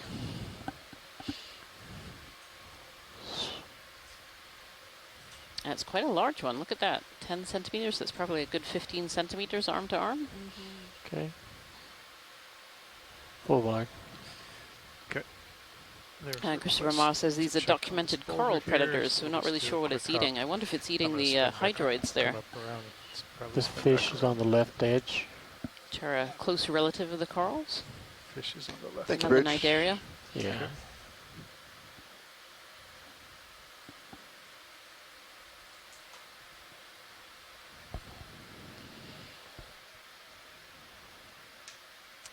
Looks like there's a fish down there on the left of that boulder there. We're trying to get a gauge of how big this boulder is here. It looks like it's way too big, actually. I think you're right, Rianne. But there is a nice fish down there on the left. Oh, look at that. A fish and a crab sitting on there. Wow, you can really see how the currents have moved the sediments around this rock as well, kind of creating this little lee that this, I think this is one of those sculpins. Oh, yeah, yeah.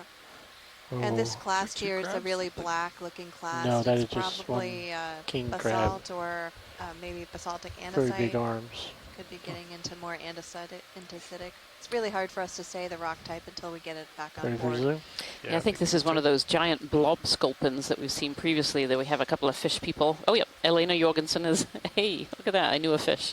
Yeah, a blob sculpin. Facing each other. It's interesting little structures on this rock here. I wonder if those are actually egg cases. Let's go up to the front of the crab. Oh yeah, look, there's two crabs facing one another there. Just on to the right, front of its good spot. face. Yours is on the move, looking down, 70 degrees. Ship is stopped. Roger, ship stopped. You're probably fine, Chris. All right, you can take more if you got it, Roll. Yeah, this is a great view of the rock too. Or was, and you can see the black ground mass and behind this crab. And we have a very close-up view of what are those frills in there? They're a parasite of some kind?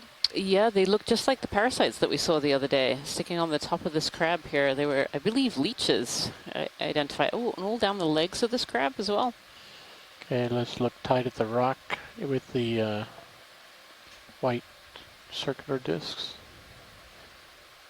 Just one at the bottom. Yeah, and on the rock here, looks scallop like we have some brachiopods, which, although they look a little bit like bivalves, are actually in a different phyla altogether.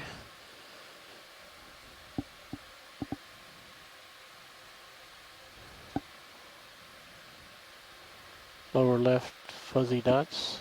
There's not too many species of these brachiopods in the modern, but there's a lot in the ancient. Oh, and there's some bryozoans on the rock there as well. That's Max. Copy.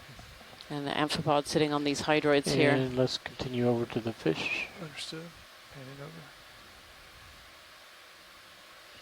over. Merlin Best from DFO in Canada say they found leech-like critters on recent surveys as well. Never seen them in the deep sea samples before this year, so that's really interesting, an interesting observation. And the clear lasers. A good close-up of this blob sculpin here as well. It's a really interesting markings on the head of that. So many kind of scratches and scrapes. Right. Going tight to the fish. Looks like a tentacle yep, arm we'll go to the on eye. its head there. It does almost, doesn't it? Yeah, the little round circles.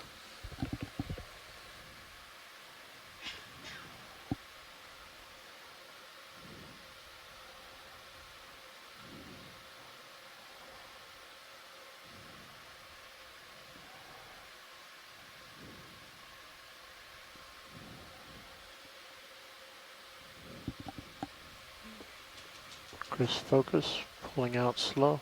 Copy.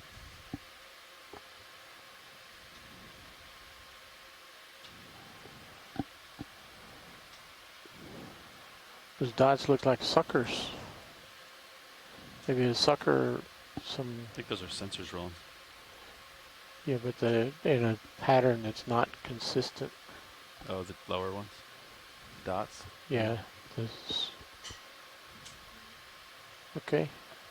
Video, get a full screen of the whole environment. Pan over, stand by. I think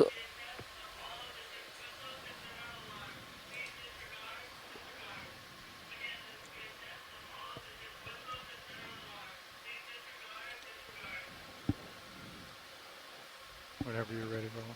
Okay, let's get lasers on. Lasers on. And one just a snap zoom on the red stuff at the bottom.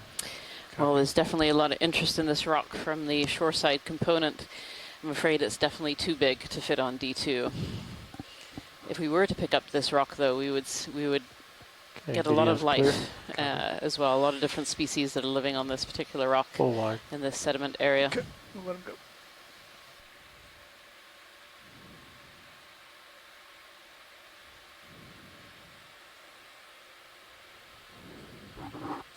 We've seen this big guy over here before.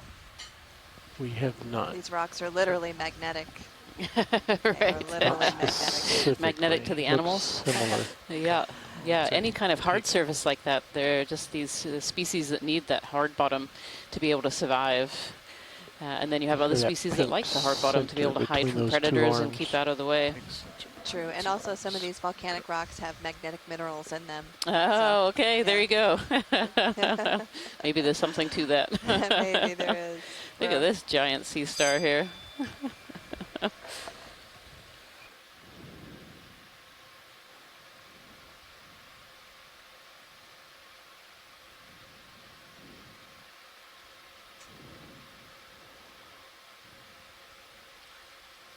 This isn't the same one we collected earlier, is it? Looks similar. Not sure if this is one of the same sea stars that we were seeing earlier, but we've seen quite a number of large stars so far on this dive.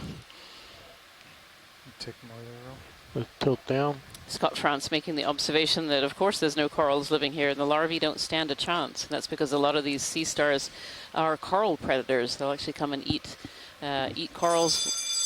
Whoop. They are just testing the alarms up here on board, but yeah. Yeah, so Scott France was saying it's no wonder there are no corals living here. The larvae just don't stand a chance. A lot of these sea stars are coral predators, and so we'll eat larvae, we'll eat young, and we'll even eat adult colonies as well. Clear. Okay.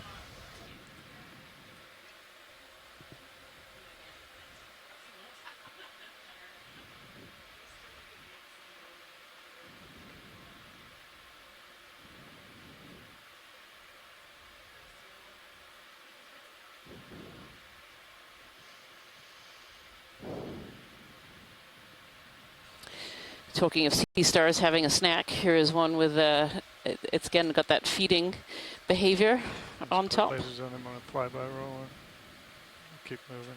And so Christopher Ma thinks this might have been the one we were just looking at previously, a benthopectinid nearcaster, potentially.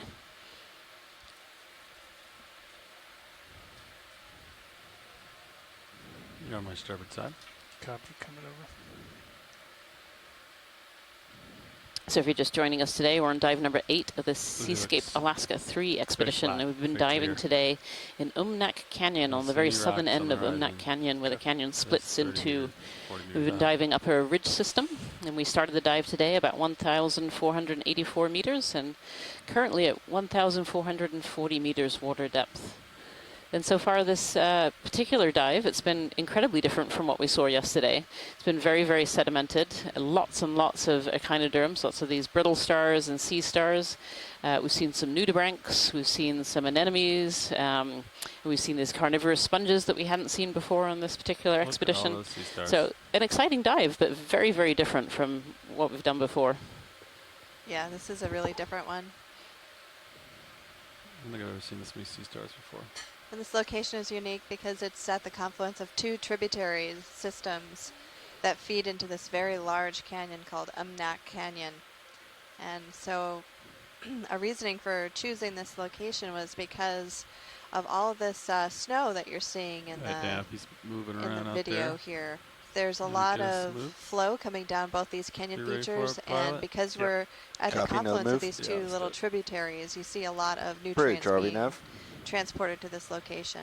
Yes, and can we you please were repeat initially that hoping to get 20 a view meters, of the canyon bearing walls of 110, this 2. tributary, but the surface conditions here out in the Bering Sea were not cooperative with that idea. So we're good copy. Thank you. Checking out this ridge that's just adjacent to it and seeing some of the biology that's living in this area.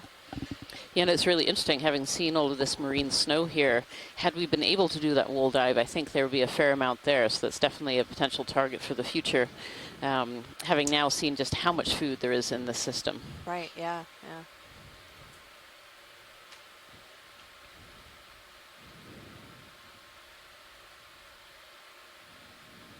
This is a sea star dive for sure. So we're slowly making our way up this ridge line, and we're at a water depth of 1,440 meters. We started our dive out at 1,484 meters. That's a lot of them. And we're hoping to make it to around 1,369 meters by the end of the dive. That's what all the tether you got.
Another one eating here, roll.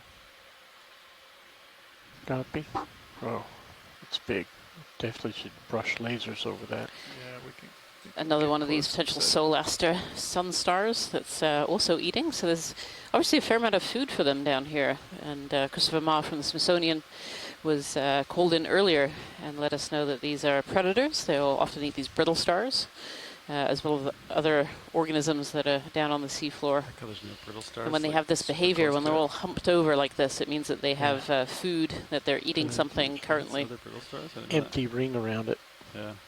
Like eat all the other brittle stars. Oof. All right, Roland, you can take more if you want. Star eat star world out there.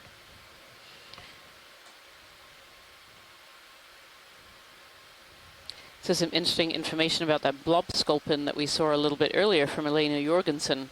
And if you noted, it had all those little circles on the side of its head. And she's saying that potentially that blob sculpin had had a bit of a tangle with an octopus and maybe ate one. And that in this, in other areas, there might be small dark spot. buried octopi that burrow in the mud. No, just straight down. From other areas of the world. They have been recorded up here in the Aleutian area. But it doesn't always mean they're not here. It just means we might not have discovered them yet. Let's turn on the lights at 50%. So this Solaster here is absolutely covered in other organisms as well that are probably catching the offshoots from whatever it's eating. So there's these little amphipods all over the arms here, and there was a larger shrimp, I think, there as well.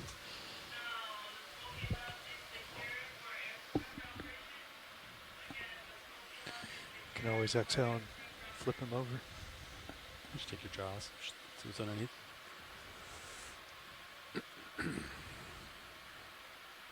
Let's look at the little creature on the left. Little creature on the left. All right. I see some skeleton shrimp in there as well. Copy, move complete.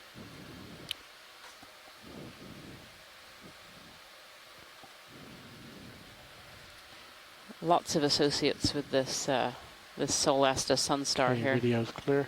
Okay. You just come out and we'll get lasers splashed on them.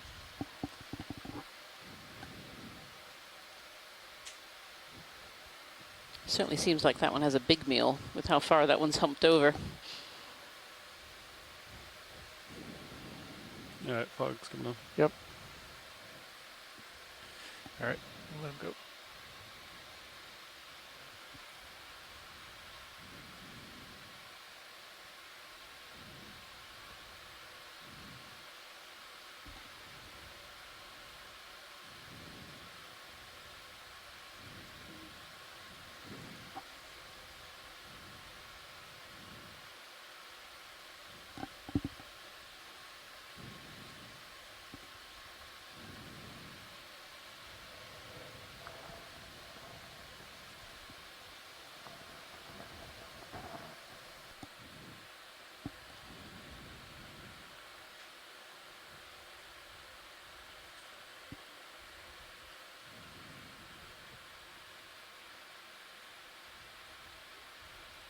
Get another 20, Levi.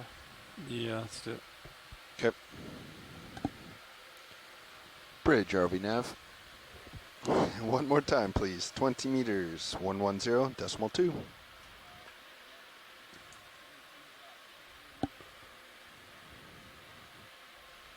Thank you, Bridge. How's the wind looking now? Still okay? It's still pretty high up. I haven't heard from Dive Super. He was going up to the bridge. Roger. Our wind and current lined up at least a little bit. 0.7. All right. You got this fish yet, Roll? We have not. Take him partial.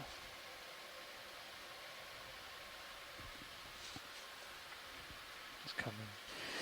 This fish is trying for its close-up today. Yeah, it's right in tight. All right, we'll let him go. Eel pout. Not sure that we haven't seen just about everything in this zone we can. If you guys wanted to pick up the pace, if there's anything up ahead that you know of that's different. Yeah, we've got moving now. Yeah, we'll keep moving.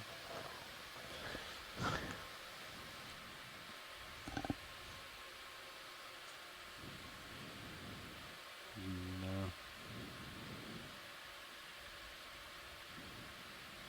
We've seen this big guy before.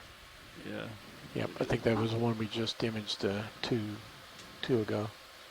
This looks like another one of those near-caster, the very large sea stars that we've been seeing off to the right. And then there might be some more of these sponges off to the left here as well, these carnivorous sponges. Oh, and one of those fly-trap anemones just facing away from us. Just dug a toe in.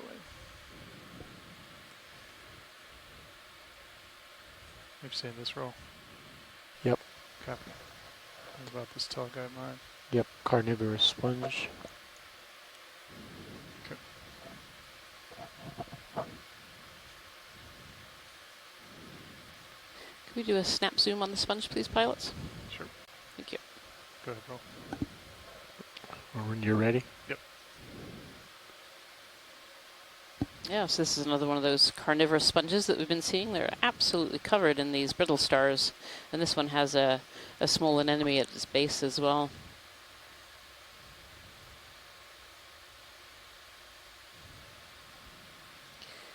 I can only assume from what we've seen today that the brittle stars are immune to the carnivorous sponge, that they're not one of the prey items.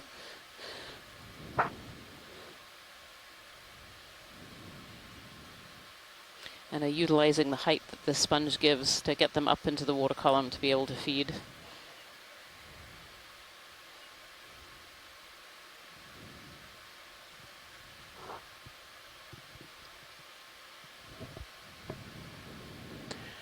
More of those giant stars.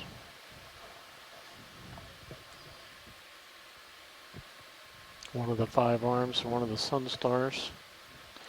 Thought there were rocks off in the distance, but I think it's actually if you have more the time, sea you stars. can fly over and give a 2-shot as you fly that by. would not surprise me on this dive. You want to study one? It's These two just look a like general they're ready to slow come head to flyby head will be in some fine, I kind of think. battle. It does. The Soul Aster, the one with many arms here, the Sun Star, is again, it's showing that feeding posture, that there's something underneath. Yeah. What if this other sea star is going to come and try and steal what it Actually, has? this near star looks different. Okay.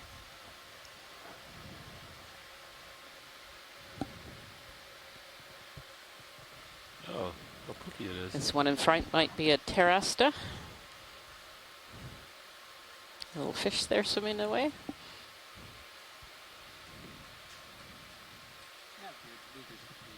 Thank you, Bridge. That's like the perfect sea star right there. Like that's the kind of shape that you imagine when you think of a sea star. Yeah. All right, roll. Take it. Tilt down.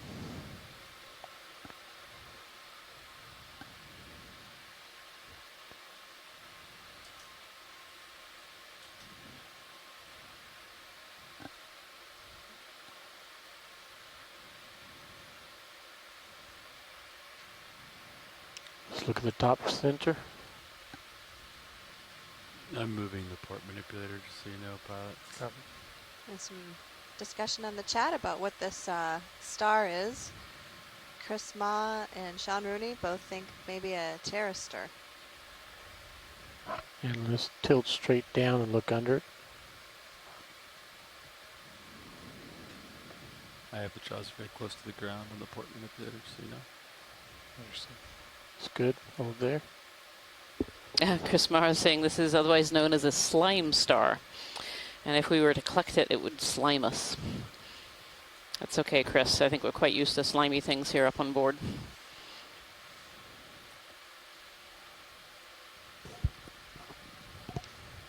Tilt up one more full screen.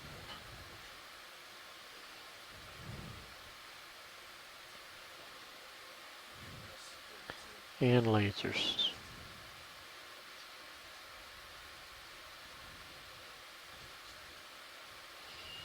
Looking into the sediments here, we see lots of these brittle stars as well. We can see lots of brittle star arms sticking out. And then lots of other tubes, the tube worms. We've seen some tube worms. We've seen some amphipods in tubes. Lots of organisms using the sediments here as their home.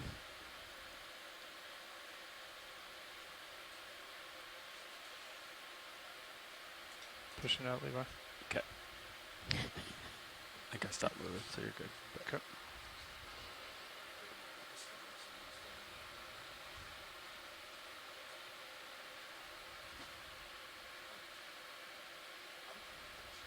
Nothing on multi-beam.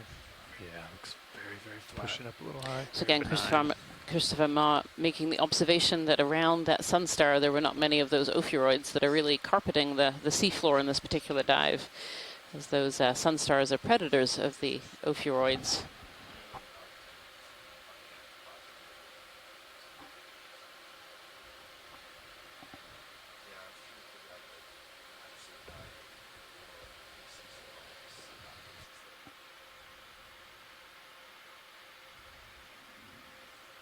knots wind. Yep. You seen this guy roll? I think we have from a distance, but not up like this. You want me to get a shot? Yep.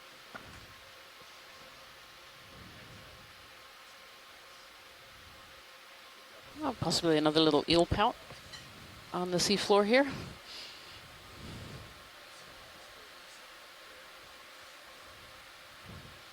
All right, you can take that.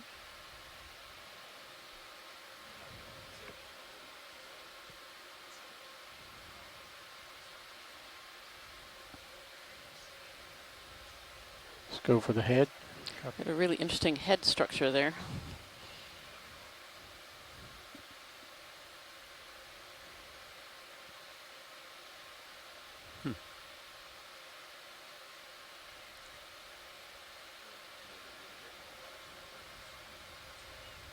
That's an eel pout. Had some confirmation from the science chat room.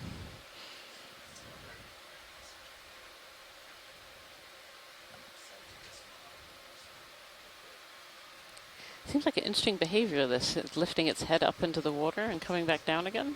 I thought so as well. It almost looks like he's using his fins to move him along the sediment bottom. Maybe trying to sense things in the water column. Yeah.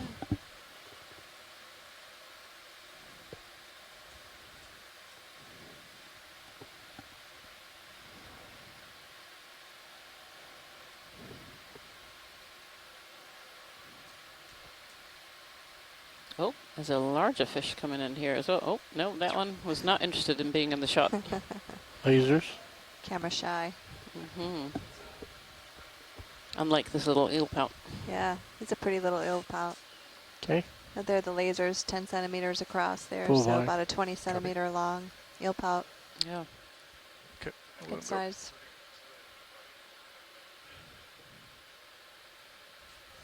We're getting ready. Yeah, you can keep going forward. Maybe. Copy. He'll call us from workshop if he wants to call it. Okay.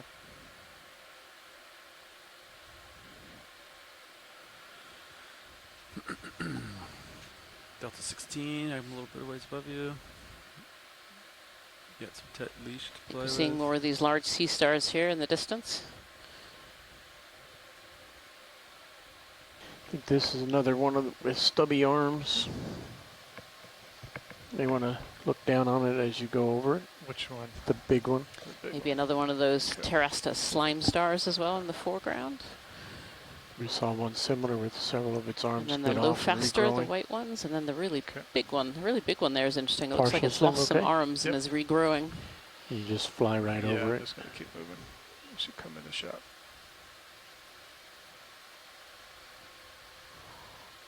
Look at that. Or if crabs cut them off or something. That one definitely looks a bit beaten up. Yeah, it does. How is that happening? It doesn't seem like there are a lot of predators down here. How do you think he's losing his arms like this? It certainly doesn't seem like it. Yeah, and I'm intrigued to hear what Christopher Ma says, but I suspect, you know, the only predators that could eat these larger stars would be fish. Okay. Maybe crabs, maybe some of the larger crabs as well. Yeah, there's definitely not a lot happening geologically to cause that kind of damage. Yeah. Yeah, Christopher Ma agrees crabs are possibly fish. Okay, larger predators of these sea stars. Yeah, that's interesting. You want this water column? Yeah, let's get There's definitely, it's something to note is these sea sea stars can often lose arms, multiple arms, and then still be able to grow them back as long as they kind of have that central area. Another one of these eel pouts up in the water column here.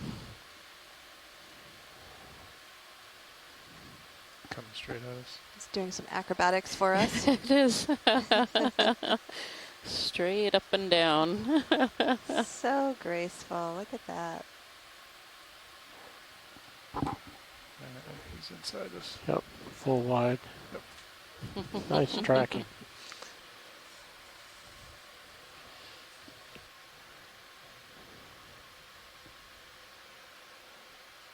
Give another 20. Okay. I agree. Sounds good. Bridge, RV nav. Can we please repeat the move? 20 meters, bearing 110.2. It's like one of these large crinoids sitting on the sea surface here. We've seen a number of those throughout this dive as well. There are also another echinoderm, also known as sea lilies.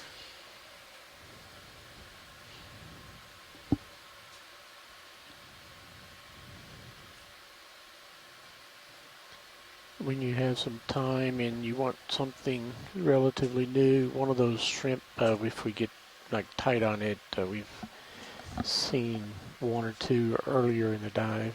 Okay, yeah, just call it out. That wad of stars may be eating something. Right of lasers. Right of lasers coming into screen Yep. center now. Yep. Copy. It's a mass on something.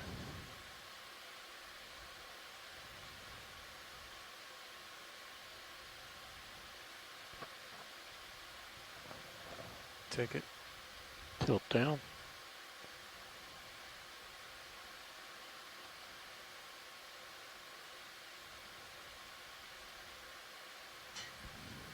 Oh wow, would you look at this mass of brittle stars? What causes them to group up like that? Yeah, I assume it's food. There must be some food resource in there. It's interesting, I see like a dead brittle star over to the left as well. Clambering over some kind of food resource underneath the pile there. Just tilt up just a little bit. We'll get the top center one. Copy. What's that transparent stuff on the right? That's a worm tube. Yeah, on the right there might be part of a worm. On the right there, let's see. Oh yeah, you can see the feeding tentacles of this worm. These kind of worms eat sediments, so they'll actually have specialized cilia on the inside of their feeding tentacles that can pick up particles of sediment, and they'll transport them inside the tube, where they'll be sorted into particles that are yummy and tasty, and then particles that aren't, that get ejected out.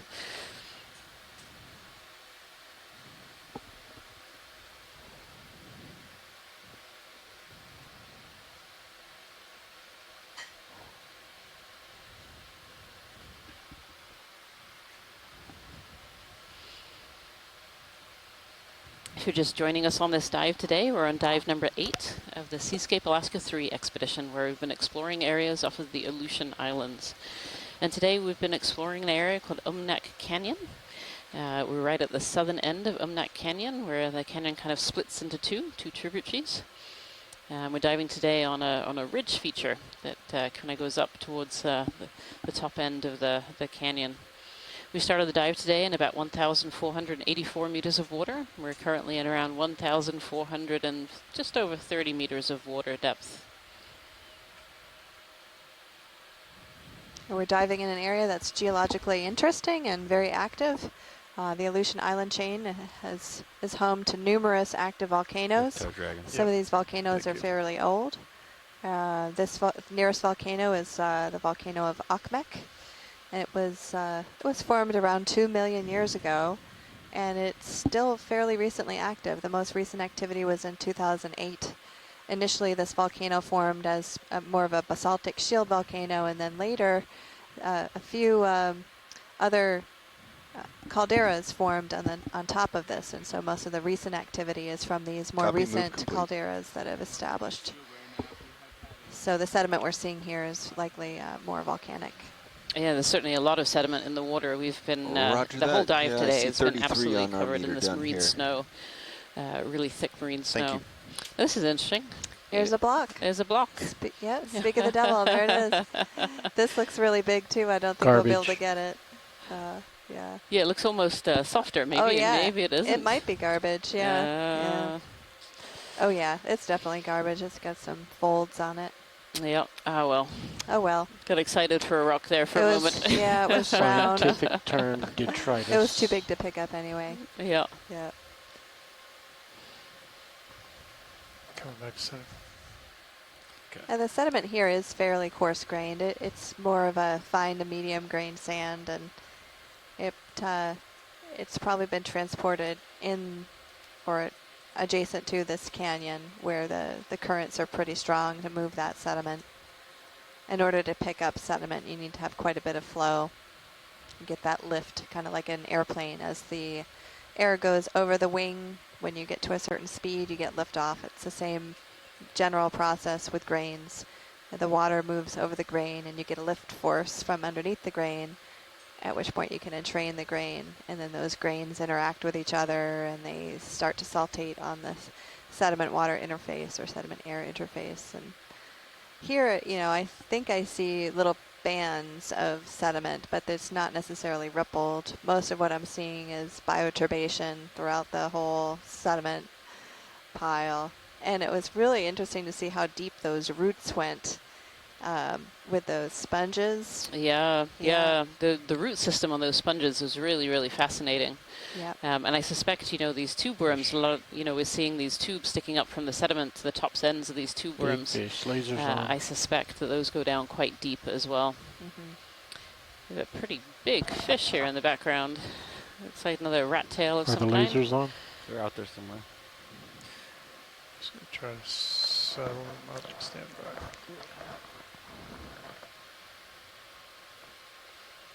So thanks for joining us today. I'm Jennifer Ashoff. I'm a professor of geology at the University of Alaska at Anchorage. My specialty is in sedimentology stratigraphy. And I'm joined here with Rianne Waller. Yes, my name is Rianne Waller. I'm a deep sea biologist at the University of Gothenburg in Sweden. And my specialty is looking at reproduction and development in deep sea and cold water invertebrates, primarily corals, but also sponges and other organisms as well. We've seen one coral so far, right? One coral. We saw one coral, one Today. soft coral. Well, I saw it from the lunchroom. Right. That's where I saw it. Right. Yesterday we had so many of them. And today? A very, very different dive today. Very different dive. We're at a little bit of a different depth, and we're also not quite on as steep a slope as we were looking at yesterday. Right. Looks like this fish has also been in a bit of the Look at scrapes. its fins. Lots of scrapes and damage on its tail there and on one of its fins. So Sean Rooney is saying this is a giant grenadier, Albatrossia pectoralis. Tilt up.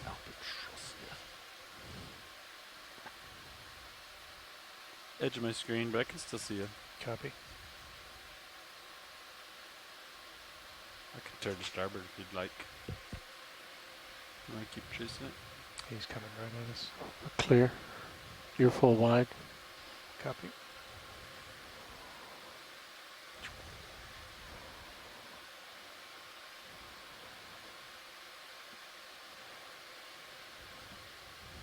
All right, I'm back at 110. Our water depth right now is 1,430 meters, and we're aiming for 1,369 meters on our dive today. And we again are in this interesting feature that's between two tributaries of this very large canyon called Umnak Canyon. And we've been seeing a landscape that looks very similar to this, with lots of brittle stars and other types of starfish. Same move, please.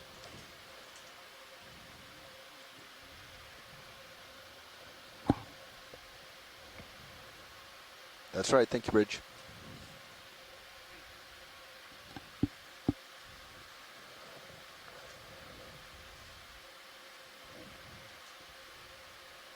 Yeah, auto heading. It's pretty snappy. Just what was left on when I took over. Yeah. You can turn, I think you can turn faster in manual.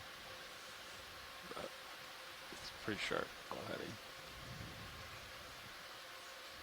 Probably helps with the cross current. Yeah.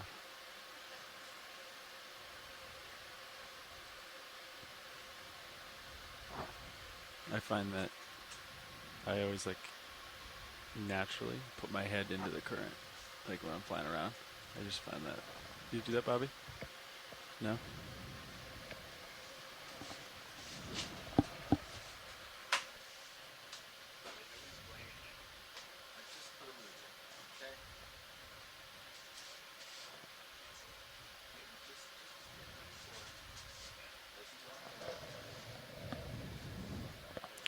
Coming up. Bridge, RV Nav. Did you? Can we please come easy stop? Yeah, FYI, So if you just joined us here today, I'm afraid that we are having to end the dive because the wind on the surface here has picked up. When we're we're on dive 8, the final dive of the Seascape Alaska 3 expedition. And this dive today was around Umnak Canyon. Center back up. Okay. The dive today has been an interesting one, and it has been very, very different, very, very sedimented. Lots of echinoderm life, so lots of these brittle stars and sea stars. We also saw some anemones. We were lucky enough to see some nudibranchs too, which is a slightly more unusual thing to see in the deep sea.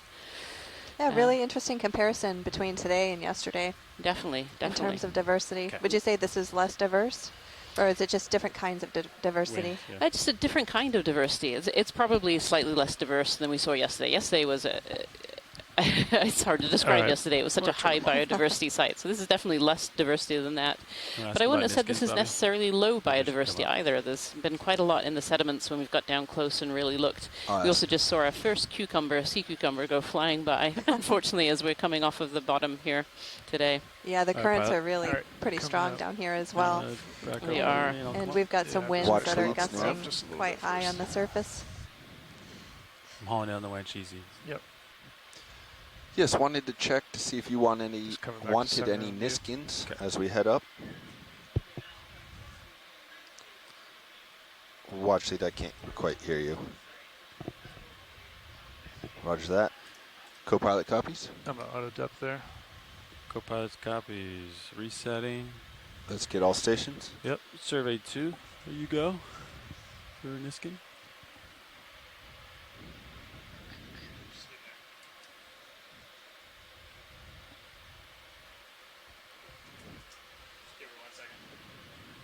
Okay, here we go. 3, 2, 1.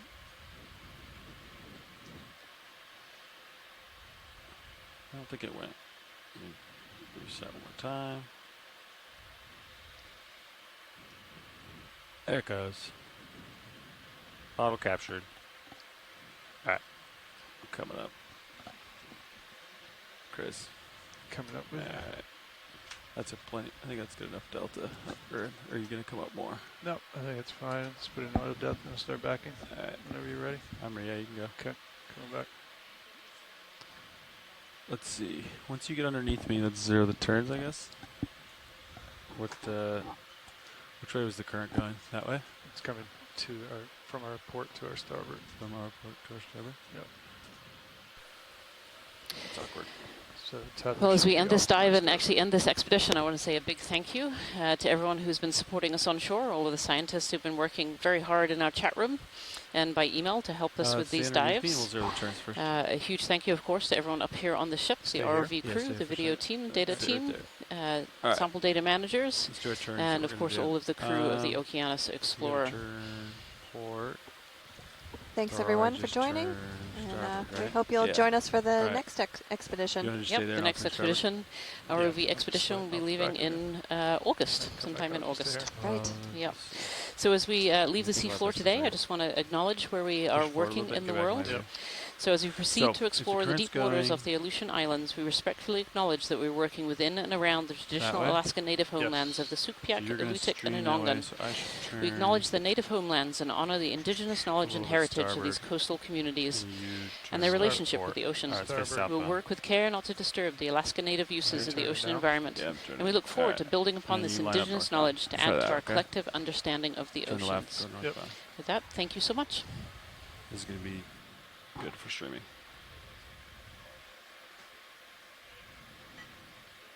All right. Let's get lined up like this. All right. There. Now let's push up. Yeah. Copy. Now let's Getting stream config. Pushing out. Watch lead pilot. Are you still on comms? Just gonna come over to starboard just to stay in your screen a little bit. Wanted to confirm that last miskin was number 6.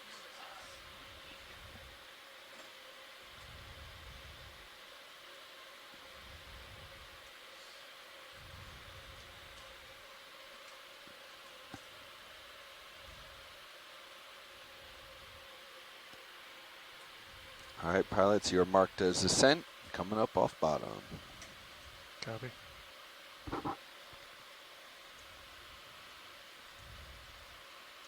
You got me? Yeah. Just gonna get their additional tail cam up. There you go. Alright, so I can see you down there. Yep. Still pushing. And you can see me. Tether looks good. Yeah. Alright. You ready to punch out headings? Yep. Auto heading out. Alright. Auto depth is out. Great. You can start floating up. And I'll start hauling in. We'll keep headings inverse. Yeah, I see you pushing out. Okay. Alright. Alright, I'm coming up.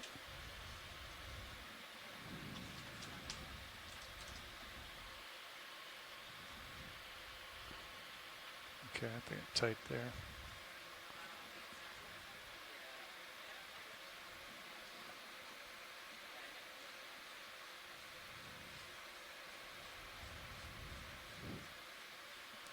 Bridge, RV nav. I'm hauling in on the winch. Copy. Wanted to let you know vehicles are off bottom or coming up. Thank you. You at 30? I'm getting there. I need you to push out a little more. At least 30%. Yep. Thanks. Okay. 19, increasing. There's 30, Chris. Okay. What are you starting at on Z? 80%. 80.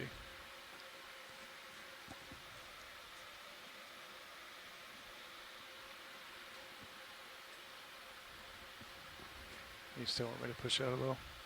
Yeah. Okay. Yeah, 25 should be fine. 20. Pilots, I'd like to bring the ship half knot over ground. Help with streaming. Okay. Yeah, do it. We're clear of the ground. Yeah, we're good. All right, I'll leave the winch there, Chris. It's in your hands now. Copy. Let's keep an eye on headings. He's going to bring us ahead, so it should straighten you right out. Turns are 0.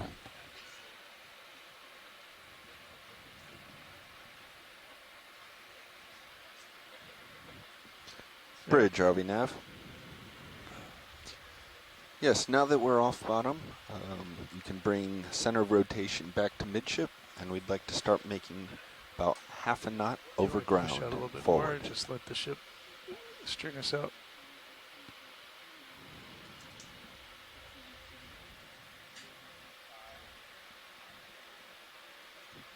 That's a good copy.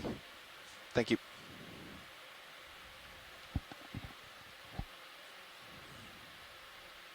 Delta's 3. I've been shooting for Delta like 5 or 7. Okay.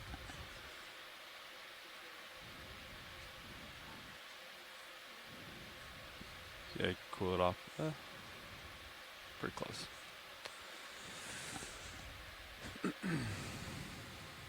Winch is doing 2930. I'm going to take that monitor back, which I believe is...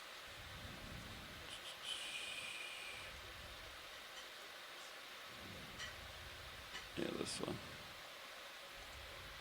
We'll look at the new traction camera.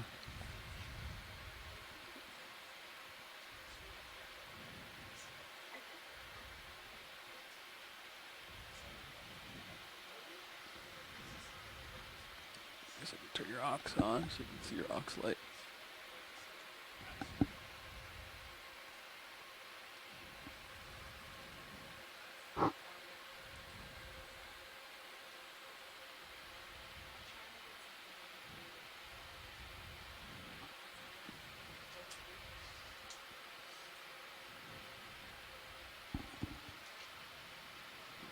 Delta's pretty low. Decrease your thrust. Get to like 75 for a while. Yeah. I'll just come off for a second. There you go. It works too.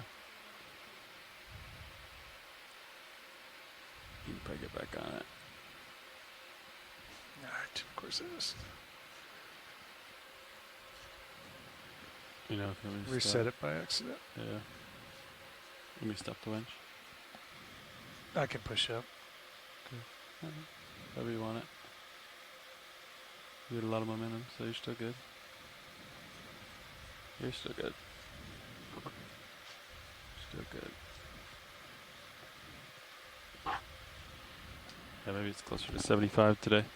Yep.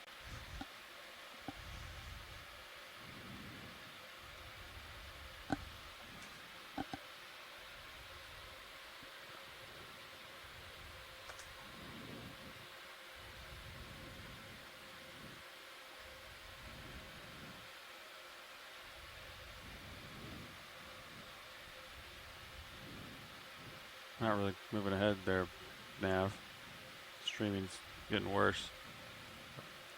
You know, give you some starboard lat there, but yep, a bit. I'm gonna get this ship going, Nav.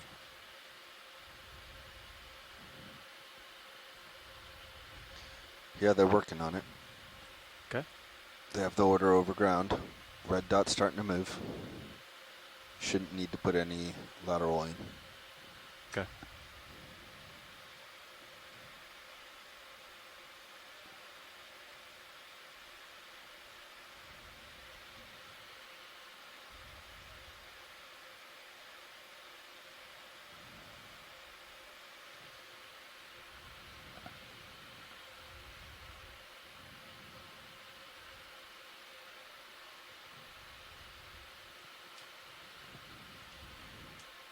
Keep you guys in here. That's cool.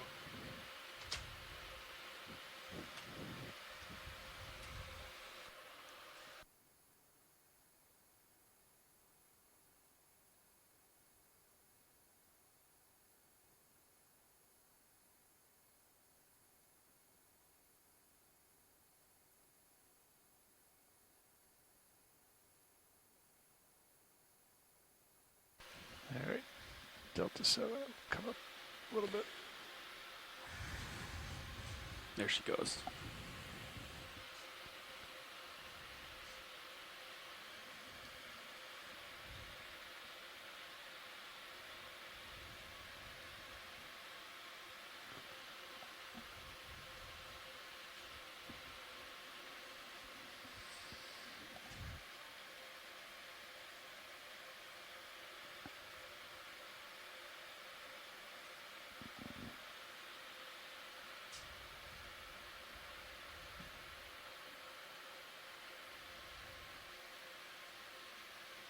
Looking good, Chris.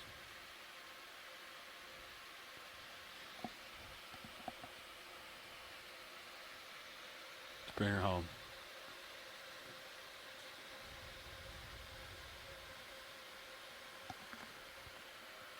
Wind 28, 30. Oof.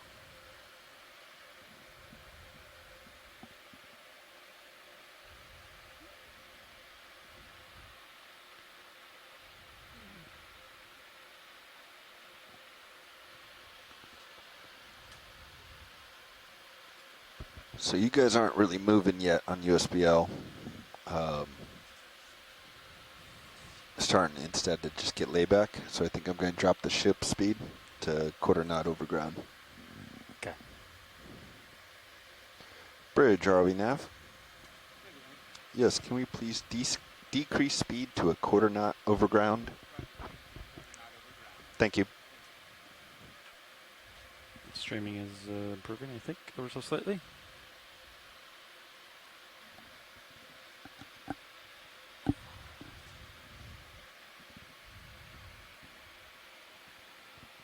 Can you clear those track lines, Bobby, when you get a chance?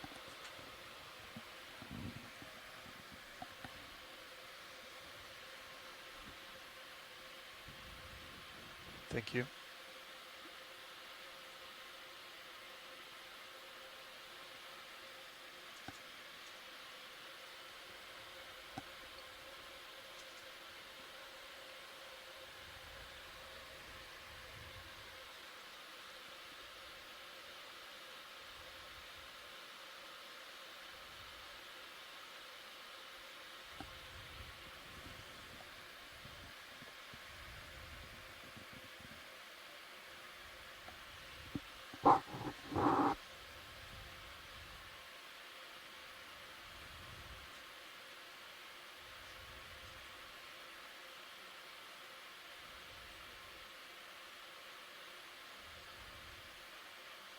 Tracking's coming around. Or streaming is coming around. 60 degrees starboard. Yep. There she goes. She's kicking.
Streaming 30 degrees to starboard.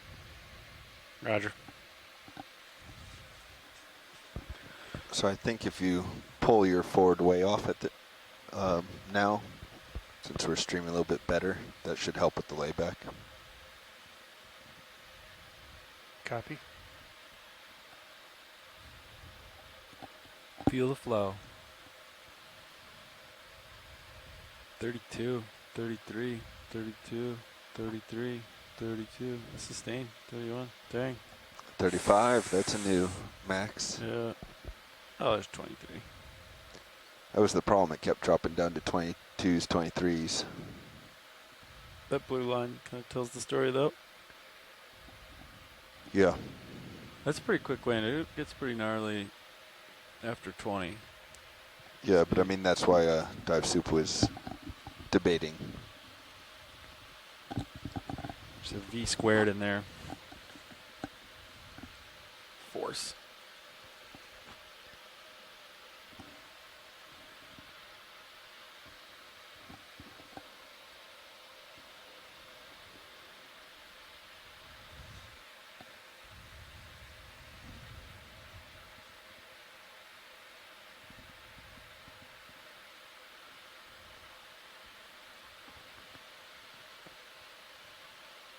Starting to see some layback on the cable. I'm going to drop the ship to a 10th. Okay. Because we're just not seeing the same that they are.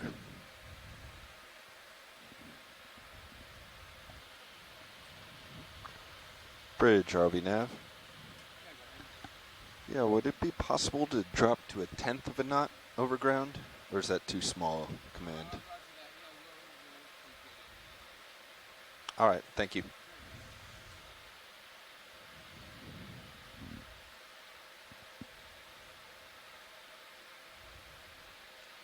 $1,010 meters.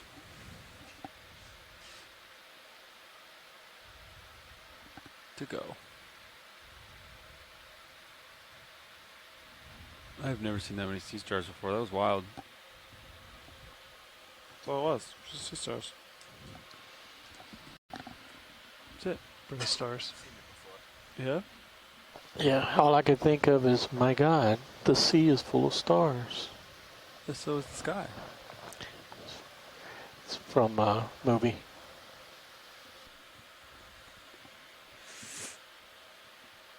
Space Odyssey.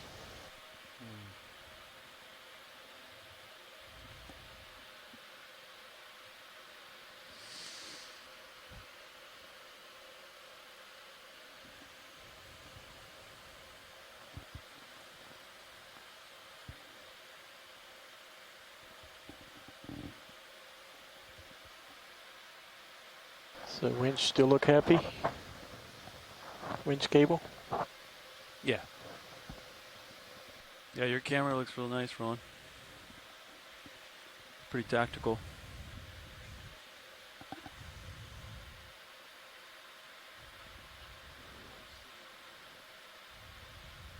I sure did. Bobby, did you say no more Niskins? That's it? They did not report additional Niskins before leaving. Okay.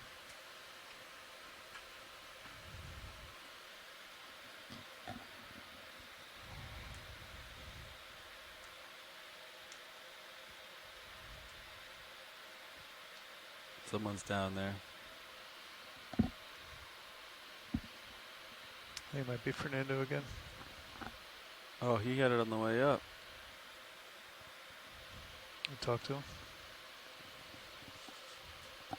So I got a winch on comms.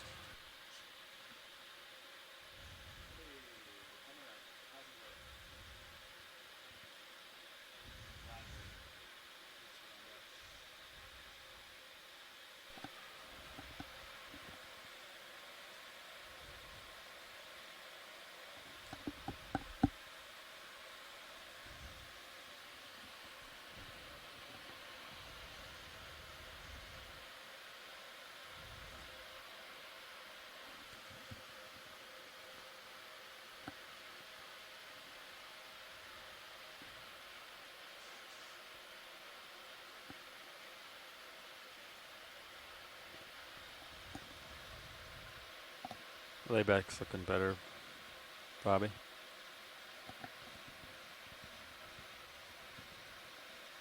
Looking real nice.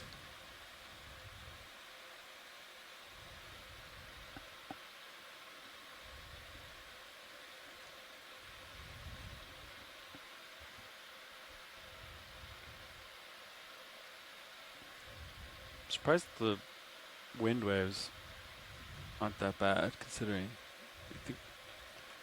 You know, I feel like with this much wind, I would see more waves.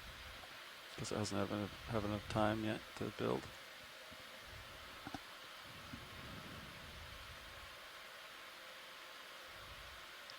So how do the verts get more efficient as we come up? I think it's less. It all depends on how much water is like flowing by you, like how much water you're being, because you're now being drugged slower.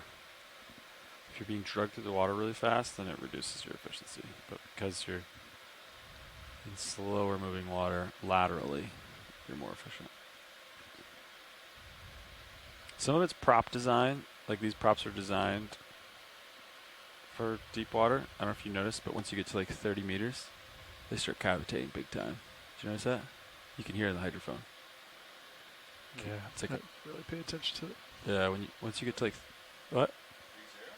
Yeah, or maybe like 10 or something like that. But like when you're on your way to surface, listen, and like you'll be doing 60% up, and all of a sudden it'll make this like noise. It's cavitation. Oh, 30 from surface, not Yeah. from the bottom. Yeah. Basically, yeah. So right now, I'm still catching you, and I'm down to 70. Yeah, I've had times where it just changes.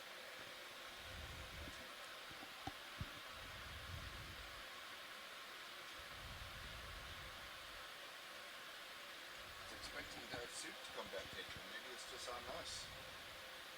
It's a big recovery. Into that wind, probably. Slight change to port, be my guess. So all that layback's gone now. Bridge, ROV Nav. Yeah. Is Dive Super up there with you? Roger that, then I think we'll make some changes here until we see him. I imagine your recovery heading's going to be into the wind.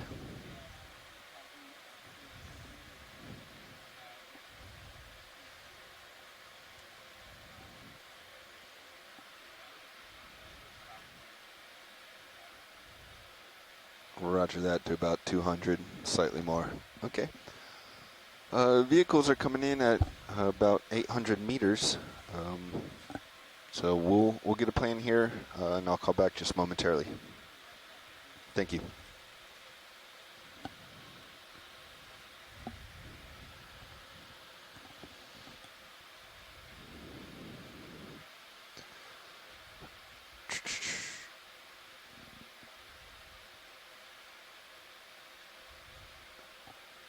So I'm thinking let's switch to half a knot through the water as we're coming up.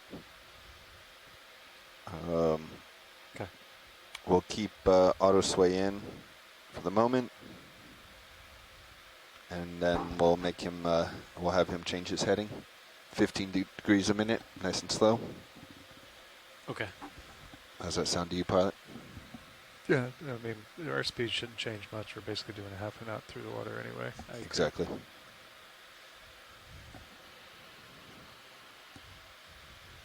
Bridge, RV Nav. All right, we're ready for some moves. We'd like to change to half a knot forward through the water.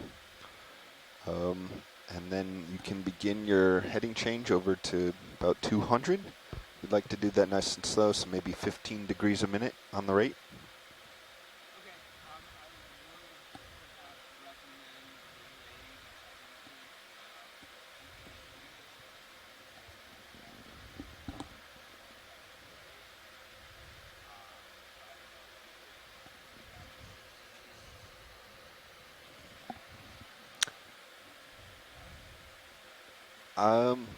I think let's, I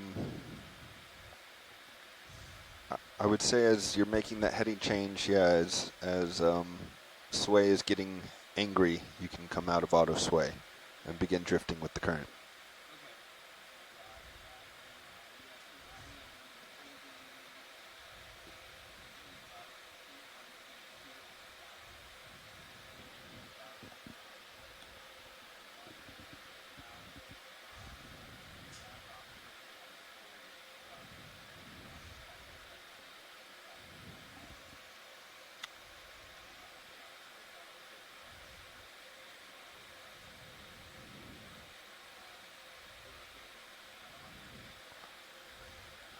Yes, roger that. And understood on the half knot through the water, we see that as well in the ADCP, that you're just about there. Thank you, Bridge. Pilots, you copy all that? Yeah. Yep. So he'll be coming out of auto sway. If this is actually the surface current, which I'm not sure it is, because it seems like they've been fighting other residual currents. But assuming that's what we see, they'll be coming down southeast. What do we have at 800 meters?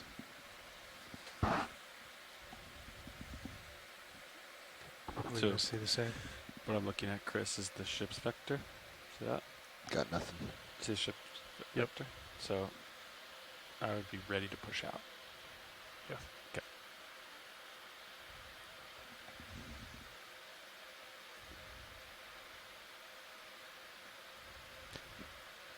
No depth profiles. Copy.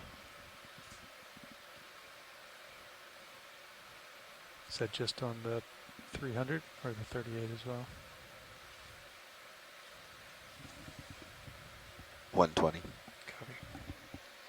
I wonder if they're oh yeah, they're doing.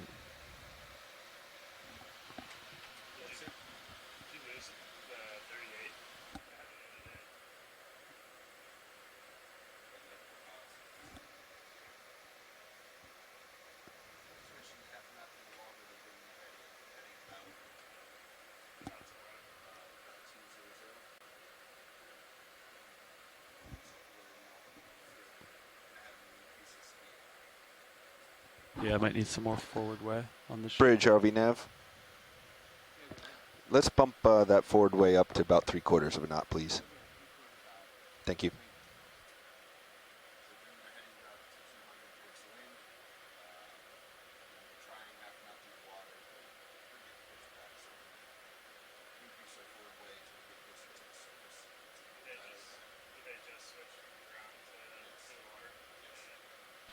Put just a little forward way in while they're doing this. Roger.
Bridge, RV nav. That's looking real good. Thank you.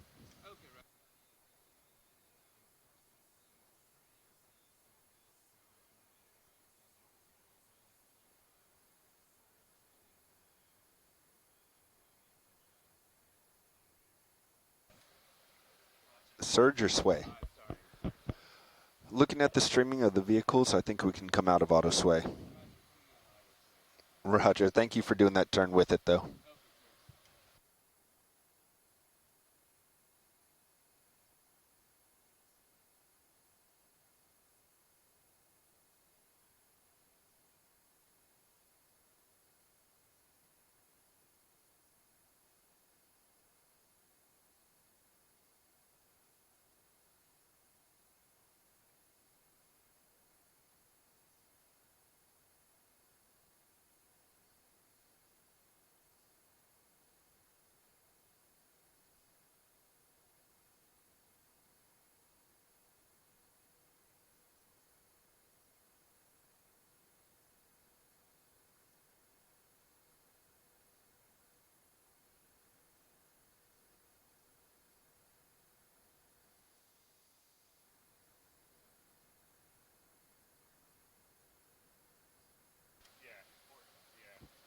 Auto sway's out. You guys should be getting back in line real nicely.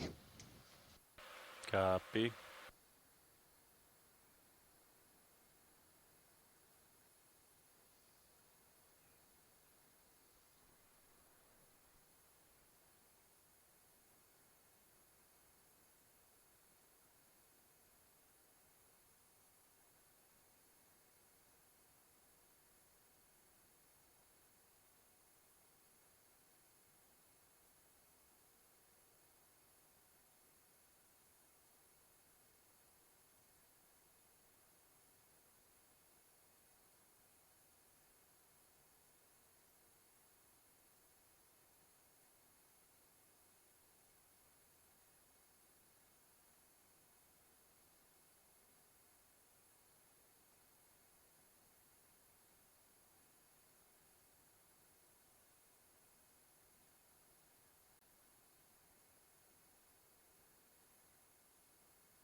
Bridge, ROV nav.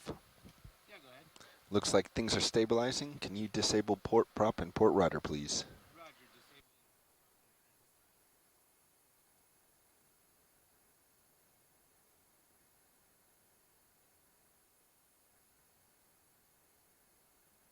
I can handle your lights.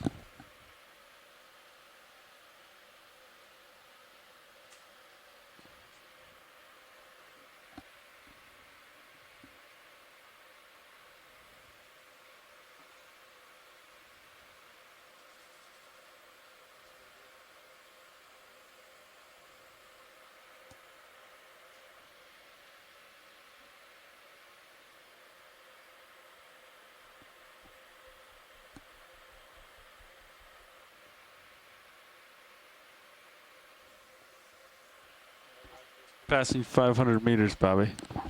Yep. It's time for 15. Bridge, ROV nav. We're ready for the 15-minute call out, and can you please ensure that you're listening to Deck A? Roger that, and you can also start going for half a knot through the water, please.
I think we're gonna have to euthanize my dog.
Loud and clear, Dive Soup.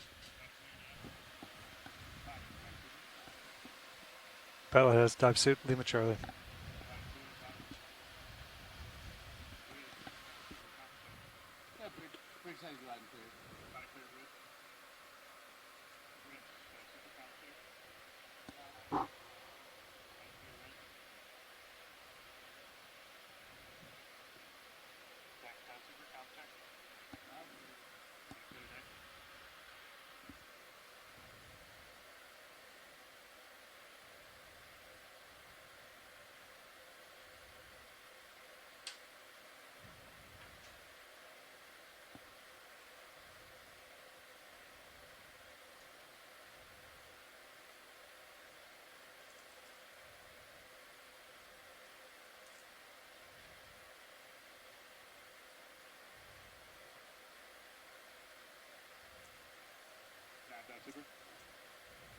Dive Super Nav.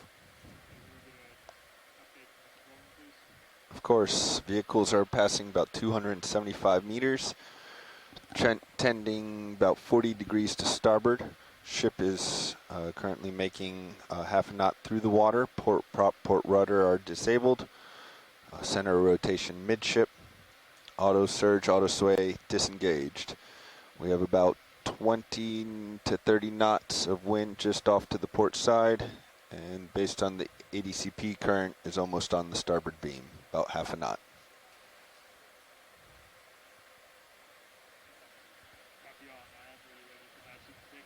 Dive Soup has comms.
We did. Dive Soup has comms.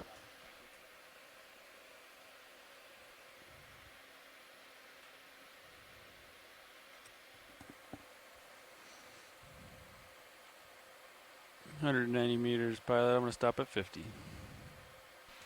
Copy.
Go ahead.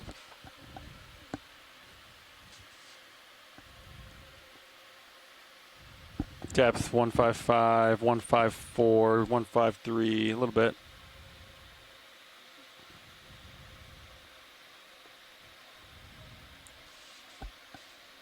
Roger.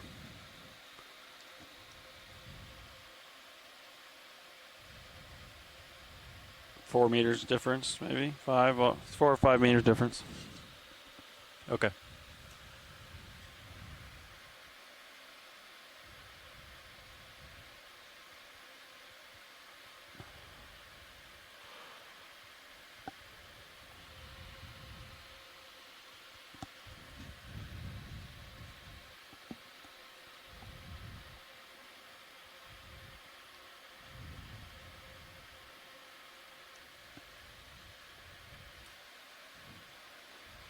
Dive soup nav, you probably see, but streaming's improving. Now about 30 degrees to starboard.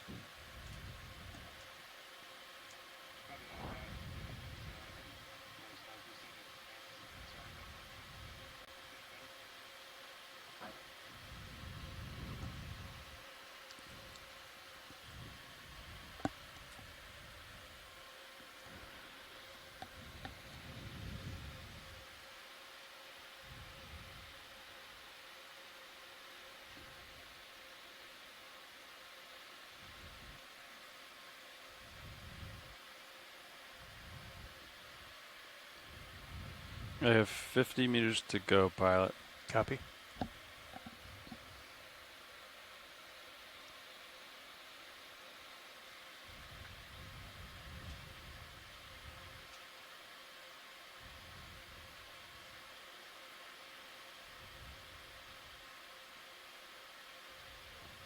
Because the 5 meter difference, you can just stop at like 55 or 60. You know what I mean? Yep. Because he likes to go by the wire, I think. Yeah, you're going to be 50 on the wire, which will put you 54 exactly on the depth. Exactly.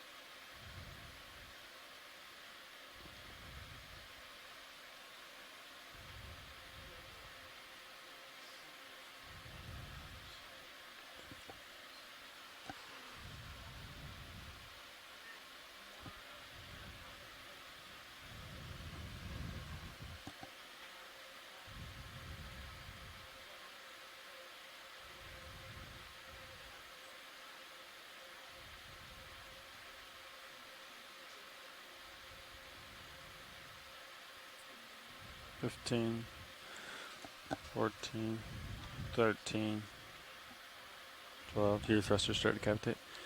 $6, $10. Yep. $9, $8, $7, $6. You said they are? You can hear them. You can hear them ramp. Our ROV thrusters are starting to cavitate. 3, 2, 1. And I don't think I know what cavitation sounds like. Okay. Dive soup nav, vehicles all stop.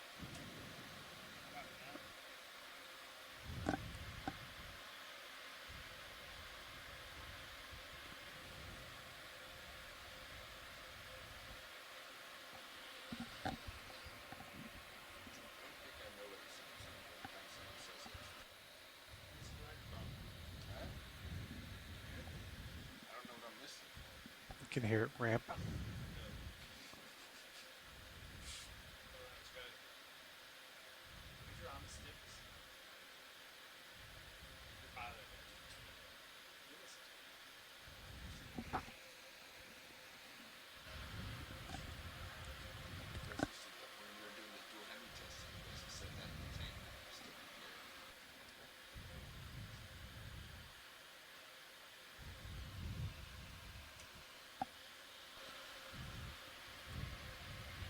all right, we're at 50. Bring my camera up. Kill my lights. It's gonna get a little dark down here for a minute. Sirius's lights or ROV's lights? Serious, I'll kill RVs on the surface, I guess. Tilt your camera up. Copy passing. Serious thrusters are disabled.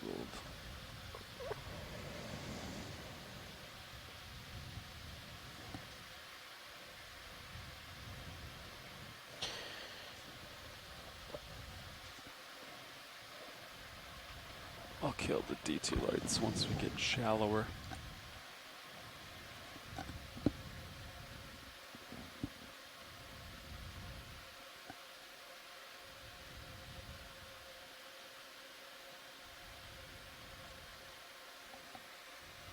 Just wait, he's gotta get like 80% to make him go at this point.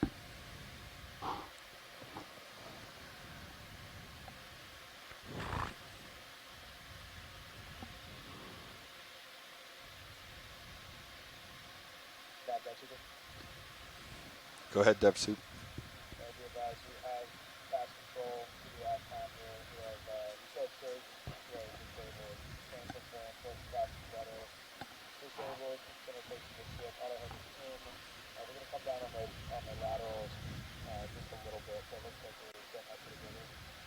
Copy all.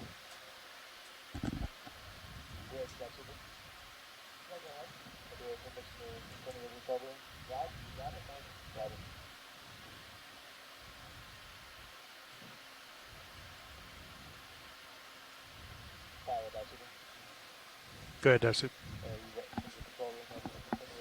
Yep, thumbs up across the board.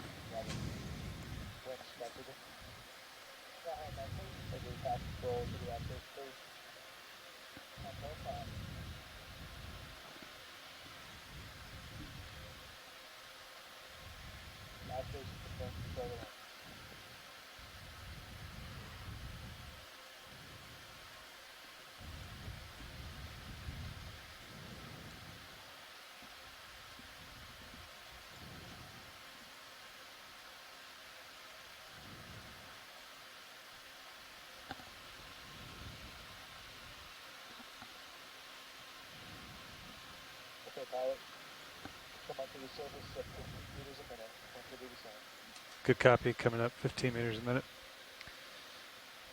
Be advised my delta will be a little bit stronger than normal to account for the offset for wire out and Sirius's depth.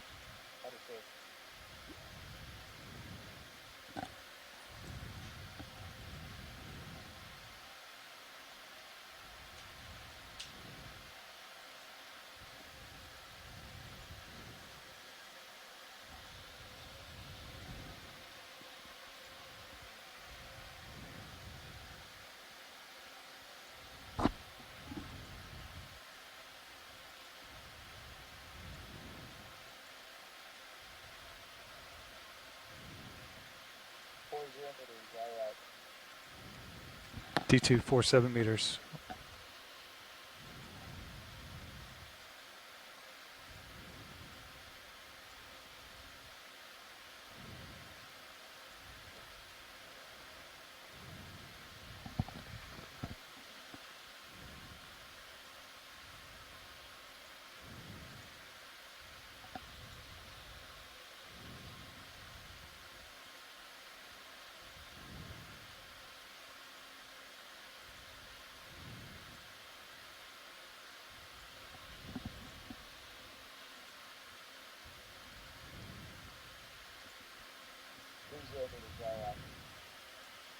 D2 35 meters. Copy.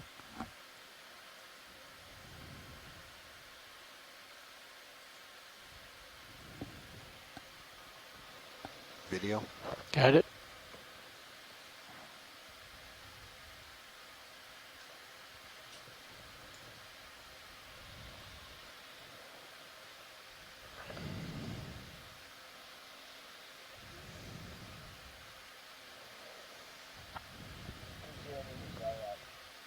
D2 29 meters.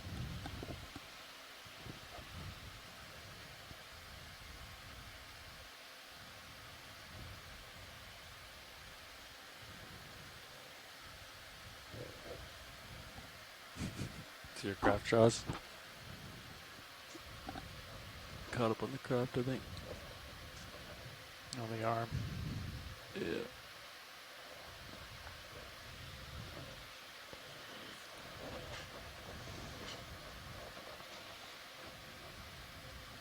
Be free.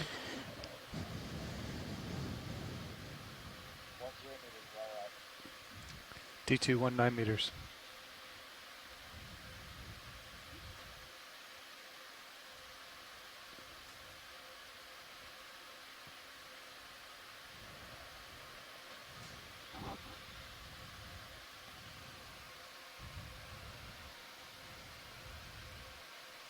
Roland, can you give a camera switch, please?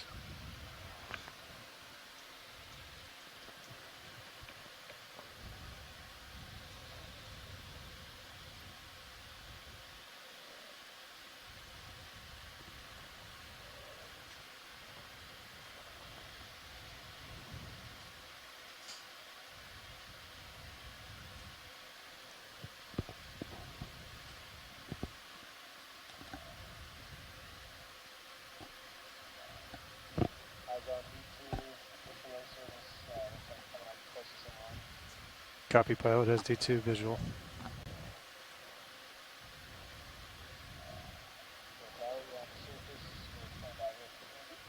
Copy. Copy. Pilot's got auto head inverse the ship, otherwise off stick.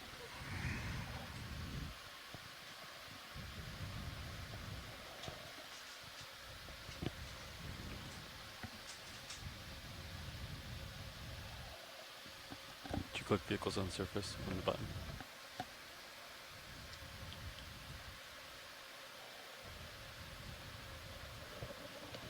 Got you. Oh, there was no ascent? It's fine. Don't talk. Or did you do it? You did ascent. You did ascent. Okay. Good. Alright. Killing CTD.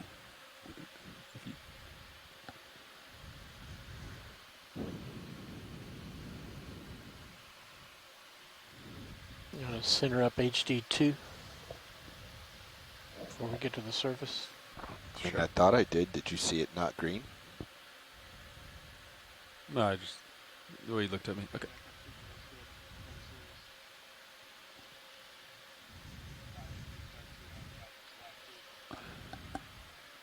Copy, backing.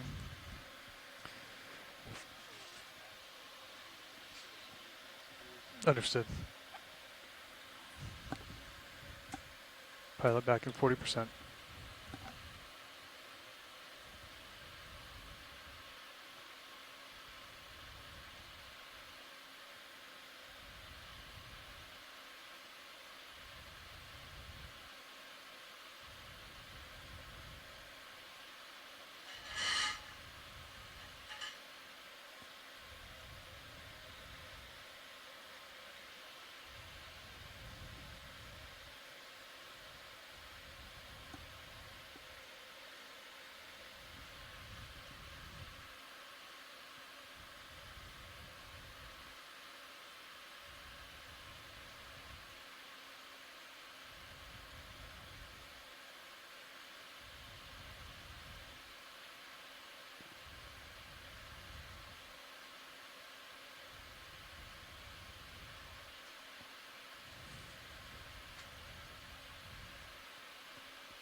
Pilot back at 60%. Good copy.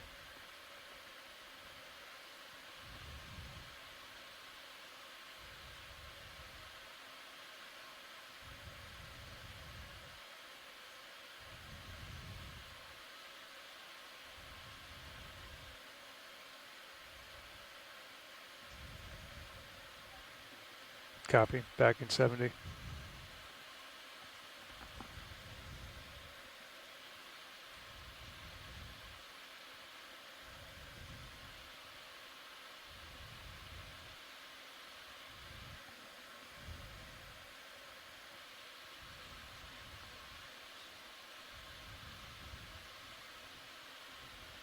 Copy, easy.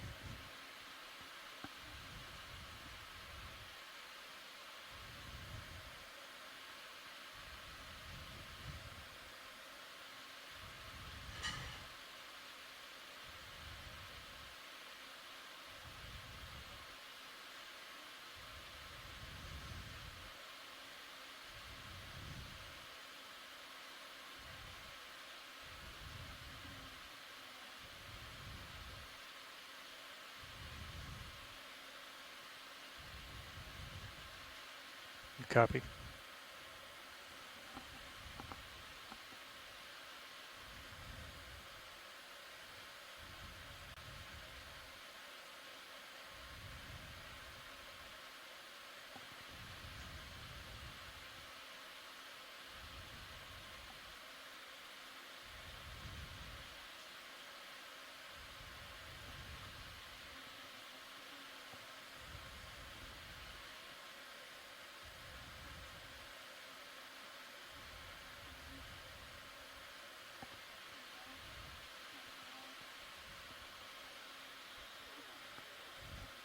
Copy, auto head in, pilot's off stick.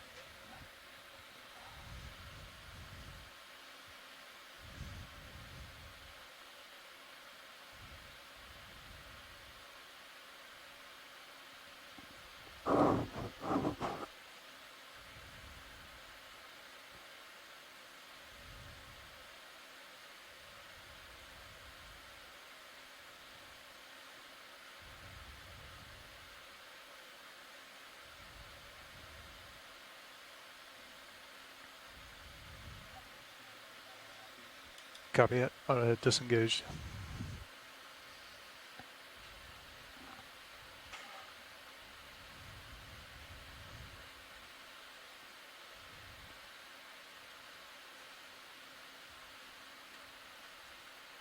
Lift line looks clear.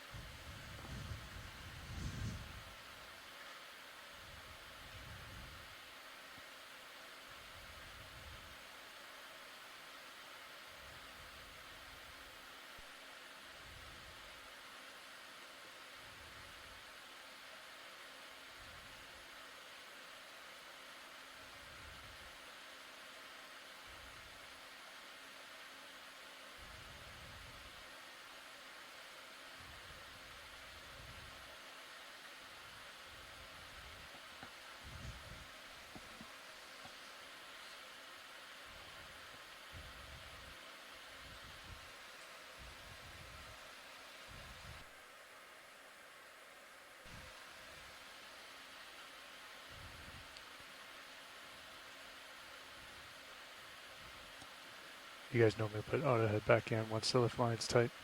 Yeah, he'll tell you.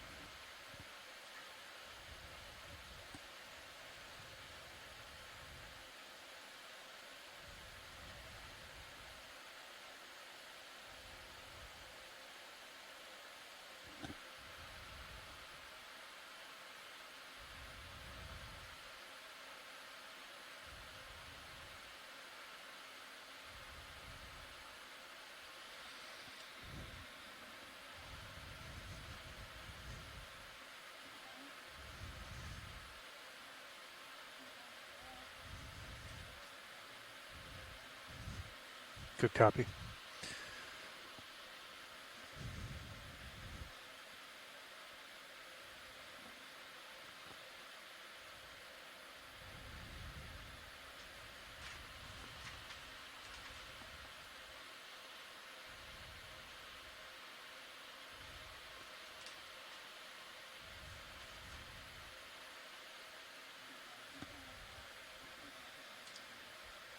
Copy, auto head engaged, inverse the ship.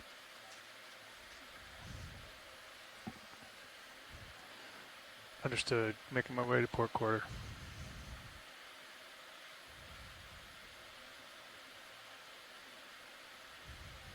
Understood.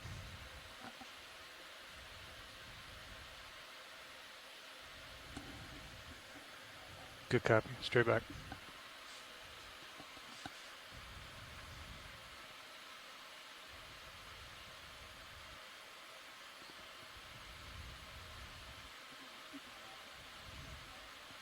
Good copy. Ladder on the port.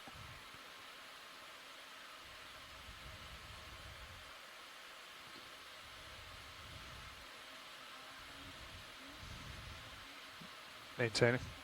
Yep, straight back.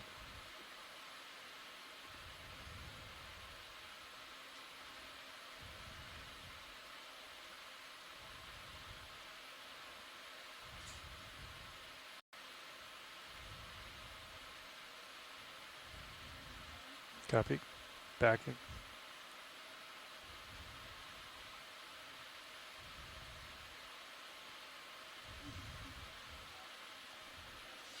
Understood.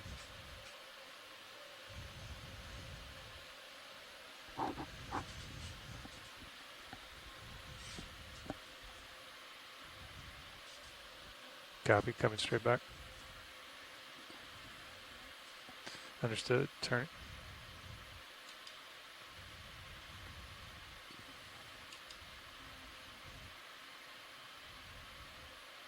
Pilot off stick. On head off.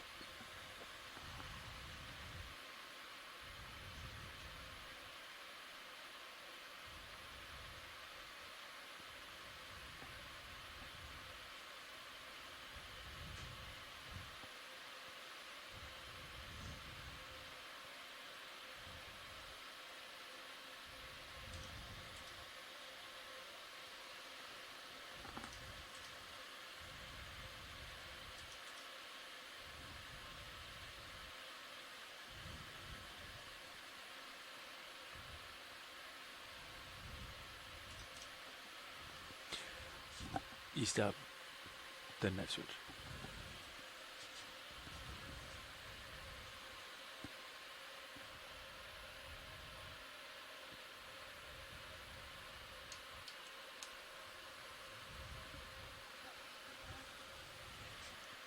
Deck hanger east up. Winch, knife switch.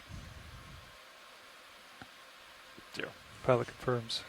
Vehicle's cold.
Good, dive sip.